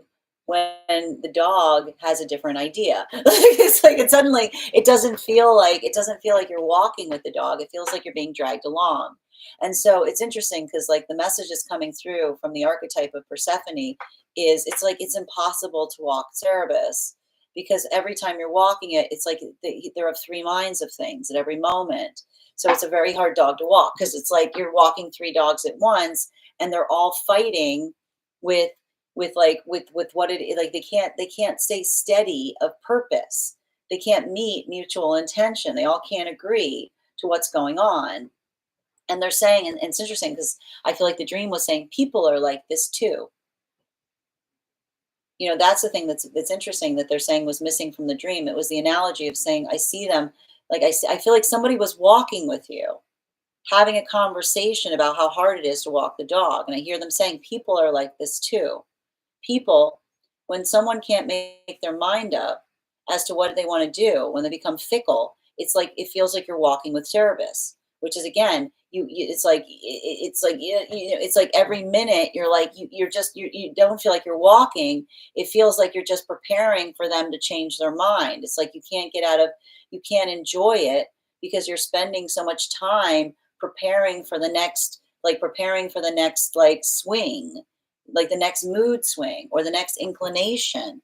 And so I think it's really beautiful because um you know there's something about the dream itself was about you, and it's saying to me, and it's interesting too because they're saying to me like that the reason that the dream was kind of held back to a certain extent was because they wanted you to make the connection of they're saying like pay attention to the dogs and the differences in the dogs that you've been walking recently, because they're saying that they'll tell you a lot about like they're saying like there's I would be have you walked three dogs recently?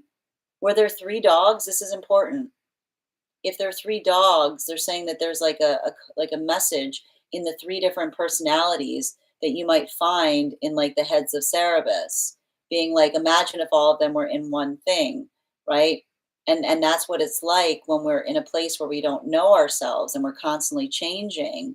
It's like it's not it doesn't create an environment conducive to um to healing, because we're just constantly trying to it feels more like an effort of trying to maintain control of someone who doesn't know which direction they're going into. Thank you. Bottom of the deck on this reading. Yeah, and again, it's interesting too because it has to do. um I keep on hearing it's some kind of work that you've been doing in relationality to a simple life. I keep on hearing no greater gift is a simple life, but a simple life is the hardest thing to attain because we have to find that state of contentment in ourselves in relationality to um in relationality to deriving enjoyment. And it's interesting too because it does feel like there's a platonic message associated in this, you know, like how simple it becomes when we allow ourselves to become when we allow ourselves to become grateful. I keep on hearing like the gratitude in small things, right? It's like the maturity that almost allows us to come back into the space of being a child because we start to begin to enjoy the simple things, right? I feel like a lot of this work that I see you doing, I would be curious about where your Pluto placements are, because they're saying that there's something about the changing in relationality to what you're seeking in partnership, which says to me, it's like it feels like a refined partnership space, almost like a platonic relationship with this is a desire, not trying to do anything crazy with someone, but just being able to enjoy the small things with. Thank you so much for having that reading with me. And they're saying like you can't do that with young energy because young energy is always too excited. They're always like, "What's next? What's next?" I'm just glad to be like it's like you know. Thank you so much for having that reading with me. And if this message connected to you as well, it's very common for those who need these messages to be here to experience them. The next person on the list for today is Isabel. Isabel, if you're here, can you respond in all caps? Let me know if you'd like a general reading or if you have a specific question you'd like me to answer. And I'm going to take a moment to read over some of the comments that came through as I was reading. I've got you and Theo. Welcome on the place where we keep the videos. Everything you said about consistency and non-consistency is so on point. Sometimes I feel like the contradiction in my life is partly because of the opposition of my sun in Aries and rising Libra. Yeah, it's a tricky placement because it talks about like whether you put force to things or whether you let things be. In my natal chart, which is why I kind of feel like I can move to the other side of the world, things and energies might be more congruent. Yeah, I mean, that makes a lot of sense as well. Because I'll tell you right now, Aries and Libra, Aries is always like, what if we just start over? Like, you know what I mean? Like Aries and Libra is like, be nice, a fresh start. I'm going to take a minute to read over some of these comments as well from Bridget. Exactly. Thank you for confirmation, and Theo. Get done, Liz. I love that. Thank you, Rachel, for also receiving that message. All right. Hold on a minute. What am I doing when I'm sleeping? Apparently you're walking Cerebus. Yes, cryptic dream reading. I love it. He was rather cuddly. There you go. You see? You were seeing side of Cerebus that you couldn't see before. My shoulder. Yeah.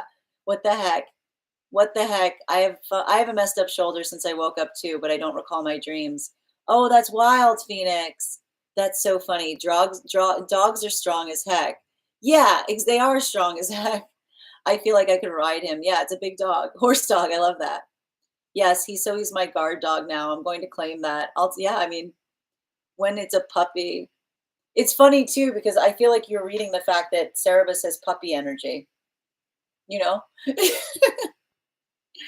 Yeah, that was definitely my childhood. Also anticipating someone else's mood and reactions. Yeah, only two, but I've met four. Thank you for confirmation, Bridget. Yeah, the two dogs were night and day, and the puppy versus a retired service dog. Yeah, thank you. Right. They're saying like they're saying like, and that's what I see even now. They're saying pay an attention.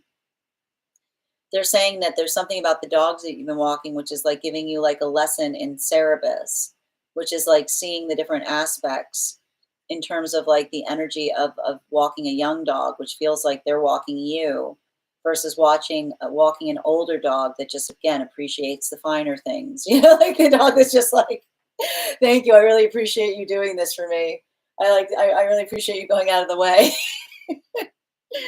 Yes, I've been very much in gratitude and of a small, simple things. Yes, that's definitely the life I'm cultivating. You're so welcome, Bridget. I got you, Isabel. Yes, you're cultivating that life. Tap to claim V. Isabel, my question, what is beneath the surface of the connection with Will? Ooh, okay. Can I get 4 cards, please? And just a reminder to anyone joining us today, the list is closed, but we will be doing 1 card reading for subscribers once we get to the end of the list. We're also at 62K likes. When we get to 100K, I'll be gifting a reading back to the collective. All right. Can I please have...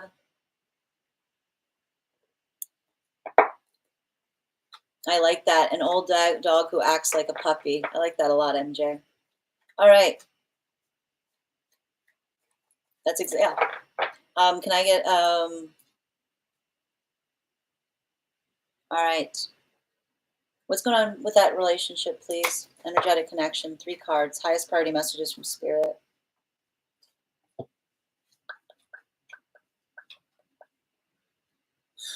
They got to make up their minds. Is there Gemini energy attached to this person? They're like, speaking of 2 minds on things, like, like I keep on seeing someone, do I want this? Do I want this? Do I want this? Like, I keep on hearing, do I want this? Nobody knows what's right for them but them. We can weigh the pros and cons of things into like to the end of existence, you know? I keep on hearing, I don't know why I keep on hearing, am I ready for this energy?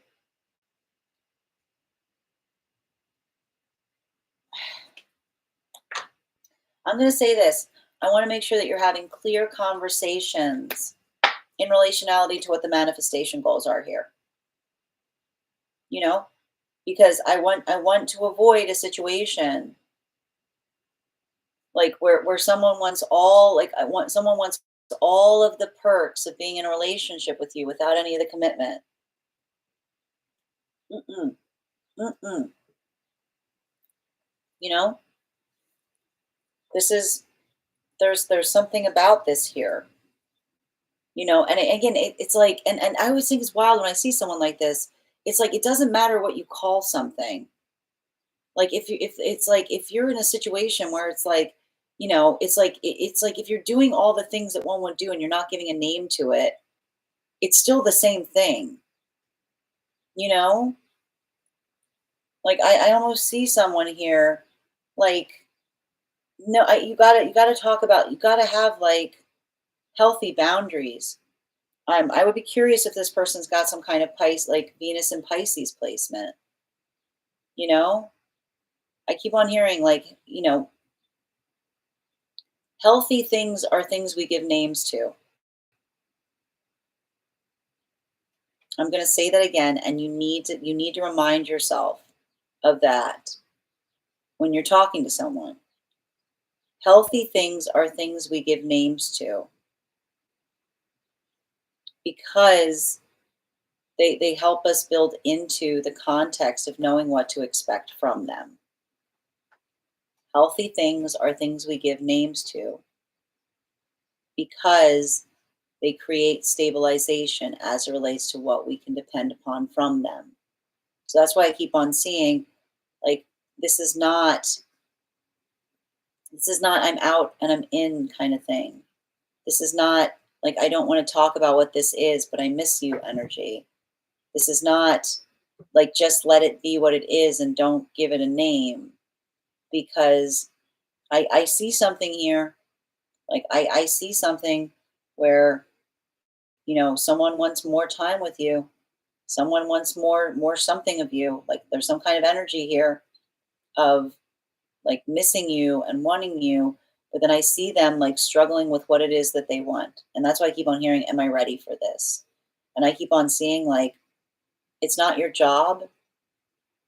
It's not your job to help another person. We cannot convince anyone that we're ready for anything.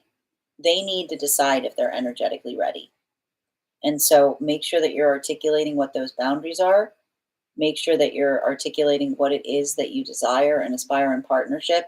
And I keep on hearing, if you can use the words, so can they. Um, Bottom of the deck on this reading.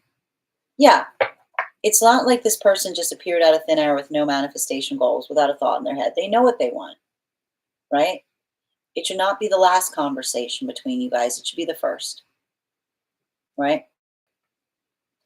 And if someone wants something from you that they can't put into words about, that's an energetic red flag because a healthy manifestation is one that we can describe, right? And we do that to create an energetic space of support in terms of what we can expect from another. So I keep on hearing, you know, you're not another person's you're not another person's experimental realm, right? You're not another person's like place to place to try things is what I keep on hearing. And that's why I see like I want you to be very conscientious about giving stating what's happening between you both and articulating what it is that someone wants. And I'm going to say it again, if someone can't speak their manifestation from their chest, then it creates an environment that it may not be safe to build with them because again, you know, you can't, and I keep on hearing, you can't be upset if a boundary was crossed, if another person didn't know it was there, right? Like that's what I'm kind of seeing around something here. There's none, and if someone's saying you should have known, nobody should know anything. We don't build into passive aggressive relationships to say, well, you should have just known. A healthy relationship does not require you to be a mind reader. So make sure that this person is articulating what it is that they desire from you, and make sure that they're not giving you unreasonable expectations, trying to like figure out what those are. Your relationship with someone should not be having to figure out what they want. That should be the first thing they tell you. Thank you so much for having that reading with me, Isabel. And if this message connected to you as well, it's very common for those who need these messages to be here to experience them. We are doing personal readings. The list is closed, but if you'd like to get on the list for tomorrow, you can do so. You'll be the first person read for. We're also going to be doing 1-card readings for subscribers when we get to the end of the list today. So make sure if you're a subscriber, stick around. We'll be drawing cards for you. Next person on the list for today is Rachel. Rachel, if you're here, can you respond in all caps? Let me know if you'd like a general reading or if you have a specific question. And hi there, MJ. I love that. Yep, an old dog with puppy energy. I love it. Cognito ergo sum. Great phrase. Love it. SAS percipi.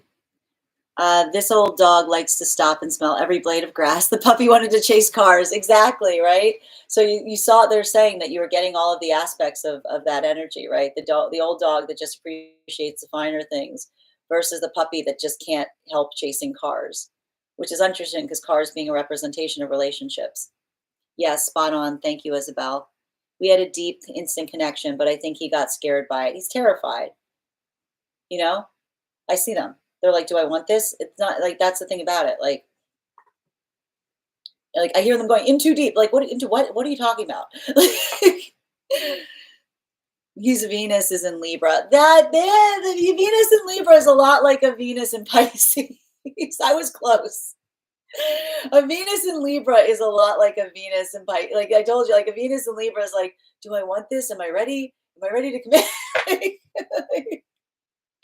you know, it's overthinking central. I think he knows it's real, and that's why. No, I see this. Like I see them being like, this is all or nothing. There's no half measures here.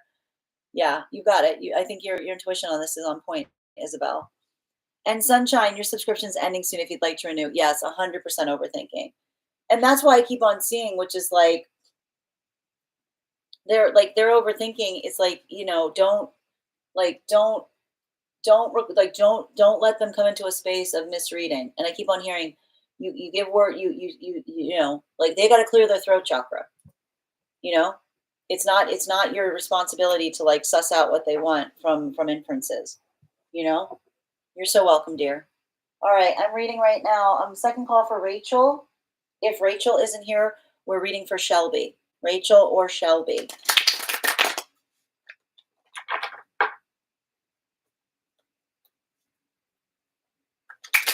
Hi, Shelby. How are you doing today? Good to see you. Can you let me know if you'd like a general reading or if you have a specific question you'd like me to answer?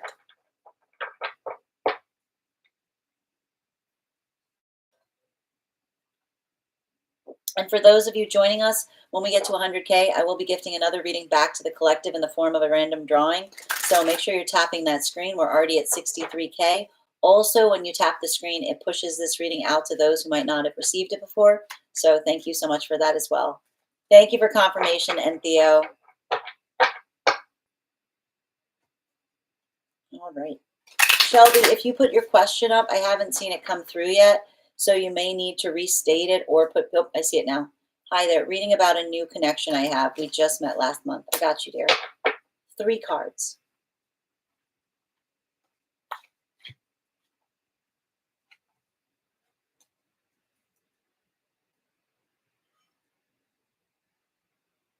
Oh, this is mysterious. This is like, what is going on here? This is mysterious. I'm hearing like weird, but I like it. Is what I'm getting. I'm getting weird, but I like it, which makes me feel like there might be some Scorpio energy attached to it. Or Sages will do like weird, but I like it too. um, you know, could be Gemini too. Um,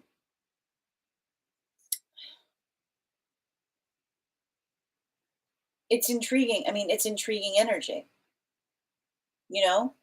Like there's something intriguing here. Um, it's also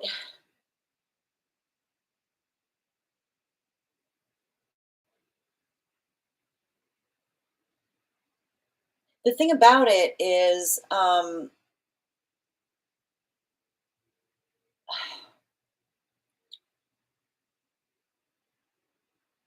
I think that I'm going to tell you a little bit about what I see around this energy to help you understand why they may feel a little, not a little guarded, really guarded. Like this energy is incredibly guarded. And I feel like a big reason that the energy is guarded is because they've had to do a lot of work in setting um, healthy boundaries. This is gonna sound really, really bizarre, but it's just what I'm reading for. I keep on hearing energy that's saying to some in some way, people get addicted to them. And why is that important?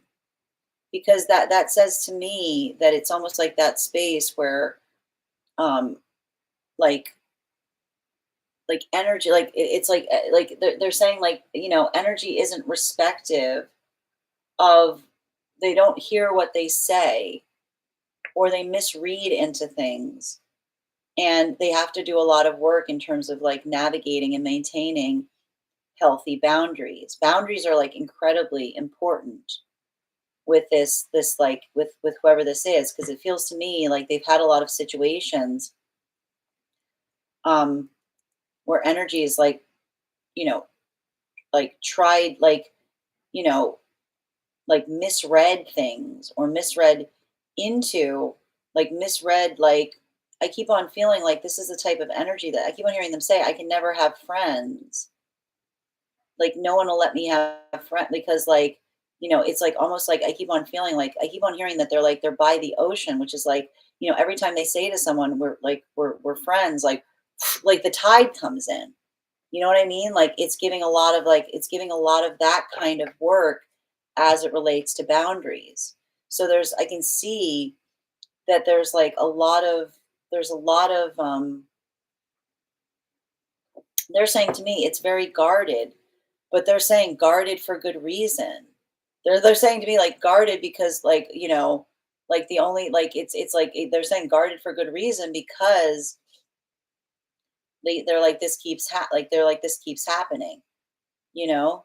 Um so I feel like there's a lot of that, I want to say and to that extent, the reason I think that that is so important here is because I'm just identifying that this is someone that you have to be very conscientious in not crossing, like not in like working through courtesy, not misreading, not like being mindful of energetic standards, right? Whatever they're saying to you, honoring what I keep on hearing, whatever this is, and again talking to them about the possibilities of what it is that you may want to have with them, but also being respective as it relates to where you find them, because I see here I see someone that has that same like I see someone that has that same mutual interest in relationality to energetically exploring something as it relates to building a connection with you. But I also see that this is the type of energy that expresses a lot of trepidation in not wanting to. I keep on seeing, I keep on hearing this is almost the energy that feels like, you know, there's something about them where they're like, it's like others who blame them because someone gave them the wrong idea, but the only person that gave them the wrong idea was themselves, if that makes sense. You know what I mean? Like helping someone else like build some kind of like the force of trust in terms of understanding that you're not. I keep on hearing they're looking for someone who isn't going to go in over the deep end as it relates to how they feel about them, if that makes sense. Um, Bottom of the deck on this reading, uh, like I said, I mean, there's like a lot of like I keep on seeing it's like, it's like I keep on there's a lot of I see there's a lot of cynicalness around this person because I hear them saying like I'll stop expecting the worst when see the best. They're going I'll stop expecting the worst when I see the best, which is like it's feeling like the type of energy that's learned not to throw caution to the wind. They would love to throw like energy like this would love to throw caution to the wind and is like, I can't. Like they're going, I can't throw caution to the wind because it's like I feel like I see someone energy being like I'll never do that to you is exactly what they say right before it happens. It's what I keep hearing them go. I'll never, I'll never, it's like, I hear somebody going, I'll never hurt you this way, just before they hurt me in a whole new way. Is what I keep on seeing. Like, it's a lot of that type of energy. It's like, I see someone that's just like, they're like in that space of like, you know what I mean? Like, they're just like, it's like, and that's what I keep on hearing. Like, they can't take someone, like, if they've reached that point around something where and I feel like it's hard. Like I feel I can see them saying it's me, you know? Like that's the thing about it. Like they've just kind of embodied it. They're like, I just need to expect like that's the thing about I see them saying they're like, I'll never hurt like I keep on hearing them they keep on saying, I'll never hurt you this way is exactly what happens before they hurt like the whole new like a whole new like a whole new way. Like they're like it's they can't take it's like this is someone who they're saying I can't take another person's intentions like I know they're saying to me I know everyone has the best intentions but best intentions like I keep on hearing best intentions is how the worst things happen is what I keep on hearing them say. There's something about working through that, and there's a lot of that space of trying to heal from a point of caution as it relates to trusting that another person can act in accordance to their intentions. I keep on hearing someone say it's not enough to have good intentions. That's where trauma lives, right? Like good intentions, like when someone is, I keep on hearing when someone has good intentions and they say you know, like they push in. It's not the good intentions. It's the energy that loses control in the face of the force of how they feel. So that's why I keep on seeing, like I keep on hearing, remember building trust is baby steps, right? Baby steps. And it's like, and I keep on building trust is, and I'm also, it's actually your word here, because I'm hearing building trust is baby's breath, which is saying to me, like, there's a delicacy to it, right? It takes time. Thank you so much for having that reading with me, Shelby. And if this message connected to you as well, it's very common for those who need these messages to be here to experience them. We are doing personal readings right now. If you would like to get on the list is open. I'm still looking for Rachel, and I'm also looking for, good Lord, what did I write? Uh, Athena. I think I wrote Athena. That looks like Athena. Yeah, I'm going to take a moment to read over some of the comments that came through as I was reading. No, we already did Danae. It definitely starts with an A. Athena. Okay, hold on a minute. All right. No, they definitely, Isabel, they definitely know it's real. You're so welcome, dear. Shelby. Yep. And CJ. We are doing personal readings right now. The list is closed here, but we are going to do one card readings for subscribers, or you can get on the list for tomorrow. Sunshine, your subscription's ending soon if you'd like to renew. I know she's been hurt a lot in the past. Thank you for confirmation, Shelby. And Chelsea, thank you for that follow. Yes, this all makes sense. Damn, the end of something. Thank you, Chelsea. So true. Thank you, MJ. Been hurt too much. I mean, it's like, I mean, like, I don't know if there's a question of too much. I see someone like, like hoping for the best, but expecting the worst to a certain extent, you know? She's been hurt a lot and she's very cautious. We are just friends, but I'm starting to, and this is what I mean. Like, listen, this is what I mean about this, right? Like, I keep on hearing, like, being able to, like, if you guys have articulated upon that, you know what I mean? It's interesting when I heard someone say, I can't have any friends. Make sure that you're doing so. Like, make sure, like I keep on saying, make sure that you're articulating in a way on upon it that you help express that your desire is not going to interrupt how you, like, if they don't share it, it's okay. Like, you know what I mean? Like, it's a lot of that. Yes, that sounds like others have said, let's be friends, but then cross bound. Exactly.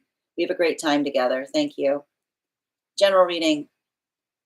Again, CJ, um, these are donation based readings. So the list is closed right now, but if you'd like to get on the list for tomorrow, I'm happy to add you to the list for tomorrow, or you can become a subscriber and I'll pull a card for you. You're so welcome, Shelby. I keep on hearing, like, like practical conversations, honoring what another person says, taking it at face value is what I keep seeing. Thank you. All right. CJ, I'm going to ask, please, tomorrow. Oh yeah, absolutely, dear. So if you tomorrow, I'll be back on at 8 a.m. PST, 11 a.m. Eastern. So if you send the donation today, you'll be the first person on the list. You'll also have an additional card for getting on the list. Or if you become a subscriber, I can pull a card for you today. You're so welcome, Shelby. Thank you for having that reading with me and wishing you the best of luck on that journey. Athena's your dog's name. Oh, it's a beautiful name. Oh, did I write Jocelyn? No, Jocelyn is after that. I'm trying to figure out the name I wrote here. It looks like, again, did someone get on the list? This is my fault. Again, my handwriting here is atrocious. A-H-E-N-A, I think that's an A. All right, second call right now for Rachel. Hold on, let me see if I can figure that out. Oh, Rachel, you're here. Okay, good. I was looking for you. Okay, we're gonna read for Rachel next. We'll figure out who's that name is. Oh, did I write Chelsea? No. Hold on. Chelsea, you can ask a question, but if you'd like to get a reading, these are donation-based readings. Yes, Rachel, I see you, dear. No, Irma, it's not you. I've got you on the list too. Listen, I'm going to read the list right now. And if you got on the list and I haven't read your name, let me know. I've got here, and this is my fault. I've got Rachel, I've got Jocelyn, I've got V, and I've got Irma, and I've got mystery name. I've got you, Rachel. No, I don't think so. No, because I know when Addison got on the list. That's V's reading. I got it. What the heck did I write? Akina? Wow, I gotta work on my handwriting. Maybe it's a P? All right, hold on. Mystery name, mystery name. All right. No, I will be live tomorrow. I'm not going to be live on Sunday, Bridget. Yes. Always find healthy friends, Chelsea. Beautiful point. Okay. And thank you for subscribing, CJ. All right, we're doing a general for Rachel and whatever comes through. Can I please get 3 cards? Oh, 4 cards for Rachel. Highest party messages from Spirit, please.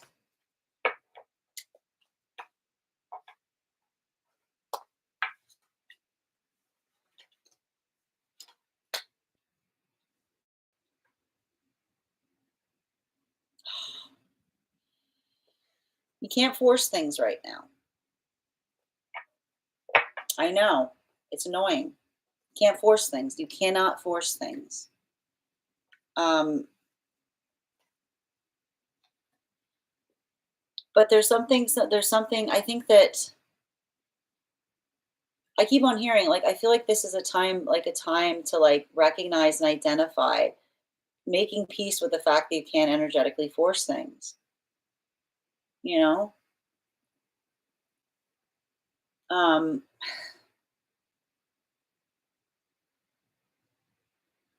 and I keep on,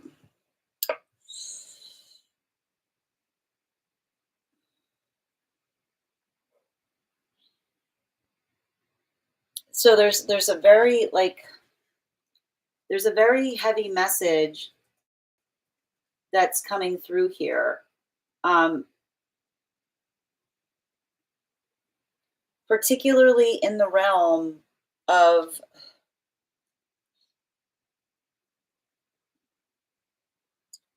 so the way I'm going to tell you what I'm seeing here in the reading. It's not the fact that we can't recognize that we all have the capacity to change, but they're saying it's really important right now to recognize the difference between um, energy that says that they wish they could change versus energy that's actually putting the force of application and changing, right? And it has to do with, I keep on hearing, don't confuse a sorry with an apology. And why are we saying don't confuse a sorry with an apology? Because a sorry is not an apology, right? Because if I say to you, if I'm doing something that's like completely frustrating to you, and I just keep on saying, I'm sorry, but I don't work to change it, the sorry becomes meaningless, right? And often it's the fact that sorry can mean sorry, I'm like this. Sorry you have to put up with this. Right? Like sorry that this is your lot. You know what I mean? Like sorry that this is like that's the sorry that says, I'm sorry, I am very sad that this is your lot. But the apology, an actual apology, and this is why we talk about it. The difference between a sorry and an apology is an apology is a plan. An apology is a plan. An apology is a plan that we give another and saying, not only do I feel badly about that, but this is what I'm going to do to prevent that from occurring again. Right. And I feel like there's something really important about that because I feel like you're helping, I feel like you're trying to impress on another, like not to fall into the habit of like there's and this is how we become fickle because never are we more fickle than when we're constantly apologizing for like saying sorry for things that we have absolutely no intention of putting our force of like applied force of change towards, you know that is literally the definition of fickle energy, right? The energy that's like it's always saying sorry but not doing anything differently. And so, you know, they're saying it does feel like there's something that you have to do right now. And this is the beautiful thing I see. And that's why they keep on saying to me, recognize the difference between energy that's in a space where you can help them learn something, right?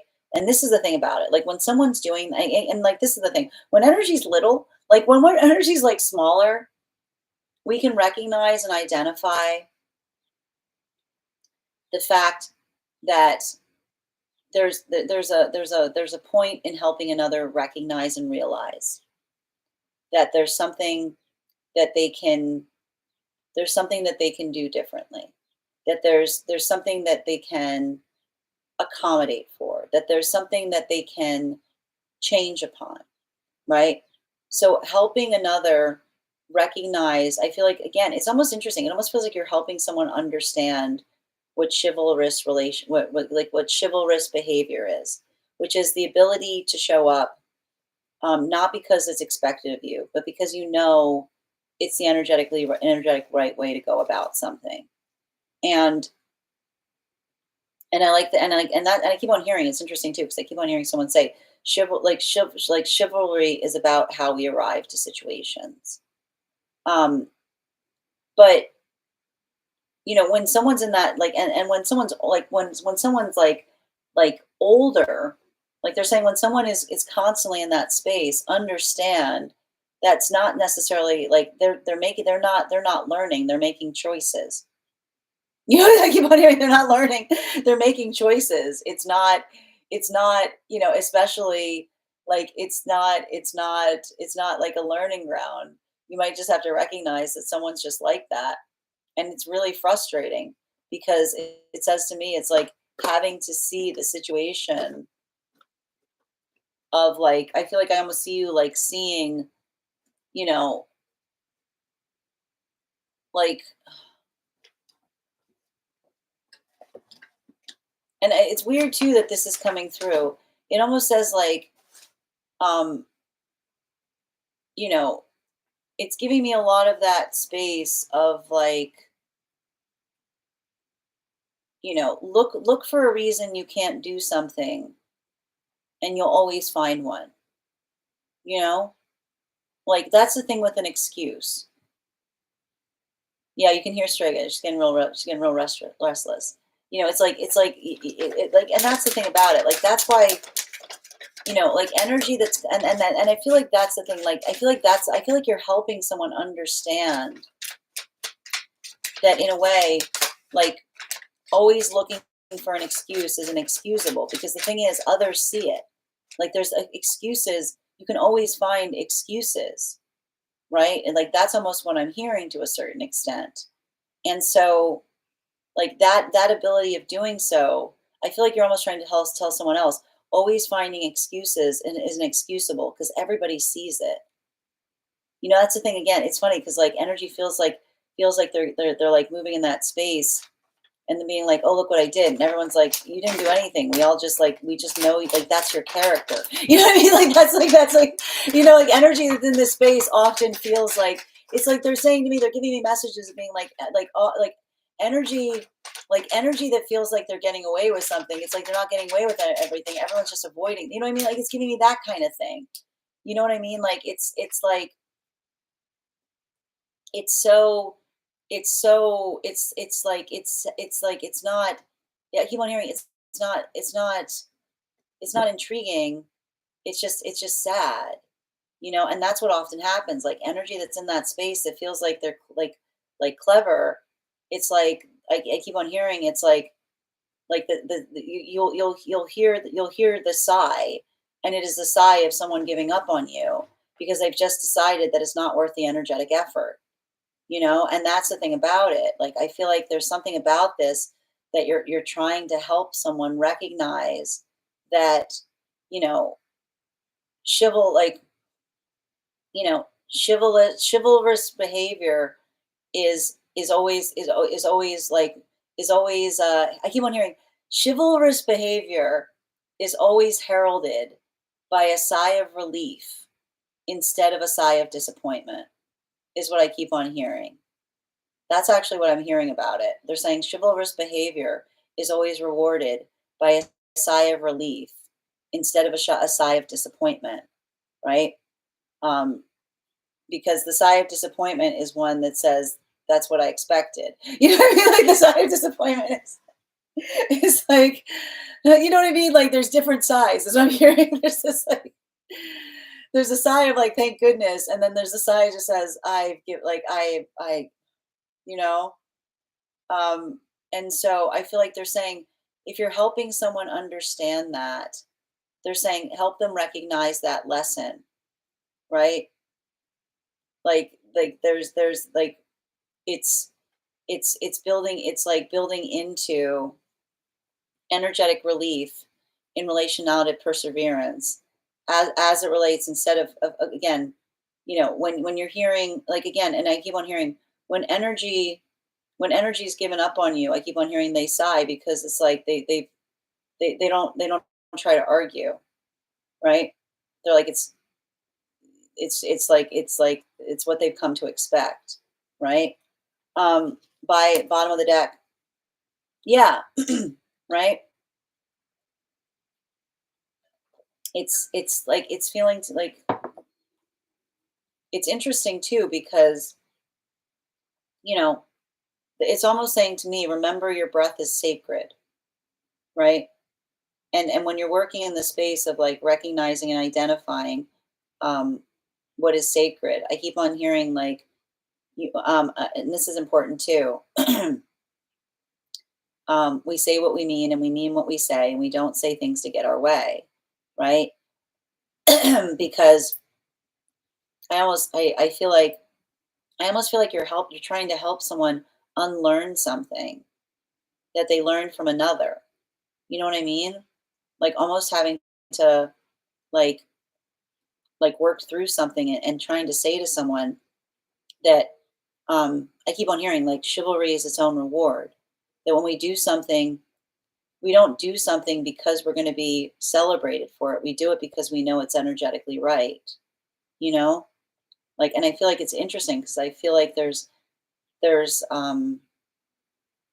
like there's something about that that you're trying to help someone through because I keep on hearing good is what you do, not what you get away with. So they're saying, and again, it's saying to me, if you're working with someone on those lessons, there's someone on the other side that says, keep doing it. I know it's thankless, but it's never lost. Thank you so much for having that reading with me. Oh, I gotta say that again because that they're saying that again. Good is what you do, not what you get away with. Thank you again. Thank you again for having that reading with me, Rachel. And if this message is if this message connected to you as well, it's very common for those who need these messages to be here to experience them. We are doing personal readings right now. The list is closed, but if you'd like to get on the list for tomorrow, the list you'll be the first person on the list. 3 cards for a donation of 28 or more. 4 cards for a donation of 22 or more for my subscribers, links in my bio. Please keep in mind there are 2 things I do not read for across these apps, pregnancy and medical. Happy to give insight on anything in a private reading, and you can book a private reading on my site.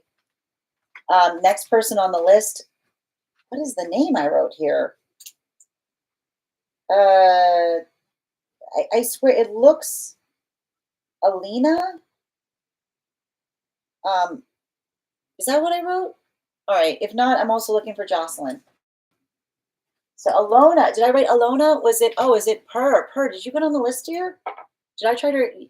Per. Oh, okay. Hi there, Jocelyn. Hold on a minute. Let me take a minute to read over some of the comments that came through as I was reading. And just remember, the list is closed. But if you'd like to get on the list for tomorrow, yeah, you'll be the first person on the list. And just bear with me a moment. I haven't seen. Okay, I'm just. Then maybe maybe this was a private reading that came through. All right.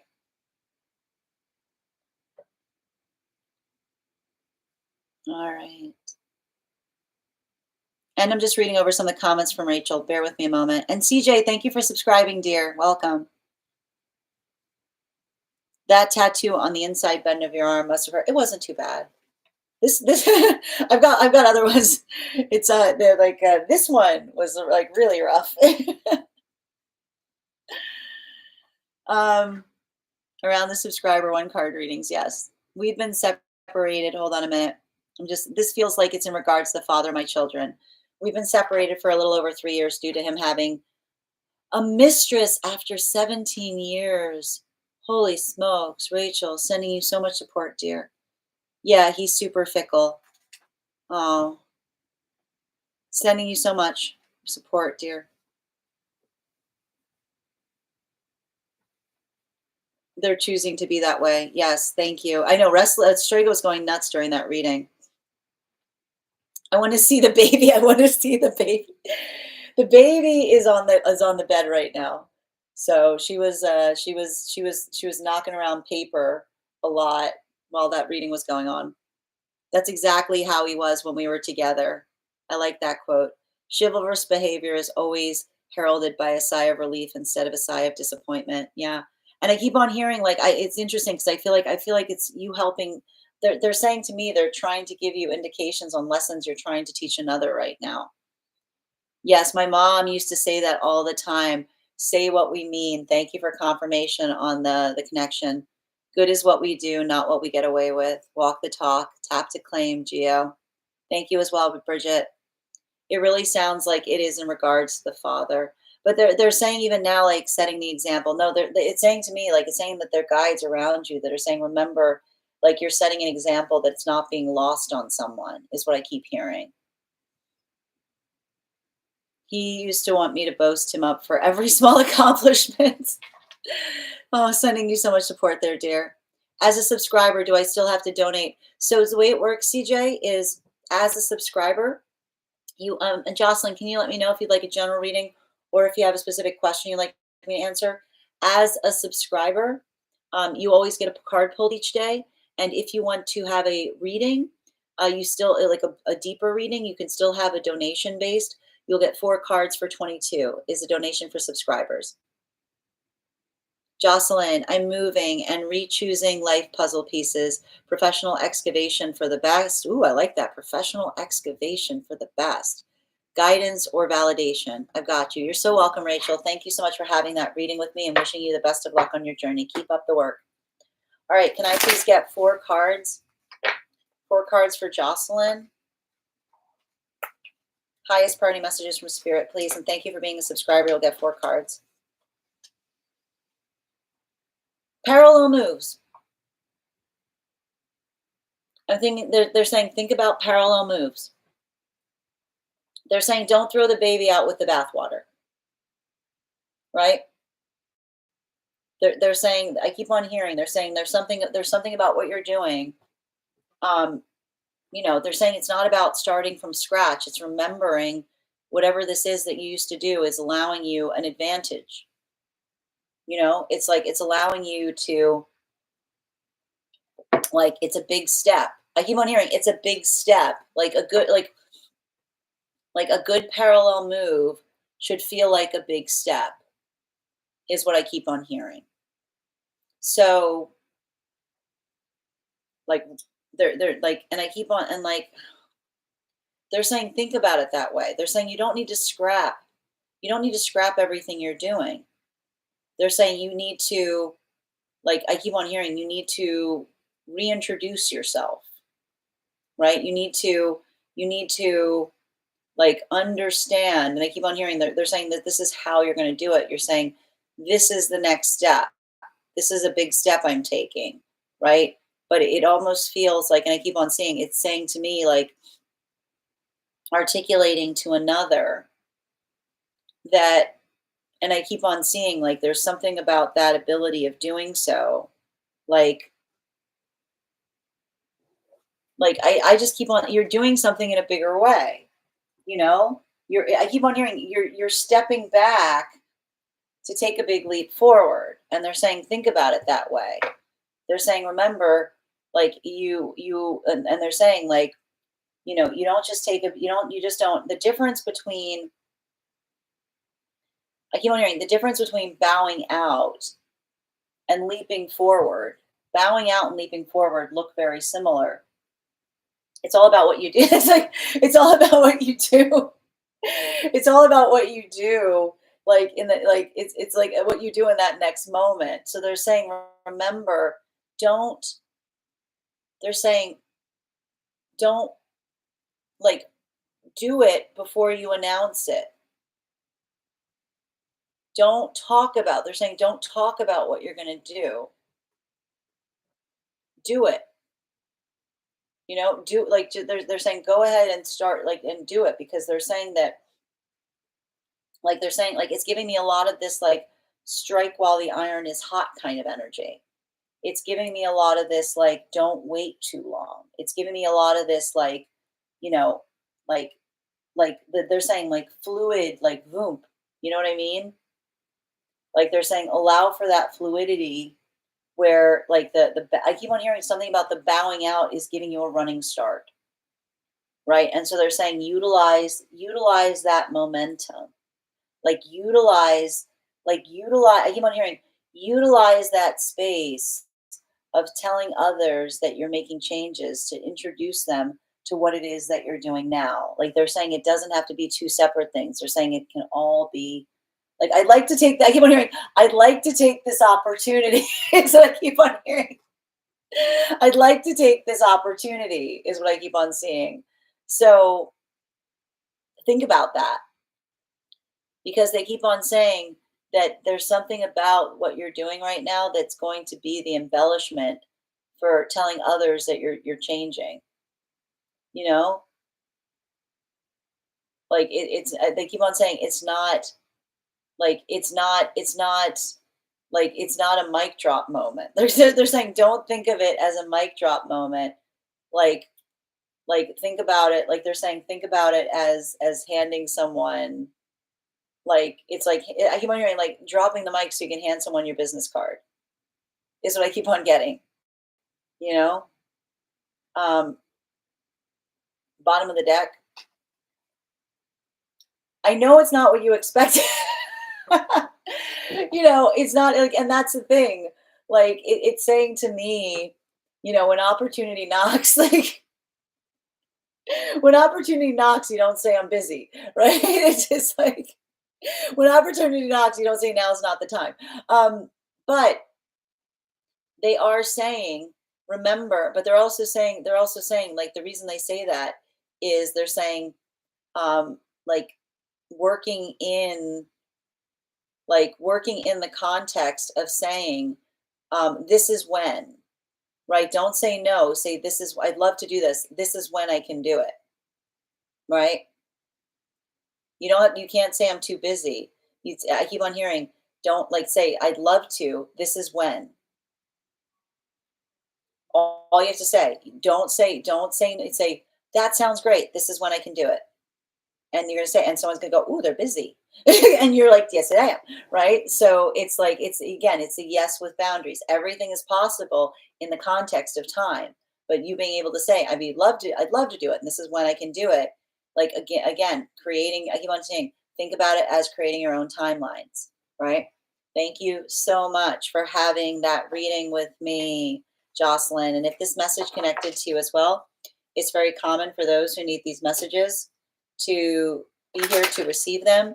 We are doing personal readings right now. What is the card? The card that I had at the bottom of the deck was the Ace of Wands, right? Everything's a yes as long as you say when you can do it.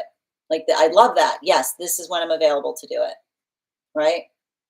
Thank you so much for having that reading with me, Jocelyn. And if this message connected to you as well, it is, and it's going to have to require you to it's like, again, it's like, adapt, like they're saying, don't go with it. Like they're going roll with the unexpected, right? Like make it just add, we roll with the unexpected by adding it to our timeline, right? We don't drop everything. We flow with it is what I keep hearing. All right. Thank you so much, Jocelyn, for having that reading with me. Next person on the list, I'm still looking for Akina? Is that what I wrote here?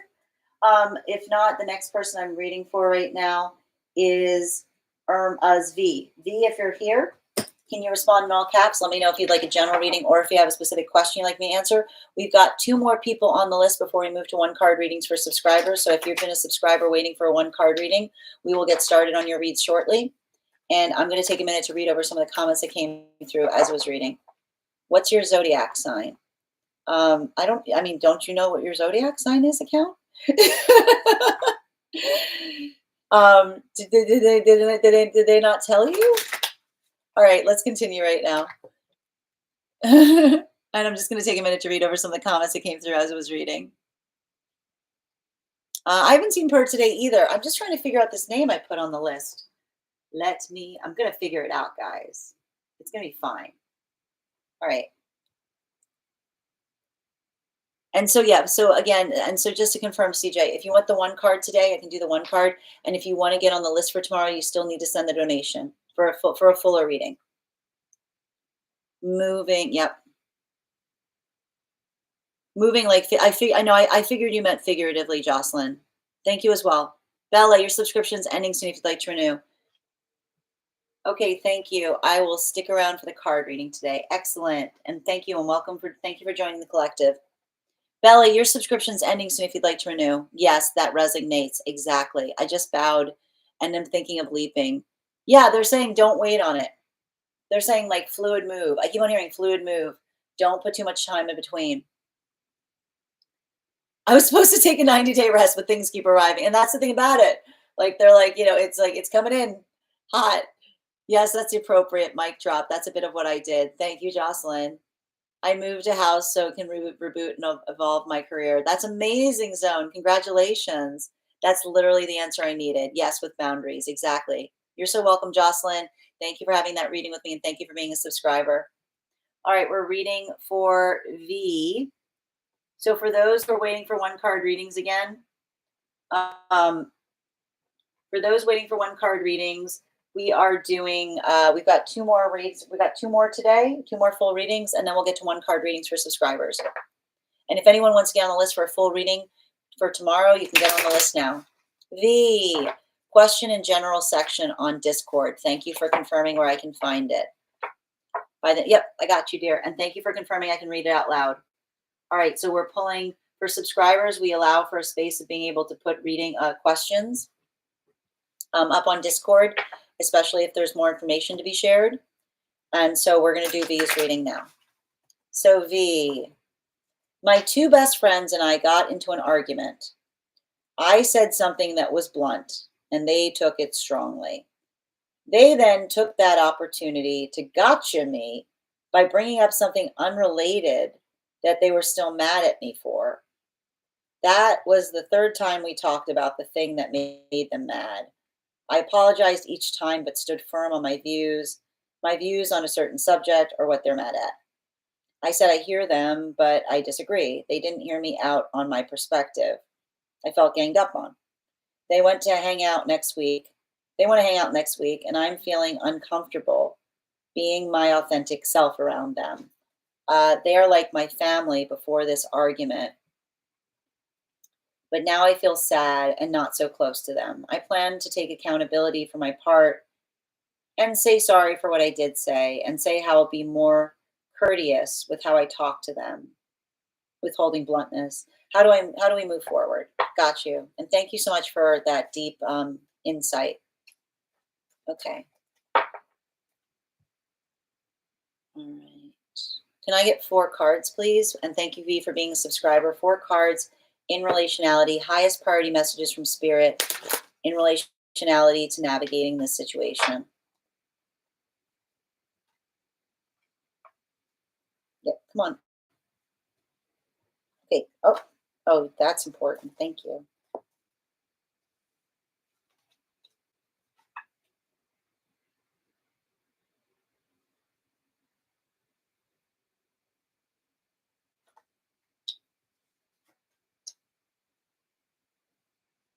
Got it.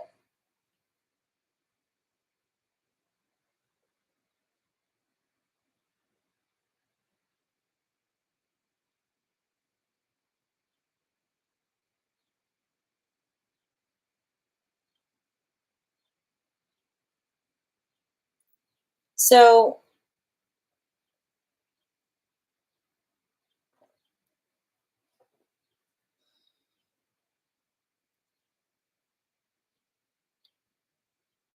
there's a couple different things happening here. So I'm going to talk about a few. I got to talk about them piece by piece.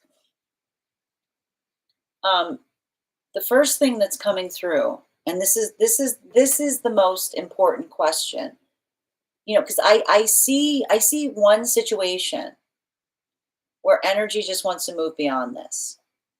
Okay, but the thing that's really important, and I think that this is kind of like the call from the higher self, is working through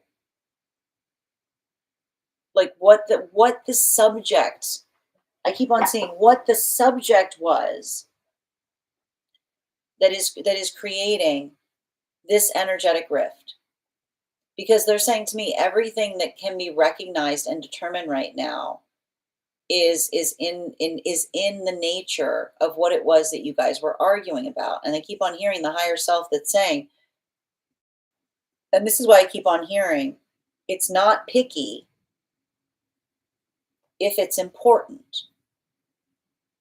It's not picky if it's important. And why do we always hear the higher self that says it's not picky unless it's important? Because it has to do with what the things that bother us, right? Because when we are bothered by something and it's something small and it's something dumb. It's not something that's really it's just like it's like a little thing. Then we can come into those spaces and we can agree to disagree, right? Like maybe you like chocolate, maybe I like vanilla, maybe we get in like a big fight about, the qualities of both. We can move on. We can move on from that. Right? That's fine. Like that's totally okay, you know? Um but when it's something that is important, when it's something that is fundamental, this is sometimes why we end up having to like move away from certain relationships, right? Um, and a lot of that conversation, and I keep on seeing, and especially, and I keep on seeing even here, um, and I don't know why this is coming through. We can agree to even have different fundamental opinions on things unless we have those moments that we believe our fundamental opinions hurt other people, right? Like that's like this is what I keep on seeing about something here. And this is why, often like and that's why sometimes we have those moments with the higher self we go that doesn't sit right with me.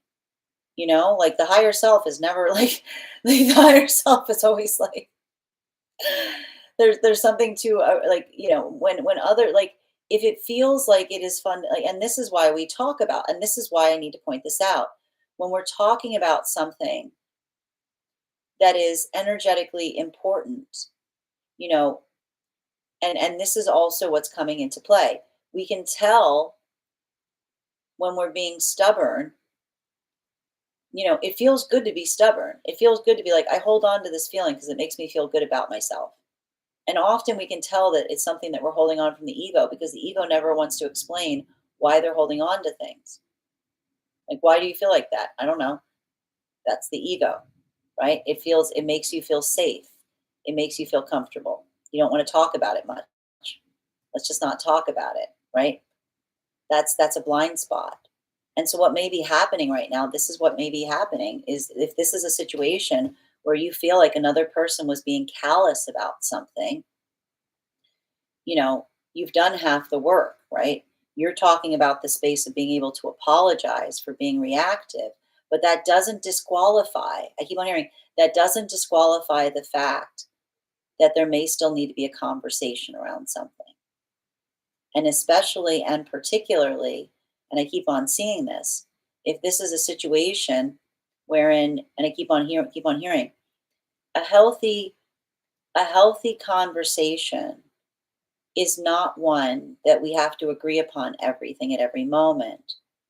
It's a space where it feels energetically safe to be in disagreement. And they're saying to me that the conversation that you still need to have with someone is saying that you can be in accordance and saying, I guess there's a better way I could have navigated that. But I also want to talk about the space of being able to feel like I have a safe space where it's safe to be in disagreement because that's how we feel safe. That's how we feel energetically supported. That's how we don't feel like the weight of peer pressure, right? Not the energy that says, you know, how like the like we are setting the status quo and you're going against that. But having the ability to be able to speak freely and feel safe in doing so and not attacked for it is the gift that we give each other in healthy conversation. So they're saying that you should approach it in that way in terms of saying, like, look, I want to, and this is what we can do. I keep on hearing we can take accountability for our own part and still ask for energetic apology. It's not an either or situation. Like Jupiter and Gemini says you can recognize that both need to occur. So there can be a moment that you can say, like, look, two-parter. This is what I owe you guys. This is what I should have done better. But also, this is what I feel like you guys could have done better. So I keep on hearing training wheels. Let this be a learning moment, right?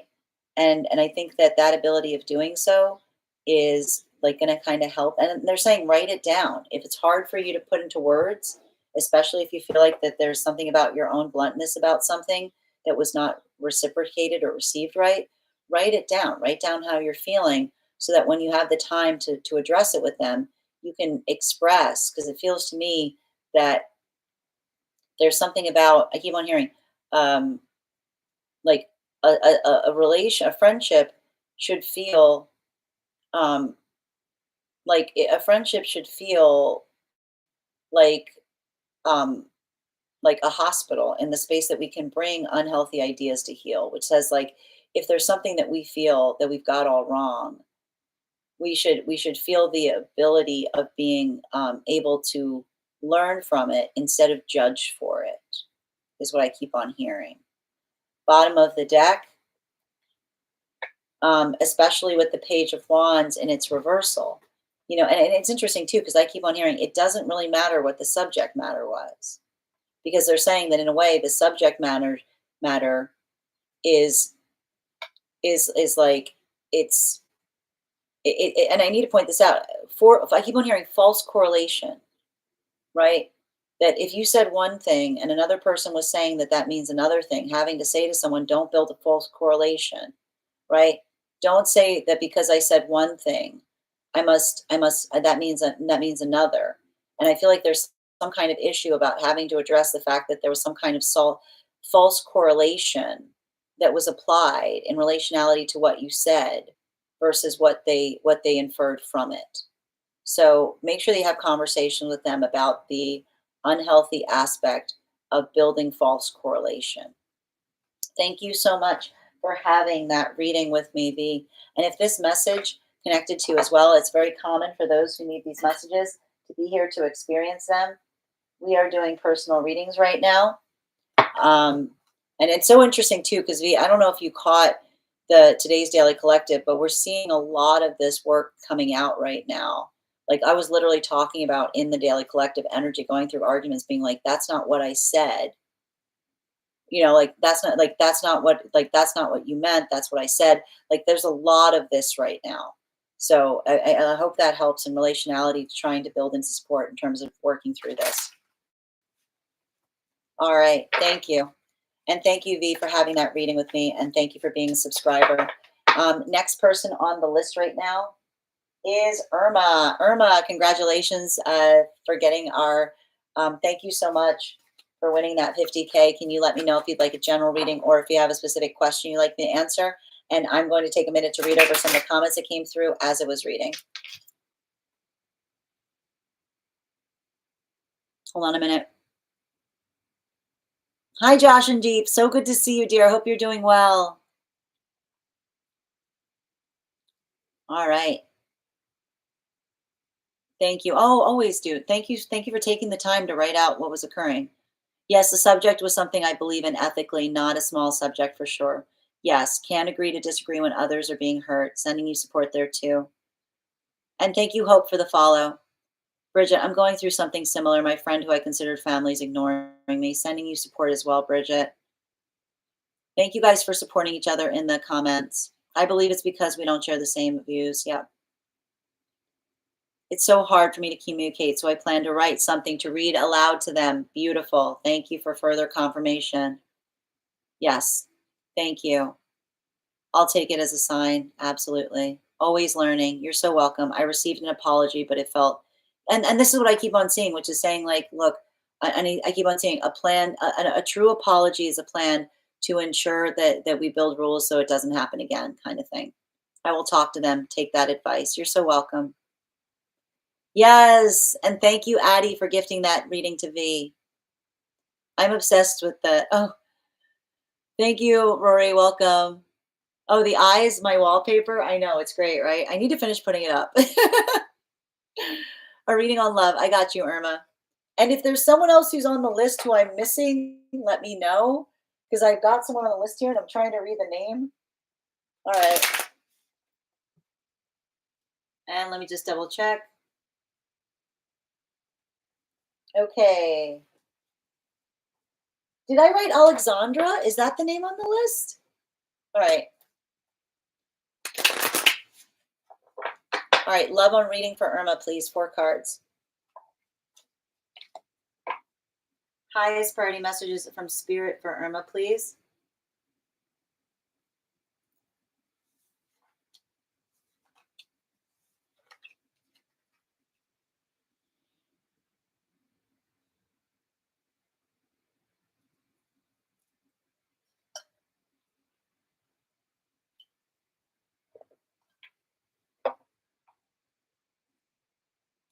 The sound you will hear as you're moving towards your manifestation goals is you're asking for too much.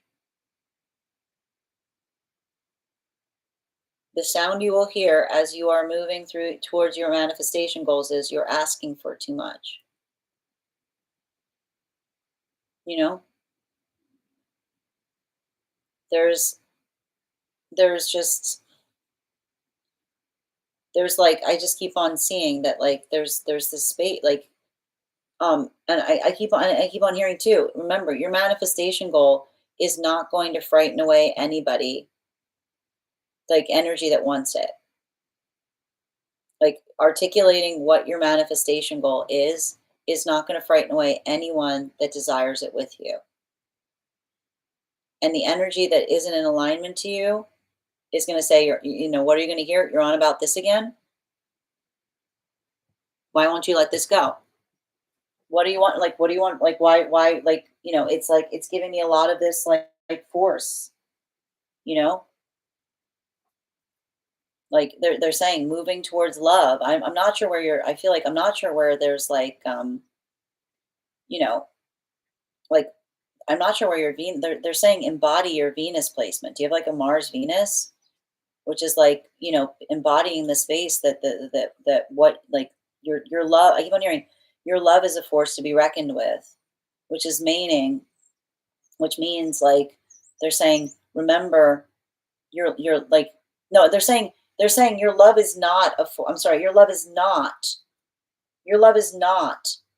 a force to be reckoned with, because they're saying that means it's not, someone can't come up to you and be like, this is what I'll give you instead. Like they're saying, they're like the best I can do. Like they should not be a situation where you're saying to someone, this is what my manifestation goal is, you know, and the energy goes, the best I can do is this, the best I can give you is this. Like it shouldn't feel like you're bartering with someone in relationality to what it is that you want with them. The minute they start, I keep on hearing, the minute they start bartering, it will always be a barter, right? It will always be a barter, right? Like all someone's telling you in that moment is every time you come to me with a need, I'm going to try to lower the energetic standard. I'm going to try to see what I can give you instead. When you see that in another person, that is the red flag. That is the red flag. Like they're like, you know, it's saying to me like, I keep on, I see this right now because I see some kind of energy around you, and this is why I keep on getting, you say what you mean what you say, right? Because I'm telling you right now, I just see some kind of situation where like if you ask for what your manifestation goal is and another person says you're asking for too much, and then you start to walk away and they go, hey, where are you going? You keep walking, right? Because all they're saying to you is, I'm not moving in a place. I'm not moving in a place. I'm going to feel like love isn't, like I keep on hearing your guide say, love isn't a hassle. Love isn't a space where you say, get off my back. You know, it's like, it's giving me this energy of saying like, your love is not a hassle. Your love is a gift, but energy that is not appreciating it is going to make it feel like a burden. And they're saying, if that's how they are, that's how they're always going to be. Right. Like, this is what we talk about, like like the energy that looks a gift horse in the mouth says, "Get off my back," right? It's the energy that says you're constantly bothering me. You know, don't you have something better to do? Go.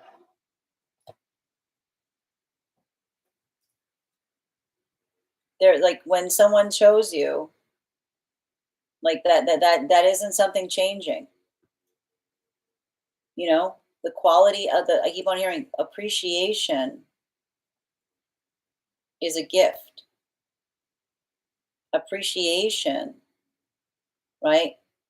We honor the love that we give one another. We don't look at it.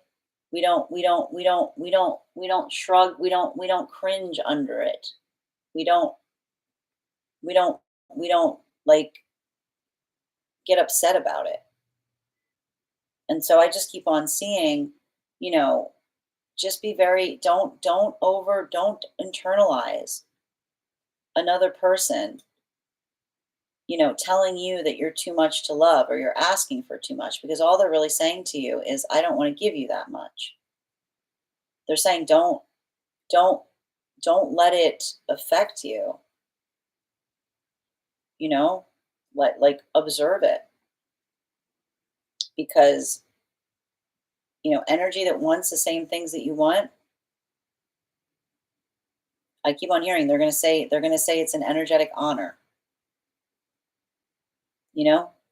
The difference between an honor and a burden is who we are and how we carry it. The difference between an honor and a burden is how we choose to carry it. And so they're saying, like, I've got a guide on the other side that's saying, make sure that the energy that you choose considers your love an honor, not a burden they're trying to like scramble away from. Bottom of the deck on this reading. Yeah, right. Because I'll tell you that same energy that says you're a burden as soon as you go away, like this is the energy. You cannot be in a situation where someone goes, do not, please. None of this energy says, go away, where are you? Go away, where are you? Right? You can't have it both ways. Because all that person is saying to you is, I'm going to if that's the energy that says, you know, like there's no room to be yourself, right? There's no room to everything is working into the space of trying to meet their expectations, right? Like they need to like if someone the gift that we give each other is the constancy of what it is that we can expect from one another. And so if someone is in that space where half the time they're demanding that you stop bothering them and the other half they're demanding to know where you are, all they're saying is I just want you waiting for me constantly. I don't want you I just want you concentrating and prioritizing me at all moments, but also being at my beck and call. That's not a relationship. Like I'm getting that's a secretary. Like that's a secretary. Make sure your relationship is not treating you like an energetic secretary. Which is again, I don't mean this. I mean like and it's interesting too because they're saying it's the archaic term for it, which is someone that and they're saying someone that doesn't ask for things is only there to serve for serve the need of another, right? So they're saying that your own ability of recognizing and identifying that is helping to understand that your standards are not they're not negotiable. They're an honor. And I keep on hearing your standards are an honor for someone that wants to build with you. And they'll be articulated as a burden from someone that wants something from you. I'm going to say that again. Your standards will be an honor for someone that wants to build something with you, and they will be an energetic burden to someone that wants something from you. Thank you so much, Irma, for having that reading with me. And if this message connected to you as well, it's very common for those who need these messages to be here to experience them. We are doing personal readings right now. The list is closed. We are going to get started on one card readings. There is someone on the list. I cannot read the name. So if you are on the list and that was you, let me know. We are going to get started on one cards though. And thank you, Irma, for having that reading with me. And thank you for winning the 50K. We are at 70K. When we get to 100K, I will be gifting a reading back to the collective. So make sure you're tapping that screen. And we'll get to 100K in no time.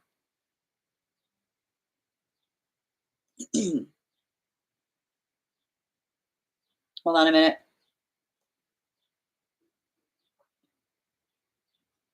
Yeah, I don't like to linger in that energy of inconsistency. Agreed.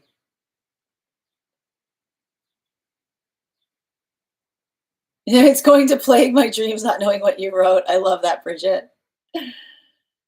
20, I'll give you 50 cents. Exactly. It's yard sale. Yeah, exactly. He told me I will change, but I'm human. I'm not perfect. And this is the thing I keep on seeing, the difference between the force of change, right? Like someone articulating and articulating about doing something. It's a difference between saying that you're going to try versus doing it. So they're saying make sure someone's words match their actions. Oh, I love it, Bridget. You deserve everything you are looking for, everything you give in return. Tap to claim. Thank you for the compliment, cleaning. Hold on a minute.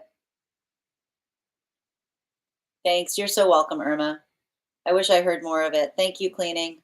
I heard that part that matters most to me. Well, listen, cleaning, it will be up on the place where I keep the videos if you want to catch more of the readings. Can I have one card energy check on divine counterpart? Absolutely, Bridget. But first, we got one card for Alexandra. One card for Alexandra on the reunion tonight. That's not one card. Yeah, it's gonna be weird, is what I'm seeing. It's gonna be weird, but they're saying it's weird, but but good. You know what I mean? I'm getting weird, but good. Bottom of the deck. Yeah, it's gonna be like it feels like it's gonna help you recognize how much you've changed. Is what I keep on saying. A little cringy. It's like it's saying to me, it's like a little cringe and triggering, but like in a good way. You know? Bridget, one card on energy on the divine counterpart check-in, please. Every time. Do you just realize every time I read for this, it's always like I go away. I don't want it. It's like it's literally someone who's like they're in hermit mode. They're just concentrating on themselves. Yeah, they keep on like I keep on seeing someone else be. I feel like they keep on going through this moment. Someone like, is there someone else? And someone being like, no, I'm not doing this for someone else. I'm doing this for me. Is what I keep on hearing them say. They're like, this is not like I'm like I keep on hearing them say, I'm done. You know, they're going, I'm done. Like it's not about someone else. It's about me. Is what I keep on hearing them say. Ella, hold on a moment. One card general, please, for Ella. Trust your intuition. You know what's right for you. If something's bothering you, you don't like, yeah. Yeah.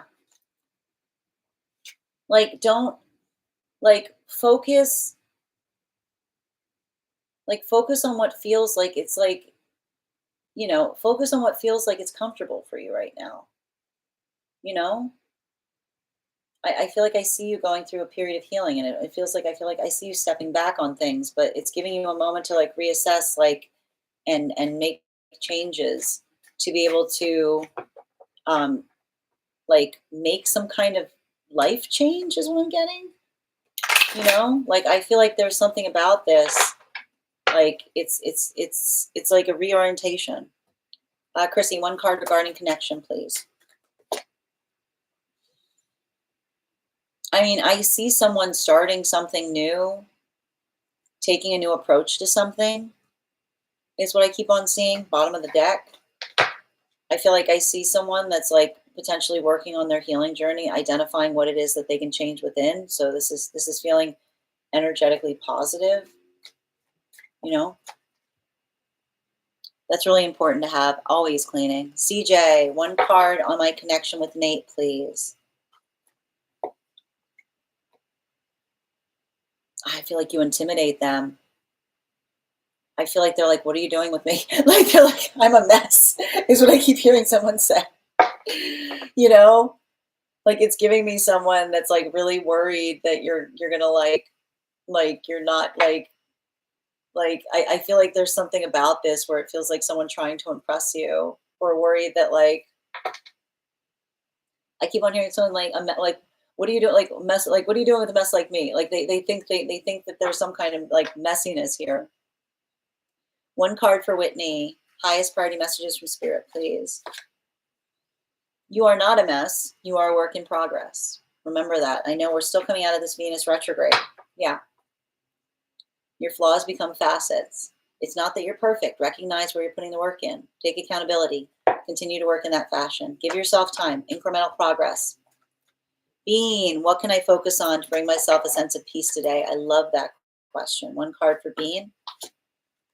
Focus on work. I see that there's something about building into some kind of space of professionalism, doing something new in a professional way.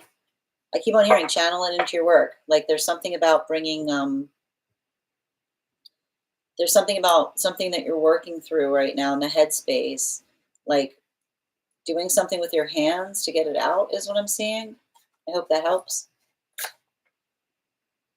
V, one card from higher self, please. Highest priority messages from spirit. It's not about the easy way. It's about what's energetically right. You know, like sometimes sometimes like it's not like sometimes we know the best thing to do is the hardest thing to do because we know it's the right thing to do. Is what I say. Bottom of the deck. Yeah. Helping someone recognize that they're taking the easy way out of something. Like I almost see you saying to someone like, no path of least resistance. Reunions are they're so weird. As a cringe. One card, Bella. Highest priority messages from spirit, please, for Bella. I feel like there's something about this. I see you like I see you like minimalizing. Like not like trying to trying to lighten some kind of energetic load so that you don't feel as like weighted down by things. Bottom of the deck. Yeah, I feel like there's some kind of like level or degree of austerity that you're moving into because you're just like you're not holding on to things as dearly. It's interesting because they're saying like a tangible act is also reflective of something you're feeling spiritually. One card for Ruby on the connection with that person, please.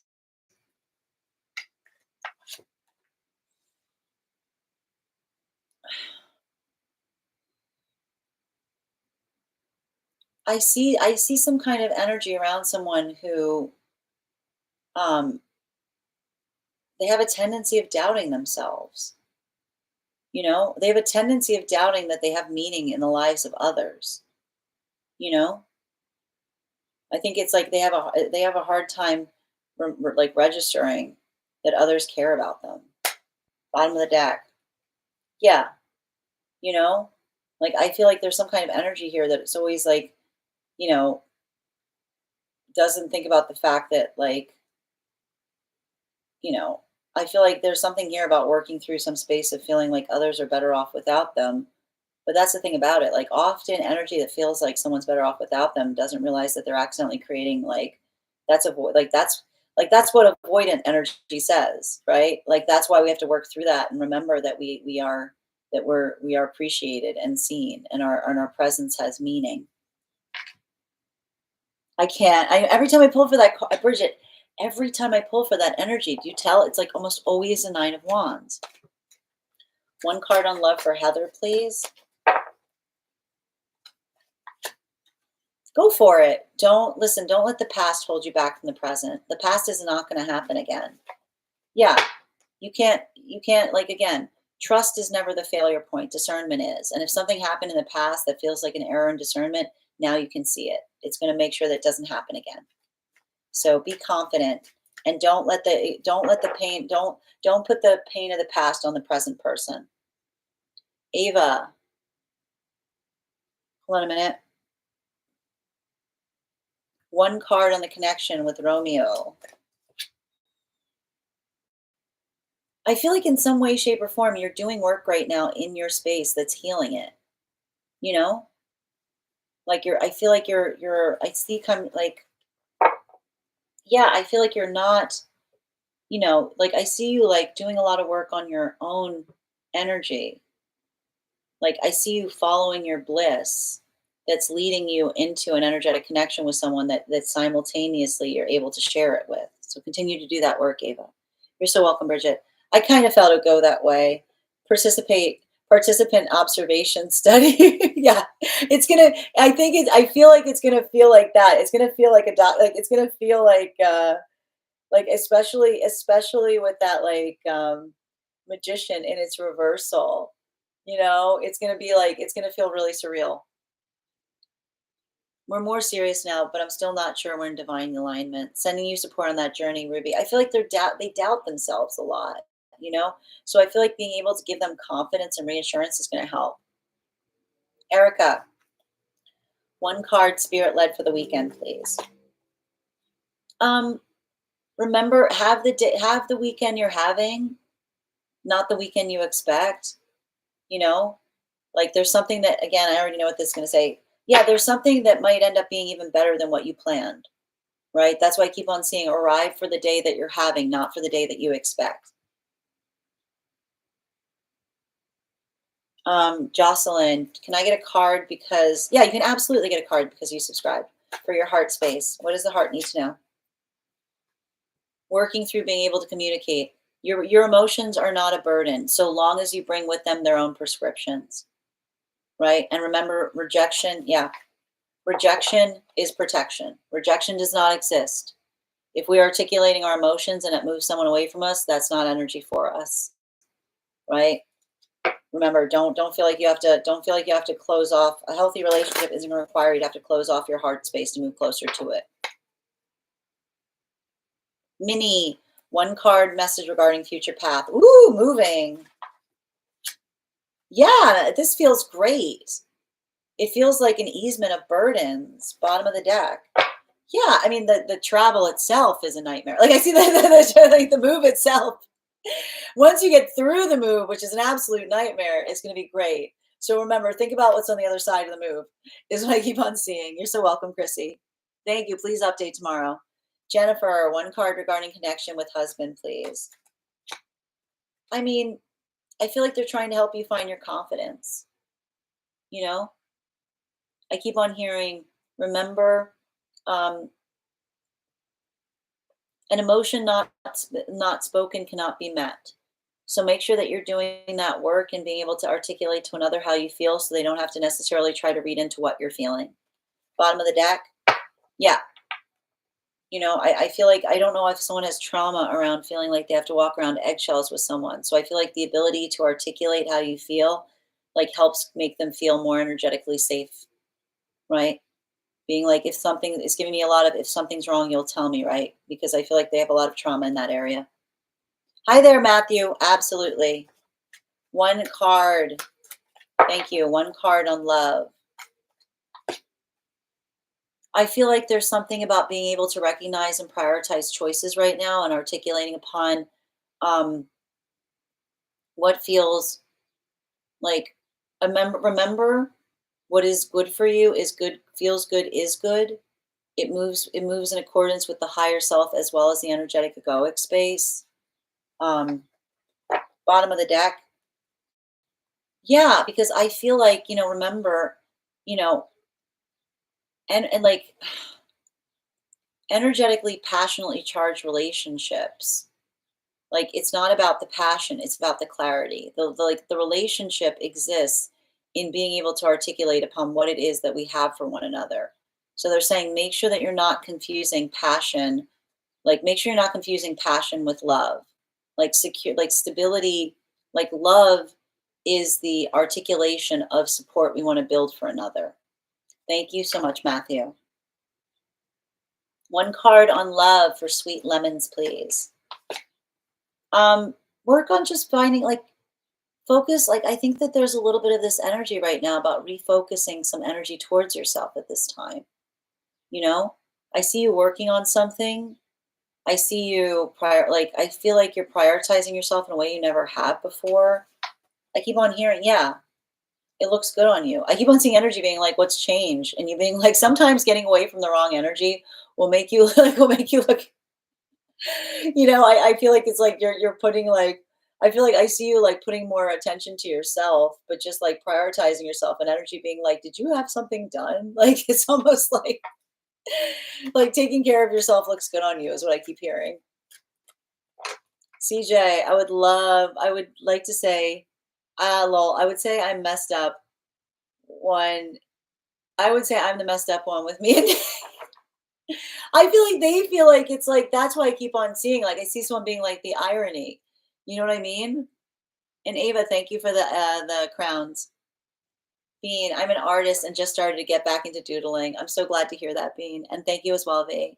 CJ, he's been hesitant before, but now he says I'm growing on him and we're in too deep. Okay, that's I mean, is like, are they saying that in a good way? Because I feel like it said like that. I mean, that can be like, that can be a very like, that could be like a sweet expression of love if it's said in the right way. There's a lot of different ways that could go. You're so welcome, Wims.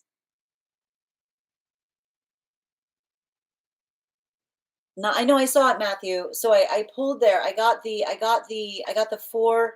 They're saying I got the four of cups that was pulled. So it was saying, remember, um, like love is love is the work that we build together. It's sharing the energetic burden in as it relates to what it is we want to create together, and make sure that it's not. Make sure you're not being drawn back to passionate situations that did not ever seem to provide clarity. You're so welcome, Heather. Creative, one card on M's intent. Yes, one card for creative on M's intent.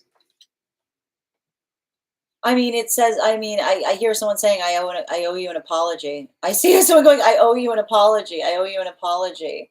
Bottom of the deck. I feel like, and I need to point this out. All the difference can be found in the difference between someone that articulates and blames others for things that happened versus the accountability of the self. The difference between it was their fault versus that was unconscionable on my part. You're so welcome, Ruby. Estevan, one card, highest priority, please. I want you to keep reaffirming. It's the same every time I read for you right now. It's the same manifestation. I prioritize energy that prioritizes me and wants the same things as me. Bottom of the deck. I know. Right. I know. And I know if even that feels devastating, it feels like, again, sometimes we move away from things and we're able to have clarity. Right. I keep on hearing a healthy relationship is not one with someone demanding that you save them. We save ourselves in partnership, is what I keep on seeing. Right. It's the ability to identify and recognize that we have the like I keep on hearing we save ourselves for each other. Right? It doesn't require us to constantly feel like we have to come towards another at a point of crisis. I missed my 20th reunion and I saw pictures and I was like, darn, I look good at my age. I love that. Spirit led for Haley, please. One card for Haley. I've got some good energy coming towards you. I feel like there's something solid and stable approaching you. So want you to be I want you to be very patient right now. Be patient with yourself, like things I keep on hearing, yeah, things may be happening under the surface that you don't recognize. So just continue to be consistent. You're so welcome, Ava. Thank you for those hearts, Matthew. Erica, I like that. I'll stay grounded. Happy Easter to you. One card. Yep. And Matthew, I pulled that card. Let me know if you received it. One card for Josh and Deep. Absolutely, dear. Yeah, focus on your goals right now. Don't worry. Like, anxiety is fear we put to the future that hasn't happened yet. So I want you to plan for the best, right? Bottom of the deck. Yeah, and that doesn't mean if there's something that you're worried about, it's not that you can't take steps towards it. But remember, rational, like healthy anxiety is anxiety that serves us because we can do something about it. If we can't, there's no point worrying about something that we have no control over, right? So if you're feeling like that, I want you to write down your positive manifestation goals to help you through it. Kath, I got you, dear. One card, highest priority messages from spirit. I want you to, every day I'm making progress in the direction of my manifestation goals. Remember, don't focus upon huge leaps right now. Give yourself patience. I want you writing down your like tiny victories is what I keep on seeing. Yep. Yeah. Your path work right now is a culmination of tiny victories, right? How do you accomplish if something feels like it's too overwhelming? Break it down into smaller pieces. If those pieces feel like they're too big, break them down into even smaller pieces, right? Remember, like incremental progress takes us very far. Jenny, does the divine want the connection between Tom and I to come together? I mean, the way you phrase the question is a little. It's not about. It's. I gotta stress this: the divine, like divine energy. Your higher self wants what's best for you. So your higher self wants a situation where someone is in a space where they take that connection seriously. So they're like, it's not about like the energy wants what's best for us. But the only way we can move towards what's best for us is if we work towards that. And so it feels to me like it's almost requiring another person to get very more energetically serious in relationality to what they prioritize. Bottom of the deck. Yeah, like again, like you know,